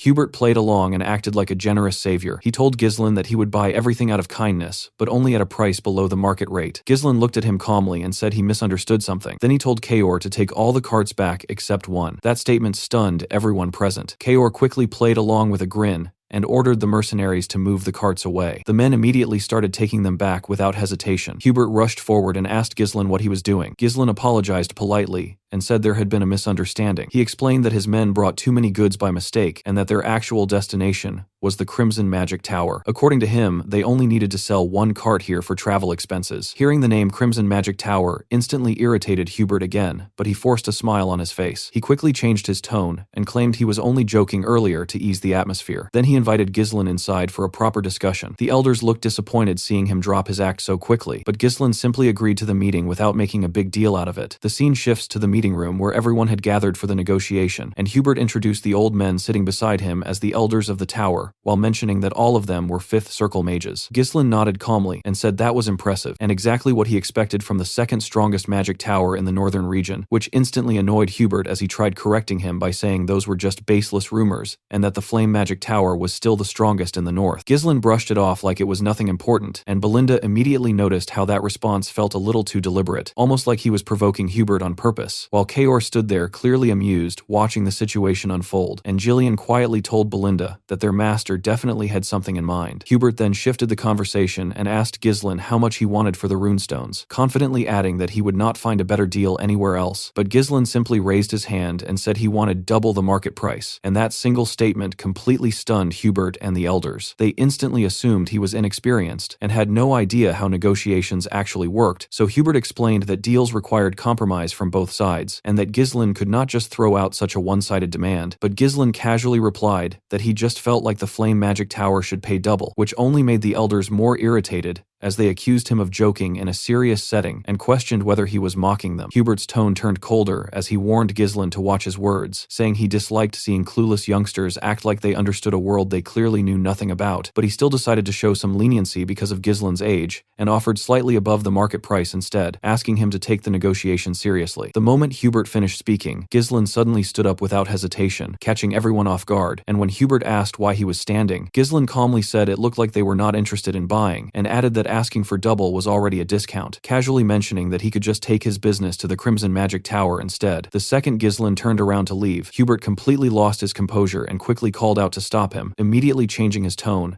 and asking him to sit back down and continue the discussion, while claiming he was just a bit emotional earlier, and Ghislain gave a small smile before sitting back down, like everything was going exactly as he expected. Hubert then admitted that Ghislain had guts and said they would buy the runestones at double the market price since they were the first ones he approached. Ghislain agreed to that, but then casually added that the double price only applied to one cart, which once again shocked Hubert and the elders, and Hubert immediately insisted that Ghislain should sell everything to them. But Ghislain calmly explained that if he told the Crimson Magic Tower that he had already sold some here at double price, he could easily sell the rest there at triple, then asked Hubert why he would sell everything here instead. That statement pushed Hubert's patience close to breaking, and he warned Ghislaine not to push things too far, but Ghislaine simply stood up again and said goodbye, like he was genuinely ready to walk out, forcing Hubert to panic once more, as he immediately agreed to buy everything at triple the market price just to stop him from leaving. Ghislaine smiled again and sat back down like the entire situation had played out exactly how he wanted, even praising Hubert by saying this was what he expected from the greatest magic tower in the north, while Hubert stood up and said he would arrange the payment right away, clearly wanting to secure the deal before anything else changed. The elders sat there stunned, watching their tower master get completely outplayed, and even Hubert himself could not believe that a sixth circle mage like him was getting manipulated by someone he initially thought was insignificant. But he had no choice because the tower desperately needed runestones, and deep down, he was already thinking about dealing with Ghislaine later if he stepped out of line again. Just as Hubert was about to leave, Ghislaine called him back and said he was not done listing his conditions, and Hubert turned around already irritated as he asked what else he wanted, but Ghislaine looked straight at him and calmly said that he wanted Vanessa. That single demand stunned Hubert completely, and he asked if Ghislaine was serious about taking the girl, while Ghislaine confirmed without hesitation that he intended to make her his exclusive mage.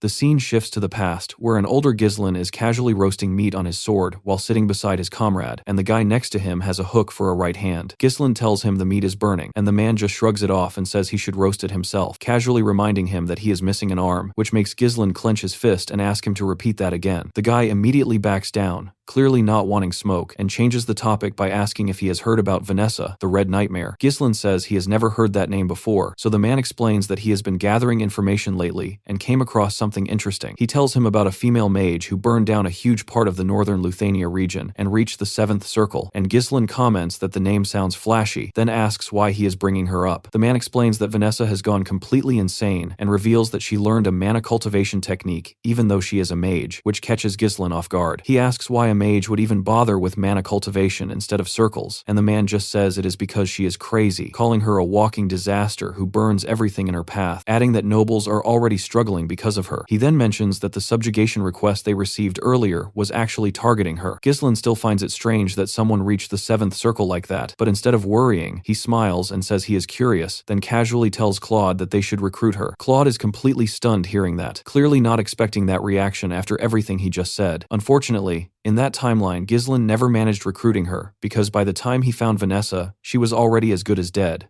unable controlling her own magic. Even so, Ghislaine knew she had insane talent, and believed she could have reached the 7th circle properly with the right guidance, and he made up his mind that he would recruit her in this life no matter what. Back in the present, Jillian looks surprised hearing his master bring up Vanessa, since she never seemed special to him, while Kaor also adds that she did not look particularly strong. Belinda tells Ghislaine that he should at least inform her beforehand if he plans bringing someone new along. One of the elders wearing a red hat suddenly says this is actually a good chance getting rid of that useless girl, and tells Hubert to just agree, while another elder with a yellow hat reminds him that they have already honored their loyalty to Renato by taking care of her this long. Hubert then speaks up and claims that Vanessa is an outstanding mage valued by their tower, saying she would gladly accept their request, clearly trying to keep control of the situation. Ghislaine does not stop there and adds another condition, saying he also wants battle mages of 3rd circle or higher to be dispatched to Peridium, which instantly shocks Hubert. Ghislaine calmly explains that he needs them for an upcoming territorial war, and the elders immediately react in disbelief hearing that. Ghislaine then lays everything out clearly, saying Hubert must pay triple the market price, send 3rd circle or higher battle mages to Peridium, and hand over Vanessa as his exclusive mage, stating these as the 3 conditions for selling the runestones. The moment those words land, Hubert snaps and releases his mana, shattering the glass windows around them with sheer pressure. With a cold and threatening expression, he asks Ghislaine if he thinks he is a fool, and reminds him that mages affiliated with magic towers are not allowed participating in territorial wars under kingdom rules. He cannot believe Ghislaine is asking for 3rd circle mages, who are basically the backbone of the tower, to be sent into battle, and he openly calls it an insult to the flame magic tower, while warning that Ghislaine might not even leave behind ashes. Jillian immediately grabs his sword, shocked that Hubert can exert that level of pressure just with mana alone, while Kaor reminds him that the man is a 6th circle mage. Belinda calls out to Ghislaine as Hubert steps forward,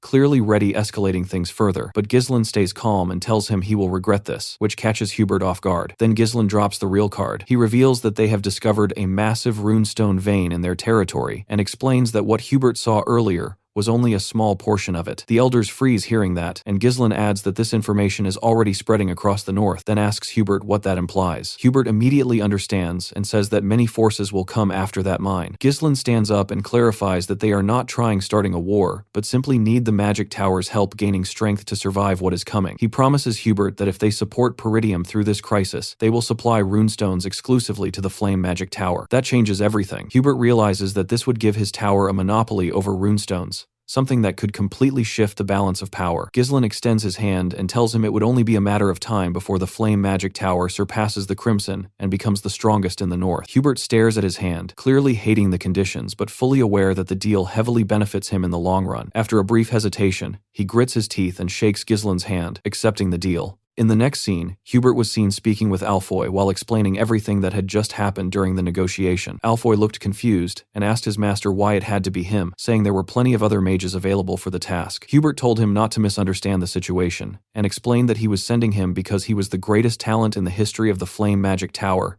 making it clear this decision was actually for Alfoy's own future. Hearing that instantly pleased the boy, and he could not hide the satisfaction on his face after being praised like that. Hubert then continued and told him that this experience would become extremely valuable when he eventually became the Tower Master. He instructed Alfoy to keep a close watch on Ghislain and make sure he did not secretly smuggle any runestones elsewhere. At the same time, he warned him to immediately retreat if a full territorial war broke out. Hubert placed his hand on his disciple's shoulder and calmly told him that he only needed to endure for 1 year, promising that within that time, the Flame Magic Tower would rise and take the #1 position in the north. Alfoy smiled confidently and accepted the order without hesitation. However, later on, he quickly began regretting that decision. The moment he arrived at Peridium, he could not believe how poor the territory looked. One of the mages accompanying him commented that the castle seemed old-fashioned but still practical enough, while Alfoy completely dismissed the place as nothing more than a rural dump. He found it unbelievable that someone like him, a future Tower Master, had been sent to such a miserable and backward territory. When Ghislain approached him, Alfoy straightened himself and introduced himself as a third circle mage, adding that he had been entrusted with the responsibility of leading the other mages. Ghislain calmly responded that the territory would require a lot from him and advised him to stay alert and do his best. Hearing that immediately annoyed Alfoy since he could not stand being instructed by someone he saw as a mere country bumpkin, and deep down he told himself that once he became Tower Master, he would deal with Ghislain properly. Ghislain then looked around as if searching for someone before calling out to Alfoy and asking where Vanessa was. Alfoy casually turned around and said that she was still bringing their luggage. When Ghislain looked in that direction, he saw Vanessa struggling forward while carrying heavy bags barefoot, clearly exhausted and breathing heavily. She approached him and bowed her head politely in greeting. Alfoy immediately questioned her delay and complained that Ghislain might have thought she was not coming at all. Ghislain told Vanessa to drop the bags and follow him, but she hesitated and said she had not finished moving them yet. Alfoy quickly intervened and told Ghislain to let her continue, explaining that this was the kind of work she always did back at the tower, and that she should at least handle chores if she could not even use magic. Before he could say anything more, Ghislain suddenly picked up one of the boxes and threw it straight at Alfoy's face. The boy collapsed to the ground instantly, while the surrounding mages stood frozen in shock. Holding his nose in pain, Alfoy angrily demanded to know what Ghislain was doing. Ghislain calmly explained that Vanessa was no longer affiliated with the magic tower, and stated that she now belonged to him as his personal property. He warned Alfoy not to order her around again, and added that he would overlook this incident once, but if it happened again, Alfoy would be risking his life. Vanessa herself looked completely stunned by what just happened. Alfoy stood back up, trembling with anger, and shouted that Ghislain had crossed a line even nobles would not dare cross. He declared that he was the heir to the Flame Magic Tower and a third circle mage, then threatened that he and his companions could burn the entire territory down within seconds if they wished. He ordered the other mages to step forward and show Ghislain the pride of mages. The moment he said that, Ghislain snapped his fingers and his mercenaries instantly surrounded the mages, pointing their weapons directly at them. Alfoy called it barbaric and accused them of acting like savages for drawing weapons against mages, demanding that they be treated with proper respect. Ghislain cut him off and told him to shut up, reminding him that he was there under a contract. He explained that through a legitimate agreement with the Tower Master, he had been given full authority to command him freely for 1 year, and in return he would supply runestones exclusively to the Flame Magic Tower. Ghislain then asked Alfoy to think carefully about whose side the Tower Master would take if the contract were broken because of his reckless behavior. That question immediately made Alfoy nervous. Ghislain continued and coldly told him that his role there was nothing more than a reserved bundle of living mana, and if he wanted to be treated well, he should obediently fulfill that role. Hearing himself described like that only made Alfoy angrier. Ghislain turned away and told Jillian and Kaor to take good care of the mages. Kaor stepped forward with a creepy grin and and mockingly asked Alfoy if he preferred life back at the magic tower, while Jillian calmly said he would guide him so he could adapt to life in their territory. Alfoy began trembling in frustration and called them miserable human beings as the situation spiraled out of his control. Ignoring all of that, Ghislain walked up to Vanessa and told her not to take orders from anyone except him. He made it clear that she was now his exclusive mage. Vanessa looked shocked and lowered her head, quietly telling him that she could not use magic like Alfoy. Ghislain simply smiled and told her to follow him, assuring her that he would help her learn how to use magic. In the next scene, Ghislain brought Vanessa into his training room and immediately called out to her the moment they stepped inside. Vanessa quickly responded without delay and stood properly in front of him, and Ghislain turned around to face her and asked how far she had progressed in her magic studies so far. Vanessa answered honestly that she had reached up to the 5th circle in theory, and Ghislain immediately told her that this was excellent progress, which clearly caught her off guard because she did not expect to hear that kind of praise. Vanessa then said that all of it was meaningless anyway because she still could not use magic at all, and Ghislain calmly asked her if there was a specific reason why she could not use magic despite that level of understanding. Vanessa explained that ever since she was a child, she had never once been able to feel mana inside her body. Even though she lacked that ability, she still believed that if she continued working hard, she would eventually be able to use magic someday, so she kept studying and pushing forward without giving up. However, the more she studied and the deeper she went into magic theory, the more she started realizing that the day she hoped for would never actually come. Vanessa held her staff tightly against her chest while saying this, and admitted that she was probably expelled from the tower because the teacher who had been guiding her all this time had passed away. Ghislain listened carefully to everything she said, and understood that reaching the 5th circle in theory meant her knowledge had already reached a level comparable to an average elder of the Flame Magic Tower. Magic was not something that could be mastered simply by memorizing formulas or reciting knowledge. It required deep insight into the principles behind activation, proper understanding of its structure, and the ability to infuse it with one's own interpretation and will through mana. Vanessa clearly possessed that level of understanding in her mind, but her body simply could not keep up with what she knew. Ghislain realized that she must have gone through extremely harsh effort and countless cycles of trial and error in order to try overcoming this limitation. He understood that none of those efforts were meaningless or wasted, even if it looked that way on the surface. In his view, she simply needed to be guided onto a completely different path instead of continuing down the same one. At that moment, Ghislain remembered what Claude had told him in his previous life about Vanessa eventually reaching the 7th circle by using a mana cultivation technique. Claude had described her as crazy for doing something like that, but instead of dismissing it,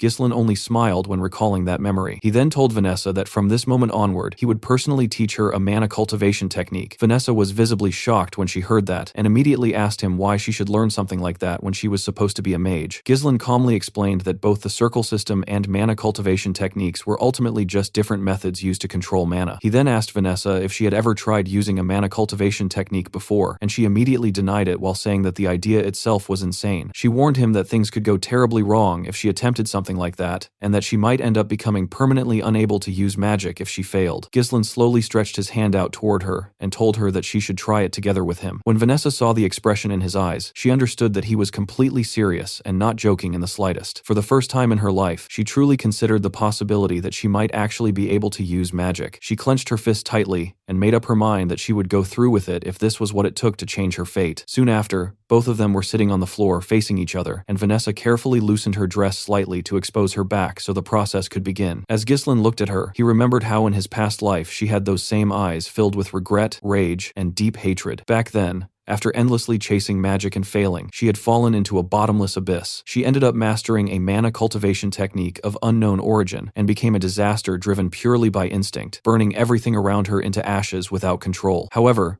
things were different this time because Ghislain was here to prevent her from falling into that same abyss again. Ghislain told himself that he would reach out to her and pull her away from that fate this time. He activated his mana and gently placed his hand on her back before pushing his mana directly into her body. Vanessa immediately gritted her teeth as intense pain spread through her body, and her temperature began rising rapidly as the foreign mana flowed through her. Ghislain quickly told her to close her mouth and warned her that she was twisting her mana pathways incorrectly. He explained that his mana had already entered her body and instructed her not to lose hold of that sensation. He told her to focus completely and feel the flow of mana as clearly as possible. Vanessa shut her eyes tightly and focused with everything she had. She began to feel the flow of mana spreading across every part of her body, moving along the edges of her form and gradually gathering toward the center. Her eyes began to shine brightly, and a large amount of mana burst outward from her body as she entered a trance-like state. Inside that state, Vanessa saw her younger self standing and watching her master speak with Hubert. Her master had just learned that the tower was going to cut off his support, and he angrily questioned Hubert, insisting that Vanessa had genuine talent. He argued that they would have never been able to prove the pattern pattern of mana particles transmuting into mana without her contributions. Hubert responded with a nervous expression, but still dismissed her, saying that intelligence alone meant nothing if she could not use magic, and that she could not even be considered a proper mage. He directly asked what benefit they would gain from continuing to invest in someone like her. The scene shifted again, and Vanessa saw herself crying while apologizing to her master, blaming herself for everything that had happened. She told him that he would not have to leave the tower if she had been more talented. Her master gently placed his hand on her head and reassured her that he was not abandoning the magic tower, but was instead going on a journey to find a way for her to use magic. He told her to lift her head and keep looking forward, explaining that darkness never lasts forever, and that one day a light would come to find her. As Vanessa relived those words in her mind, she suddenly saw Ghislain reaching his hand out toward her. He appeared like a source of light, shining directly in front of her in the darkness. Without hesitation, Vanessa reached out her hand toward him, and the moment their hands touched, a bright light burst out between them. At that instant, Vanessa realized that her master's words were true, and that the light he spoke of had finally reached her as well. Right after that realization, her body lost all strength, and she collapsed to the ground, completely unconscious. In the next scene, the setting shifts to a diner where a large man is already in the middle of a fight against several soldiers inside the building. By that point, he had already beaten up 4 of them, and the remaining soldiers looked hesitant, while a group of men nearby were loudly cheering for the huge guy like this was some kind of entertainment. The man stood there confidently and told the remaining soldiers to come at him properly, asking them if they seriously believed they could cut him down with nothing but a piece of metal in their hands. One of the soldiers got annoyed hearing that and told him to stop talking nonsense before charging straight at him with his sword. Before the blade could even reach him, the man casually grabbed the soldier's arm mid-attack and slammed him down hard onto the ground without any effort. Another soldier tried taking advantage of that moment and attacked from behind, but the man instantly sensed the movement without even looking. He grabbed the soldier he had just thrown down and used his body as a weapon, swinging him straight into the second soldier. Both of them were sent flying from the impact, crashing through the wall and getting thrown outside the building. The man looked at them and mocked them, saying he had not even warmed up yet and they were already lying on the ground like that. His subordinates immediately praised him